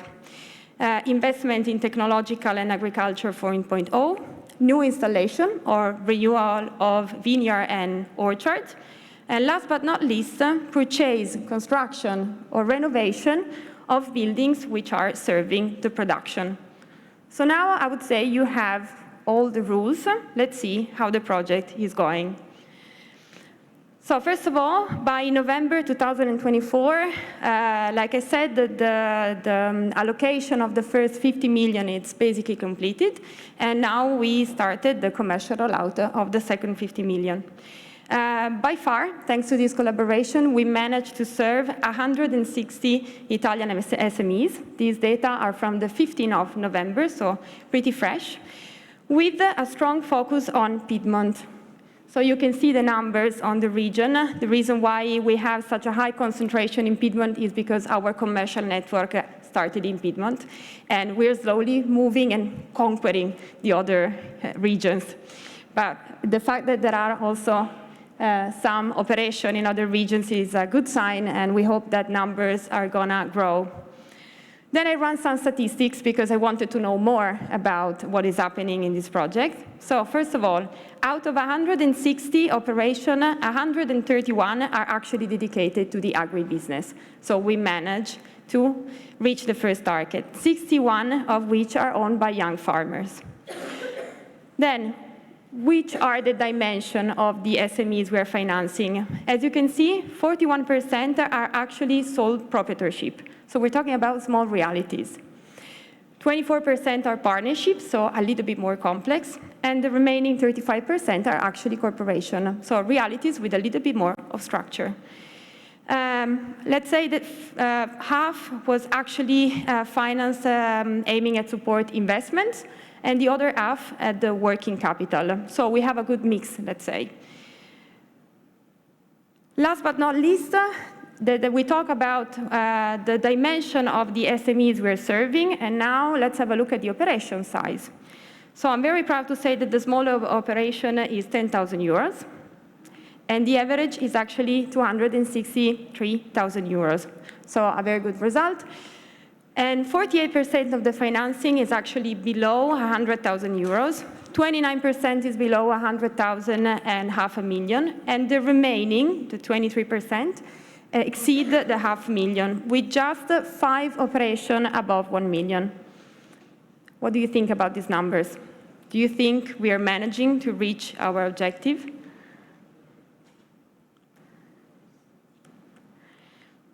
I would say we are satisfied, but definitely we want to do more. And this is actually the first time that we are collaborating with the European Investment Banking, but we hope that when we finish this project, we can definitely start with another one, and this can become some stable advantage in our portfolio. Thank you very much.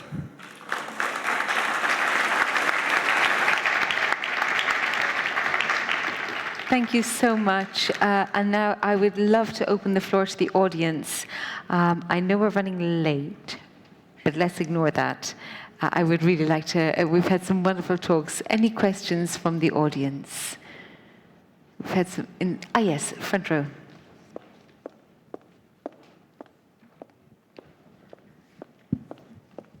Hola, buenas tardes. Hello, good afternoon. I work for the European Investment Bank.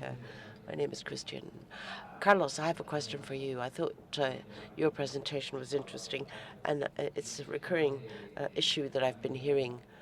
The average age of the Spanish farmer, 61, which is very high. And on the other hand, we've been hearing the importance of trying to help the young farmer with the different features that you mentioned. Allow me to understand. I'm a grandson of a farmer. My grandfather was a farmer. I remember going with him to the bank, and I know that his son has never actually set foot in a bank branch. So how are banks actually trying to reach young farmers? That is, it's true that those over 60, and I'm coming closer to that, and I go to the branch, but the younger generation uses their mobile phone. So what are you dealing with that? Have you got, you said that you had a lot of innovation there, so I would be really interested in knowing a little more about that. Thank you. Well, thank you very much. In Spain, 3 out of 4 farmers, young farmers, well, they inherit from their father or grandfather. It's only 1 out of 4 that starts farming or livestock breeding without having been a farmer before. So basically, it is still the father or the grandfather who tends to go to the bank. And the fact that we have a network of people working in the area, in the agricultural sector, you know, the closeness, the trust are so important. And that is why people would open an account, basically because they have an office, a branch just beneath their house. In the area of innovation, however, and generally speaking, for a farmer to see this as something attractive, well, innovation is attractive. A customer said, well, he can actually irrigate his lands, but at the same time he can have lunch with his wife. So all of this gives you the possibility of having a better life. So through the agro startup system, you can give somebody who's just starting, you can give him more than just the financial angle. You can talk about different things, you know, the application for irrigation, or the cow bells that control the cows. Which is, I think, generally speaking, something they prefer to talk about more than about the actual loan and the financial aspects of that. Yes, this side of the room. I love it when the microphones spread. Hello. Okay. Hello. Daniela Tontini from CRIF, Italy. CRIF is the Banking Credit Bureau in Italy. So I have a question for Rabobank. And you are operating globally, and you were saying that basically you assess somehow the level of transformation or the step towards the more sustainability of a farm, and this is a parameter for you to give a better credit. So if I got it right, all right. So my question to you is, how do you assess this concept? Thank you for the question. Yes, thank you.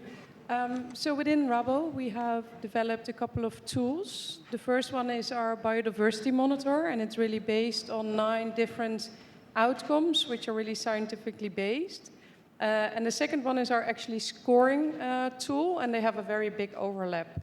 For example, inputs like water usage, inputs like nitrogen emissions, CO2 emissions are in there. So it's a 9-box grid, so there are 9 different elements where we score our clients.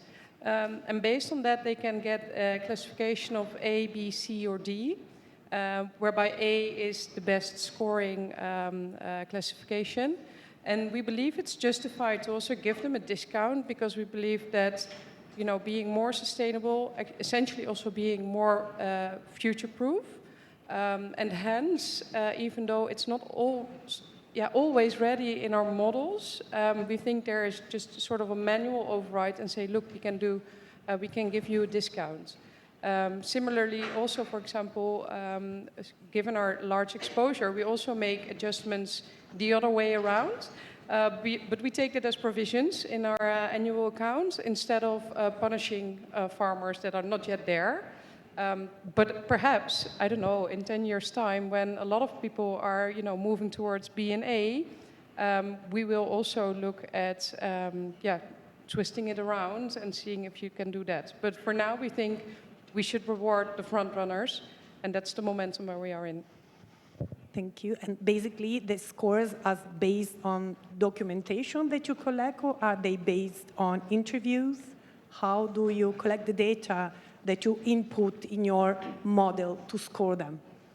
Yeah, good question. Well, some of these are really like qualitative questions. So we ask them, our account managers talk to these farmers, but there are also a lot of data that they have available. So for instance, they do know what they exactly put on their land in terms of fertilizers, for example.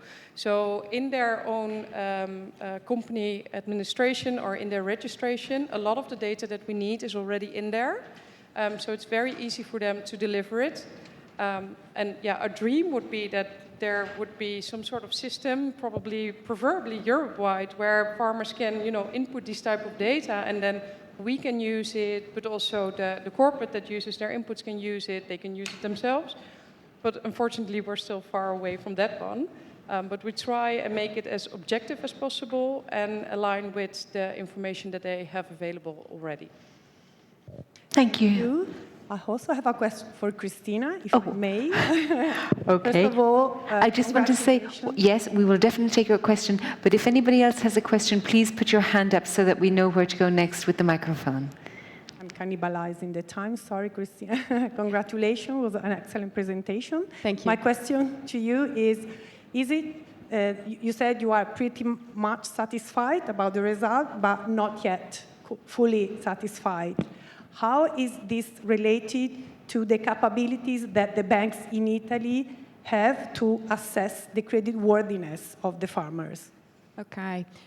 So I would say that the source of not full satisfaction mainly comes from the fact that, as you have seen from my slide, the geographical distribution of the customers is definitely polarized in Piedmont. So it means that in Piedmont we are reaching a good numbers of farmers, a good number of SMEs. In other regions, we should strengthen our dialogue, also probably with local institutions, which is something that we're actually trying to do. As far as evaluating agriculture is concerned, that is actually, that has actually some challenge at the moment. I don't know whether you're familiar with the, let's say, sustainability-related regulation for the banking system in Italy.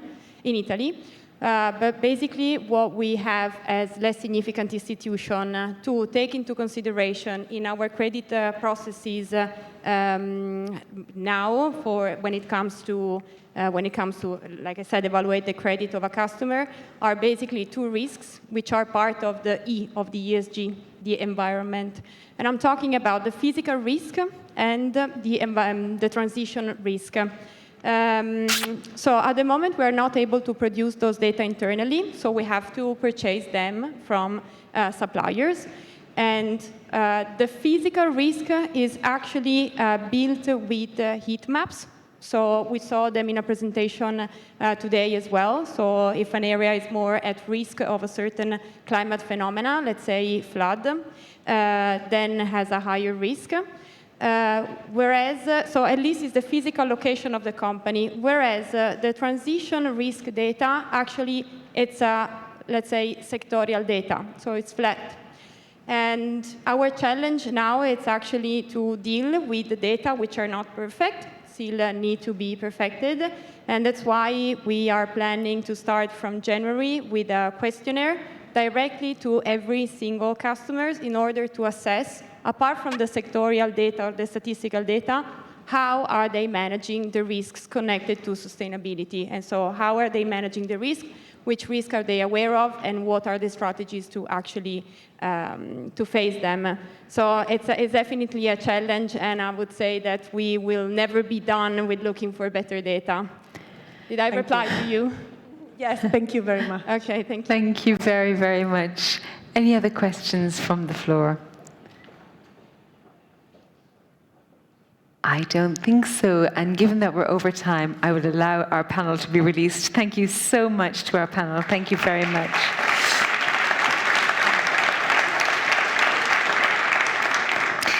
Now we have another panel coming from the EIB, this time the EIB Group support offer for the agricultural sector.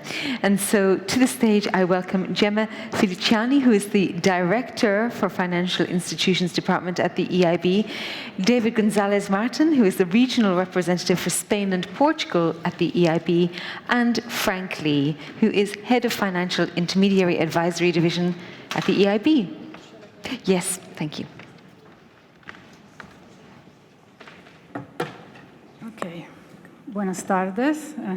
Thank you.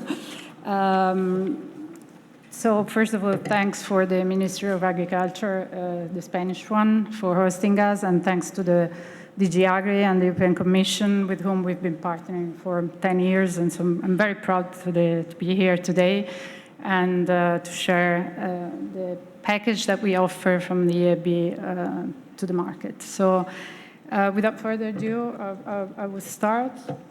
I think.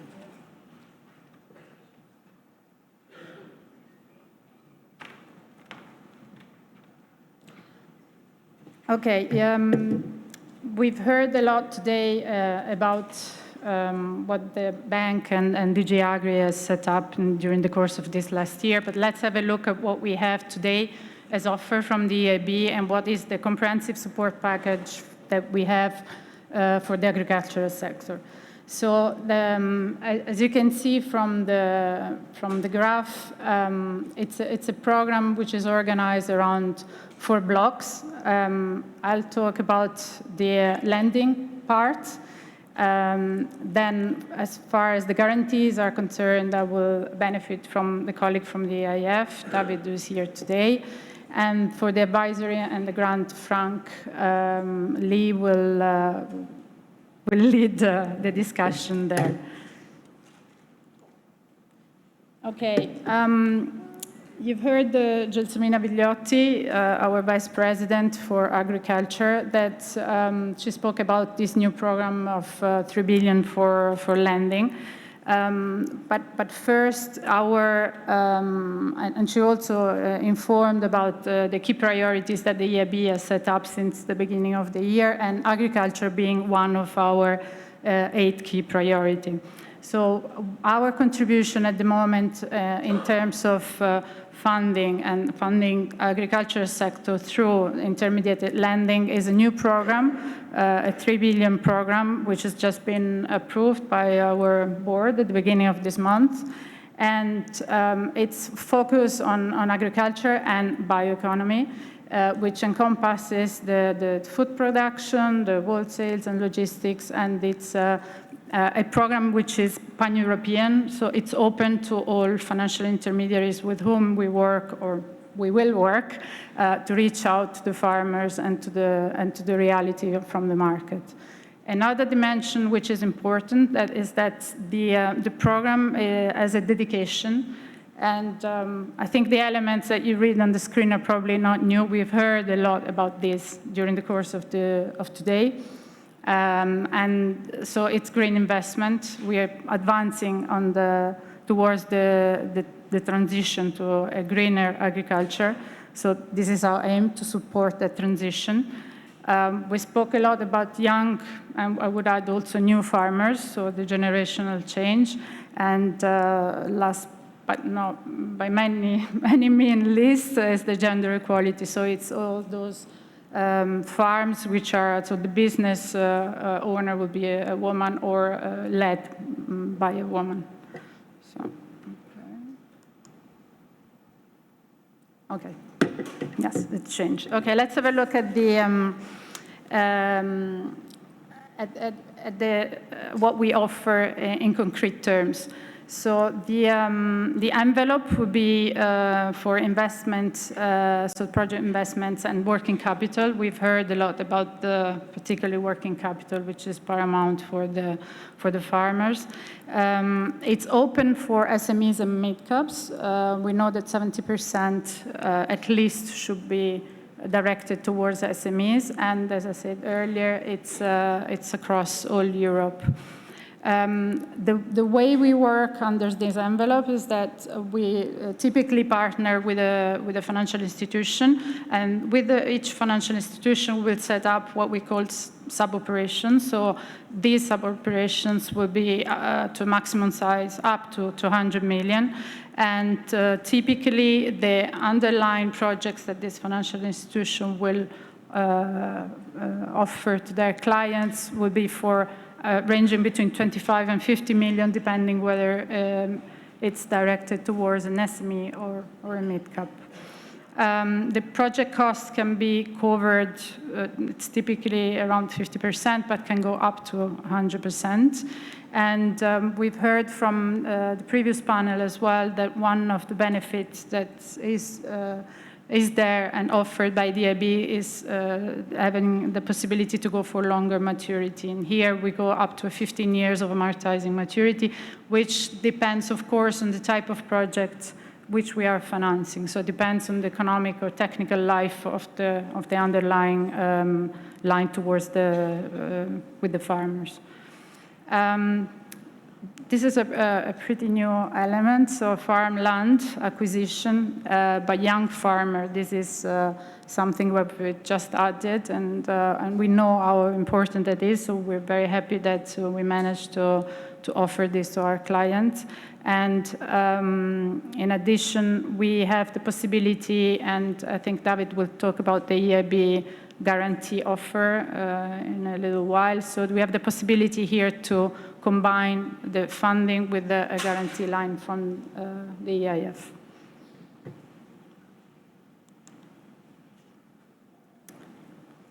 Okay, this is really the list of the projects which are eligible.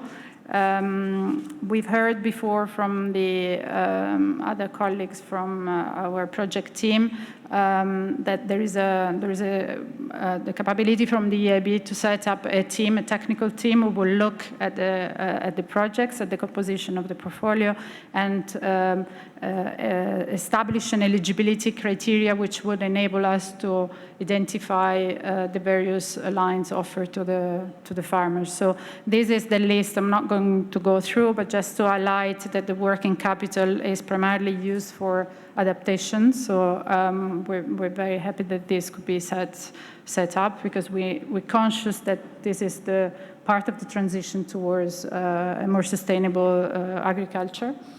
What else to highlight? Perhaps, yes, the innovation and resource efficiency measures are aimed at transforming and modernize the agriculture. We've also listened to some of the colleagues and some of other partners particularly in Spain, I think earlier on, where there was a strong accent to the modernizing, and actually we saw in the video. Yeah, so essentially that's in a nutshell our offer at the moment. So I will then leave the floor. Thank you.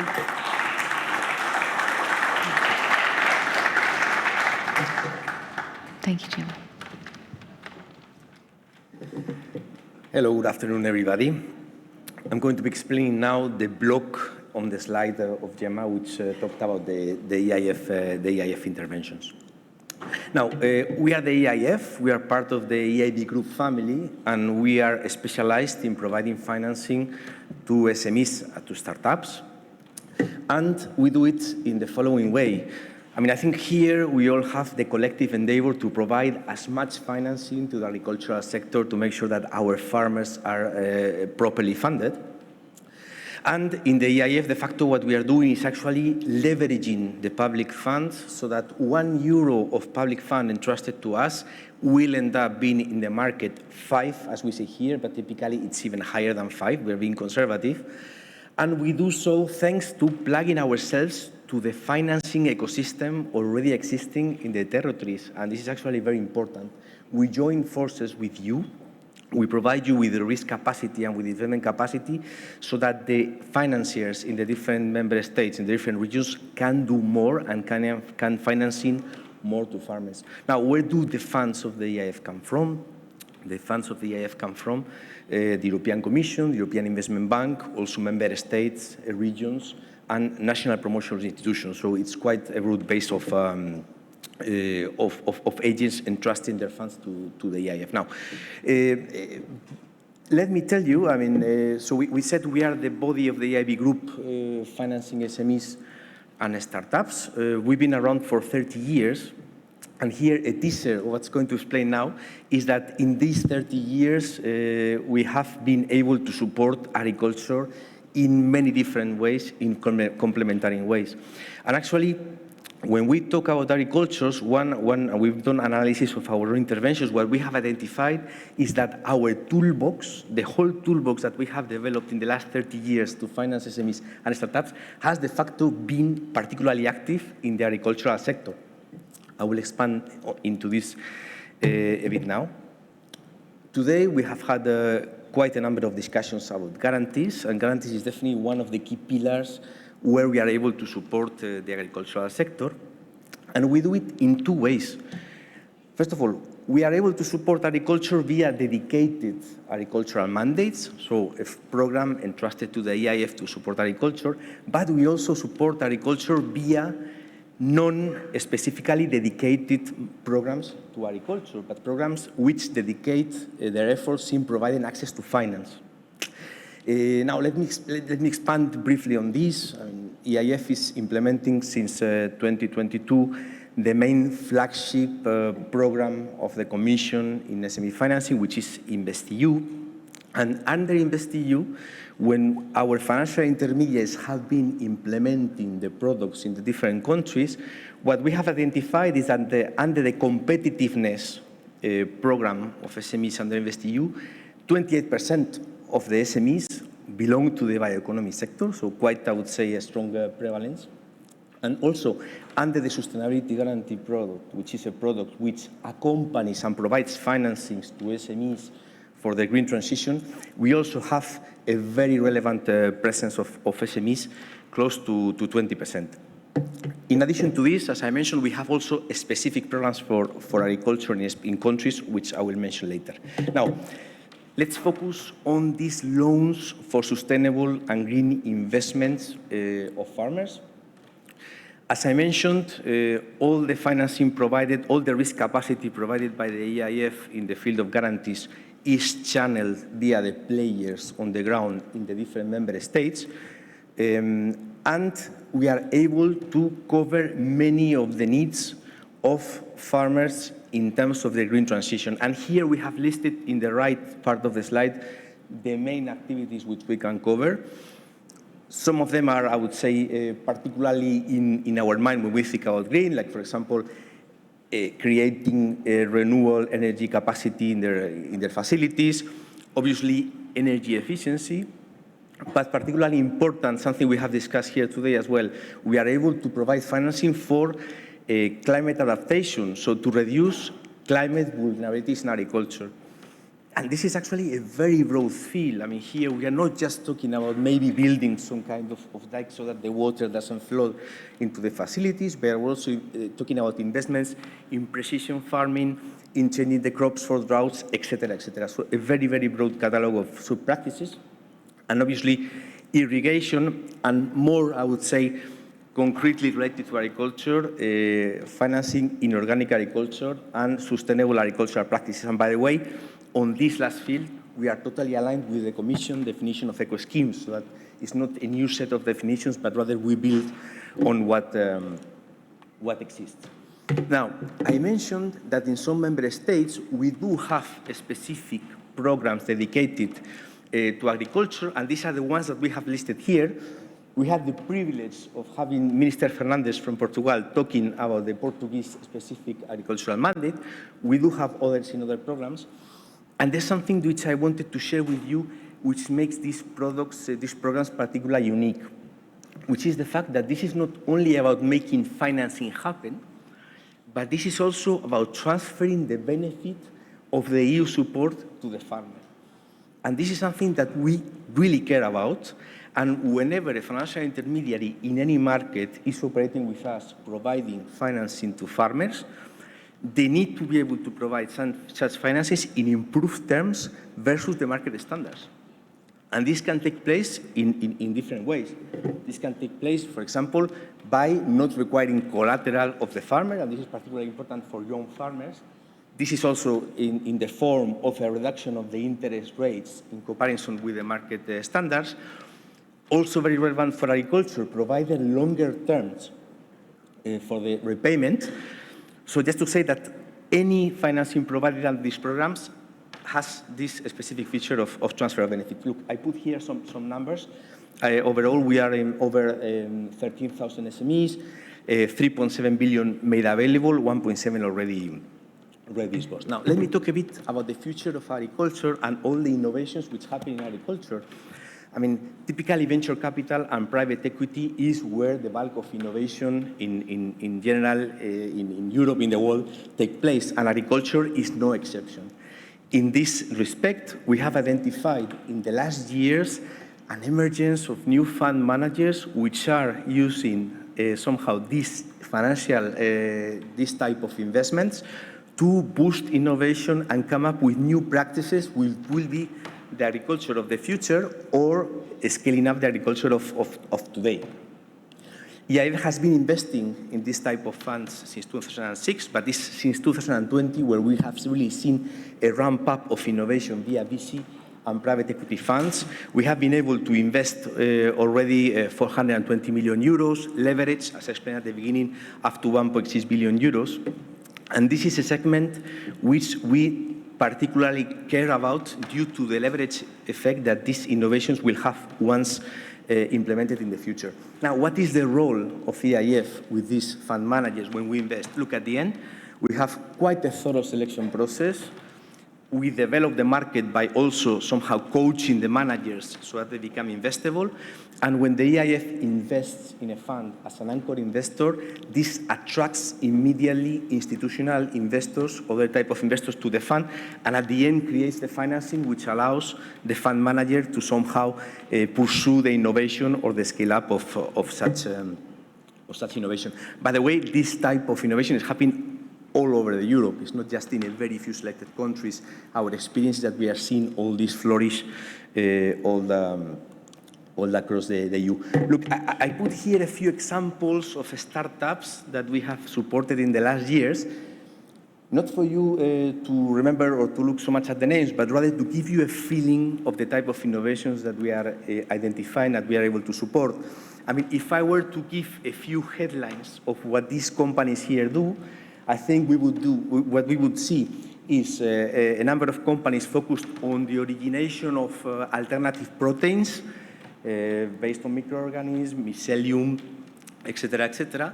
We would see as well business models, new delivery models, and new relationships between farmers and consumers, which are pretty innovative and outside I would say, the most traditional distribution system.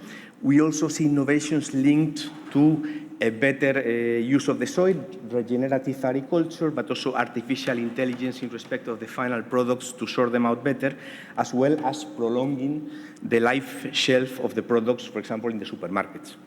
So you see, I mean, all this at the end is somehow affecting the whole value chain and the whole business model of the bioeconomy. Thanks a lot for your attention. I mean, I'm looking forward to doing more and to challenge additional financing to agriculture. Thank you. Thank you, David. Thank you. And now it's over to Frank Lee.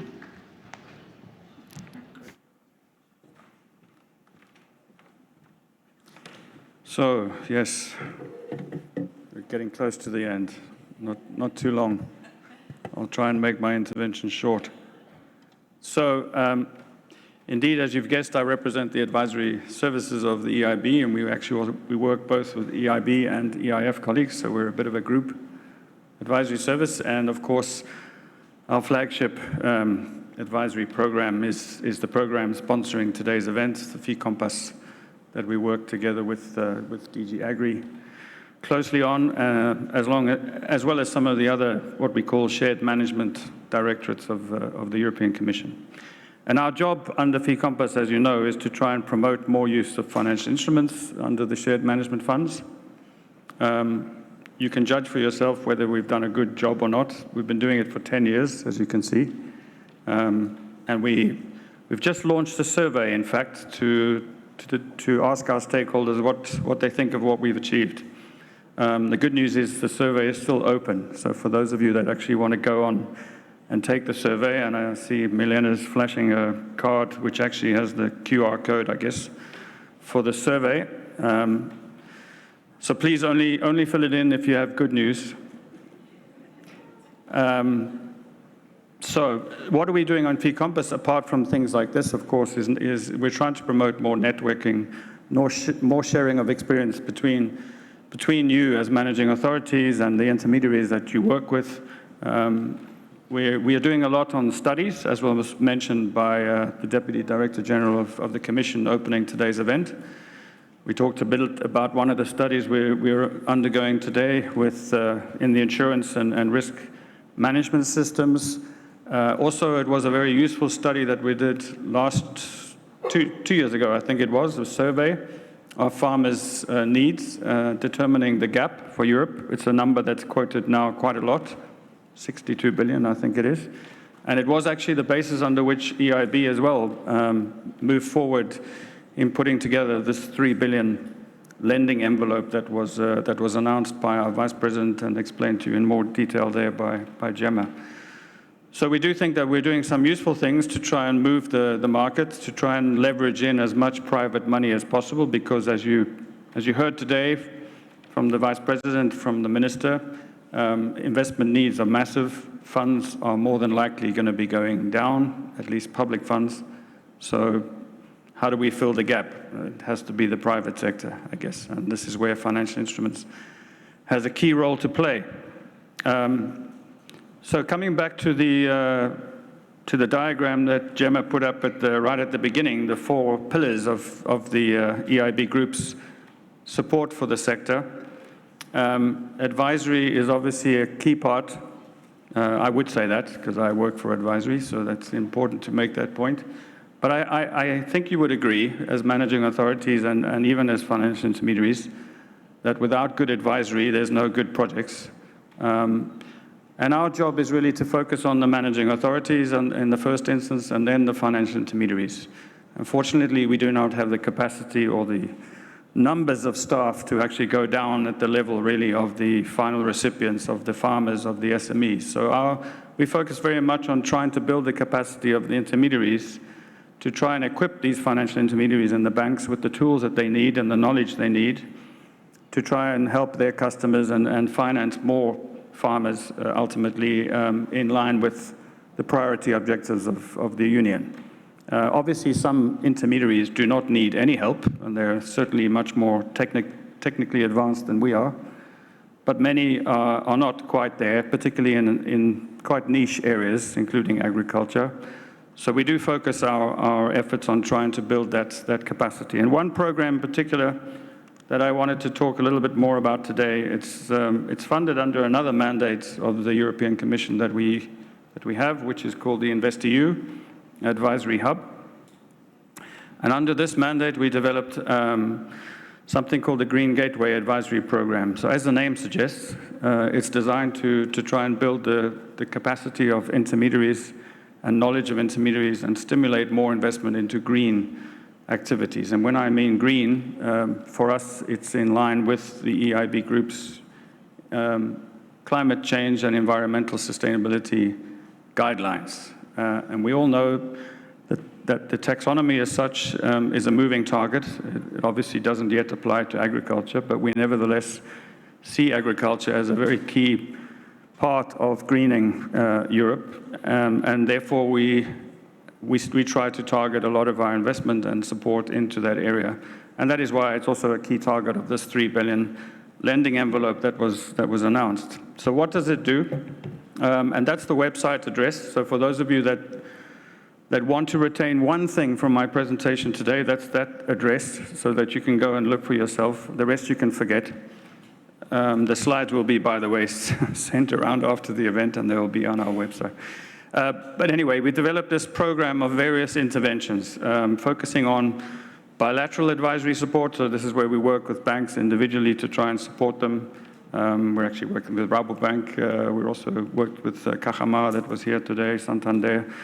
So we work with them on very specific issues, sectors, targets, whatever it might be that they're actually looking to do. There are some examples of what we do. But more and more we're focusing on these, what we call transversal tools. So these are tools where we're obviously trying to reach as many financial intermediaries as we can, who often have very common needs and training and awareness raising, capacity building needs. So these could be webinars that we organize. We organized actually, for example, very recently a webinar for Romanian financial intermediaries operating under the InvestEU Sustainability Guarantee of the EIF, the member state compartment. This had a very specific session just on agriculture, as an example. We're developing tools, which I'll come back to in a second. And then we've just launched what we call a help desk. So what we find, obviously, is that when it comes to climate, and particularly interpreting the taxonomy and the EIB eligibility rules, these are quite complicated in many respects, and we get lots of questions. And we've implemented a kind of a help desk to try and turn these questions around as quickly as we can, answer these questions coming to us from intermediaries. And it's quite an interactive and useful tool, and it will be more officially launched and more widely launched in the coming weeks. Just talking about the tools, some of what I show you here might be Greek, unless you've actually looked at the tool. So I would encourage you to look at the tool. Again, that website address that I showed you earlier, one thing to remember, greengateway.eib.org. If you go in there, you find something called the Green Eligibility Checker, which is this thing. And the Green Eligibility Checker is designed to help our intermediaries determine what's green, or what we consider to be green. And therefore, if they're using our financing to fund green investments, and they're trying to determine what's eligible or not, this is the tool that we advise them to use. It's fully in line with the terms and conditions under which we actually agree most of our intermediated financing.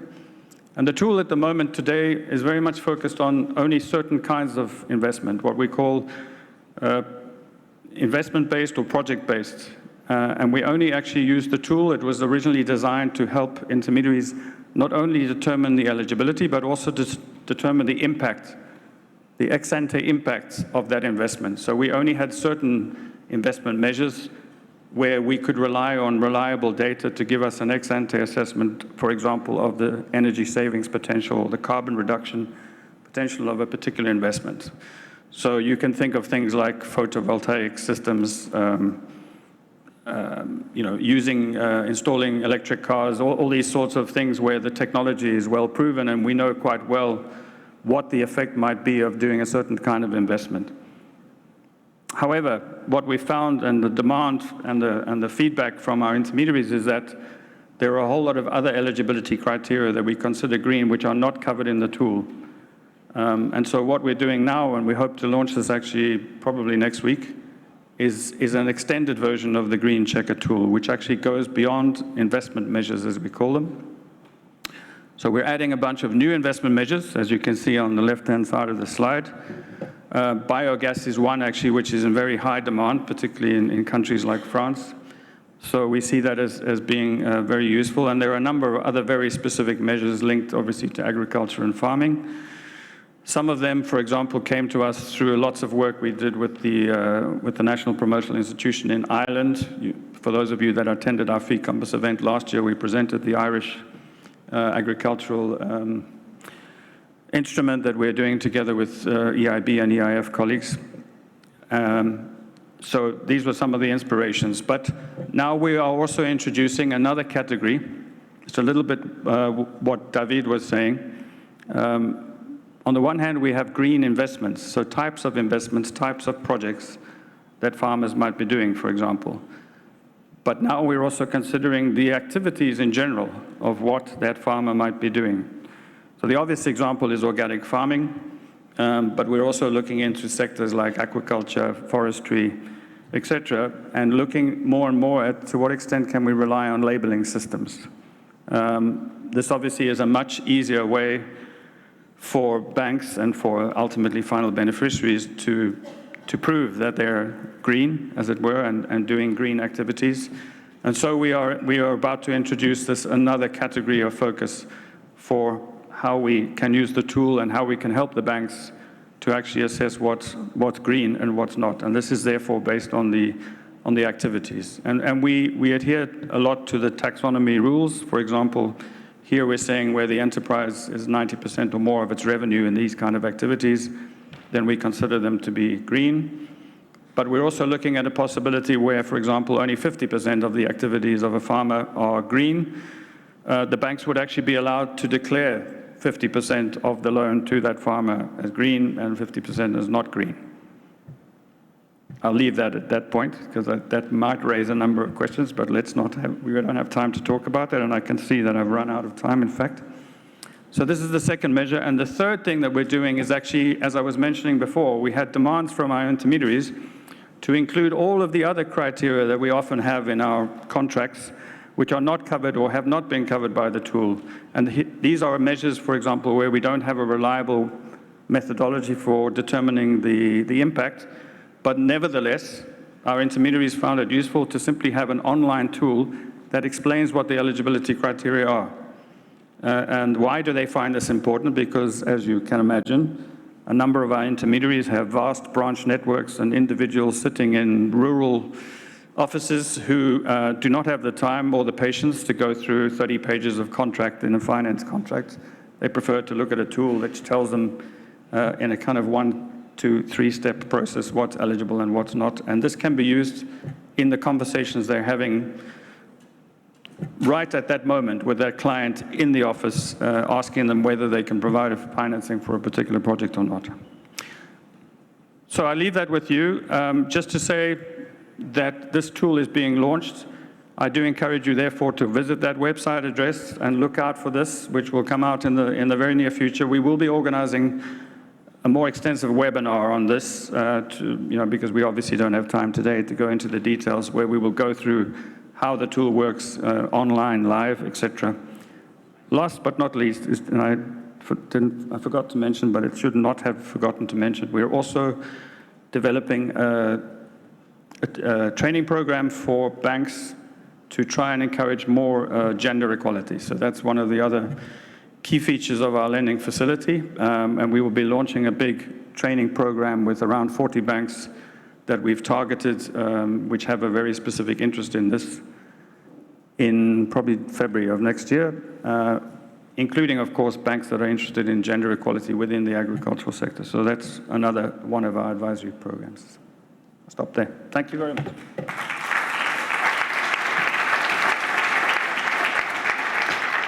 Thank you so much. Well, I have my set of questions, but as always, I would like your questions first. We know there's an upcoming webinar. I saw a lot of people taking photos, so I know you might have thoughts towards some of these ideas that have just been explained. Any questions? We're very close to the drinks. Don't worry, I won't keep you too long. Gosh, okay. Oh, well, it's over to me then. Right then. Okay, well, here we go. Are you sure? No questions in the room. Okay, well, I'm going to start with Gemma. I'll keep my eye open, But Gemma, first of all, so about the new EIB lending envelope, I'd love you to talk to us about which banks and countries that are potentially in the pipeline or that you're targeting. Thank you for the question. Does it work? Yes, it does. Okay. As I said, it's open to all EU member states, so all the countries, and potentially all the counterparts. In our preliminary assessment, I think we've identified more than 20 counterparts who could be interested, spread across 8 countries, if I'm not wrong. At the moment, we're actively working with some 10 of those, and we hope that some appraisal will be coming soon from at least 1 or 2, perhaps even in the coming weeks. And then, very importantly, how can farmers gain access to these credit lines?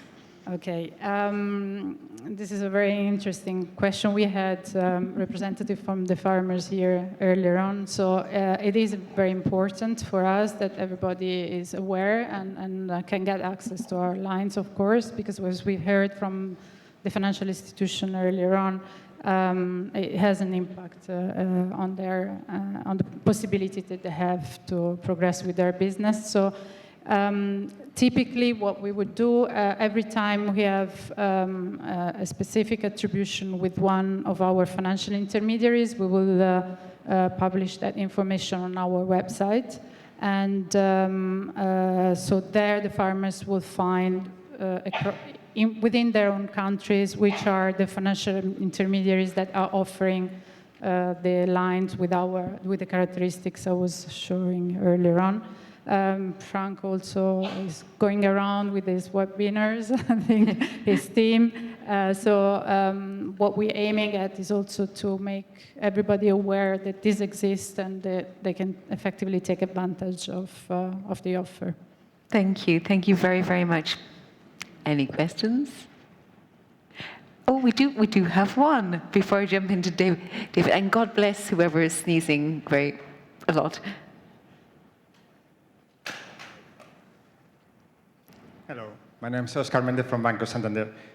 I have a question regarding the land purchase. Historically, there's been a limit of 10% of the supply cost. This restriction also applies to young farmers under the new program? As I was saying, there is some opening. It will have to be evaluated specifically on a case-by-case basis. Typically, the technical team, our engineer and economists will accompany us. We look at the portfolio of our intermediary, and through that have access to the information that they need. There is some opening. I mean, it depends on a case-by-case basis, essentially. It depends on the project, and it depends on the type of the usage of the land, etc. So that's really some aspects that we are looking into. Any other questions from the floor? Thank you. Okay, David, I'll go to you. Well, first of all, David, when I was watching you, I was thinking you could become a conductor because you talk with your hands. It was a joy to watch. But coming back to finance, and particularly the sustainability guarantee, I'd love you to give us some examples of the types of investments and the typical companies that you're targeting and that are financed to support the transition, the very important transition towards sustainable agriculture and forestry. It's on. No, thanks a lot for your question. It's actually very interesting. I mean, we are talking about a program which finances thousands of companies. So it's a bit difficult to come up with a very accurate picture, but we definitely have a bit of a flavor of what kind of companies in the field of agriculture we are financing. I mean, I must say that they are typically very small companies, majority even less than 10 employees. So small farm or even individual farmers with a few people working for them. And we have seen a concentration on what we call sustainable agricultural practices, which is, in my slide, it was one of these kind of blocks which I highlighted. And this is, again, I think, because when we define the eligibility framework of this product, we didn't want to create anything new, so we attach ourselves to definitions which existed already, that the European Commission had already come up with, and they are being used in the countries as we speak in the member states. So at the end, it was quite easy to relate to them. We have also identified a concentration of investments in renewable energies. I think in terms of obviously now also with a past period where energy prices were so high, there was a very natural incentive to create so. I think in the coming months, we will probably see a more dispersion on the type of investments. And I think the work of advisory and the tools and the trainings that Frank's team is organizing for the FIs, it's only somehow helping financial institutions to get more and more familiar with the full catalog of eligibilities. And we will start seeing additional financing in all the different blocks. Thank you. Any other questions from the floor? Gosh, I think we need to give him a bit of energy, Frank. We need to wake them up. So, Frank, over to you. I want you to talk. What would you like me to do? You can sing a song. No, well, you can, but I wanted you to tell us a bit more about the advisory support to the new EIB lending envelope. And we have some managing authorities present, and the collaboration, the way in which they can provide grants combined with EIB resources and how that's managed. Yeah, no, thanks for that, because I did forget to mention that part, so thanks for reminding me. Indeed, one of the things that we're looking at is how can we combine better our funding, whether it's guarantees or lending with the EAFRD. Obviously, the financial instruments is an obvious one. And you heard a lot earlier on today about the combination of grants with financial instruments within single operations. This is something that is a very good thing, I think. Often the investments, particularly when we're talking about green investments or adaptation investments, for example, we do need a certain amount of grants to make them bankable, to make them attractive, so that farmers are incentivized still to do this. Interest rate subsidies is another obvious one. And what we were thinking about with the lending envelope that we put in place, and these three key priority areas, was to somehow try and see whether we could attach a grant element to incentivize the banks to actually deliver more on those three particular areas. So the managing authorities will know very well, for example, that there are grant programs available for young farmers, that there are obviously lots of incentives around investing more into green and sustainable, environmentally sustainable investment. So one of the ideas we have, and we're working with 1 or 2 pilots now, is to see whether we can work with the managing authority to target and channel the grants to the same projects that will be funded using our credit lines or using the guarantees of the EIF. This is something which actually has been done, actually under another shared management fund, but it's something we want to replicate and use here, because I think this is a good example of how we can be more smarter in combining the funds and, as I say, giving more incentive to invest in certain priority areas. Thank you very much. Oh, we have Martin has a question. I'm learning names through the course of the day. It should be on. You hear me? Yeah. Hi, it's Martin Schielein again. I have a question about if I want to get some money from EIB, EIF, and maybe KfW together. How should I go? Should I go to a business bank first and they bring it to EIB, EIF? How can he get the money, basically? And how big should the suitcase be? No, just kidding. Okay, what's the procedure? Okay, as a farmer, for example, you would be located in a member state, and then on our website, normally you will find by country the financial institutions which are available and which have agreed with us the package to offer to their clients. So there you would have the contacts and the reference and the list of the financial institutions. So it's basically your home bank that you can contact. You will find the contacts, and through them you'll be able to unlock the conditions that I've explained earlier on. Well, I happen to know from a previous conversation that you're based in Frankfurt, which is known for its financial institutions. So I'm sure you'll find somewhere to talk to somebody there. Just to add that a financial institution which has entered into an agreement with us is a financial institution which is committed to the agriculture. I mean, we sign for an amount, they have a certain time to provide, to build the portfolio of loans. So it's definitely the right entry point, because this kind of impetus and this kind of willingness to finance the sector is already present there and signaled by the cooperation with us. It's a very good starting point. Thank you very much. Any final thoughts or comments? Well, with that, I would feel cruel if I asked you any more, because I can feel the pull towards that door. Thank you so much to our panelists, and I think it's much better if people approach you with a glass in hand. Thank you.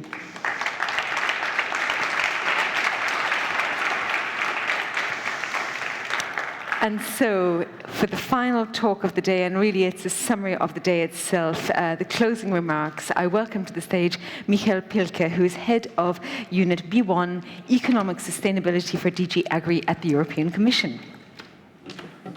Yeah, thank you very much, ladies and gentlemen. I also feel the pull to the door, but nevertheless, I would like to share with you some thoughts and ideas after this intensive and valuable day.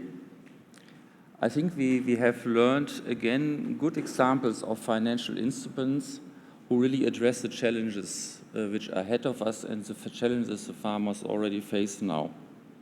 We have seen that financial institutions combine our instruments with their knowledge, but also with their tools. And I think also the combination between financial instruments and grants, we have to develop those further.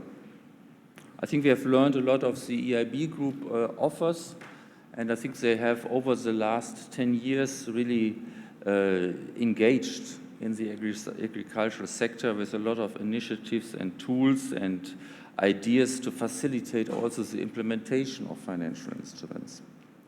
And I think we have also seen committed managing authorities which transform the possibilities we have on European level into concrete loans for farmers. Of course, we have also heard, and in particular me as head of a unit who is in charge of legislation related to direct payments, grants, farm investment, and last not least, financial instruments, we have heard the call for simplification. And we will continue the exchange with the practitioners in order to learn more on where we see practical difficulties and what we can do with the next European legislation, because not everything is based on European legislation. Sometimes there are also other topics which hamper the implementation of financial instruments, and we have to work on them. Yeah, we have learned a lot of challenges and the need to finance the transition of the agricultural sector. And I think we got a lot of inspiration, how much interlinked financing, financial instruments, but also the insurance sector is. And overall, it's a question, how can we de-risk agricultural practice? Because risk is the key word of our times, and it's also a key when we want to have more young farmers, because often the word risk comes up when people talk about young farmers. And I think here we can base on the results of the strategic dialogue where we had all the stakeholders together. And I think the results, the engagement of the EIB with the initiative we have learned today, but also with the other elements of the result of the strategic dialogue, this is a good basis for the next vision for agriculture, which we have together with stakeholders and with you to develop in the next 100 years, days, not years, 100 days after the new Commission has taken. Commissioner Hansen has already called for new initiatives, in particular also addressing the EIB, because he feels that it is necessary that we have to complement the common agriculture policy by other instruments in order to have a good mix of tools to de-risk private capital. So in this context, I can only thank the EIB Group for the very successful cooperation we had over the last years, and you see we have high expectations for what comes up in the future.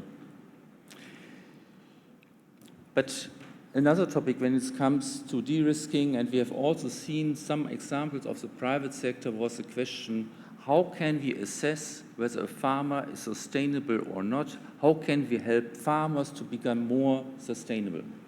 And this, if you look in our communications, this we will find in the mandate our commissioner has received by the president.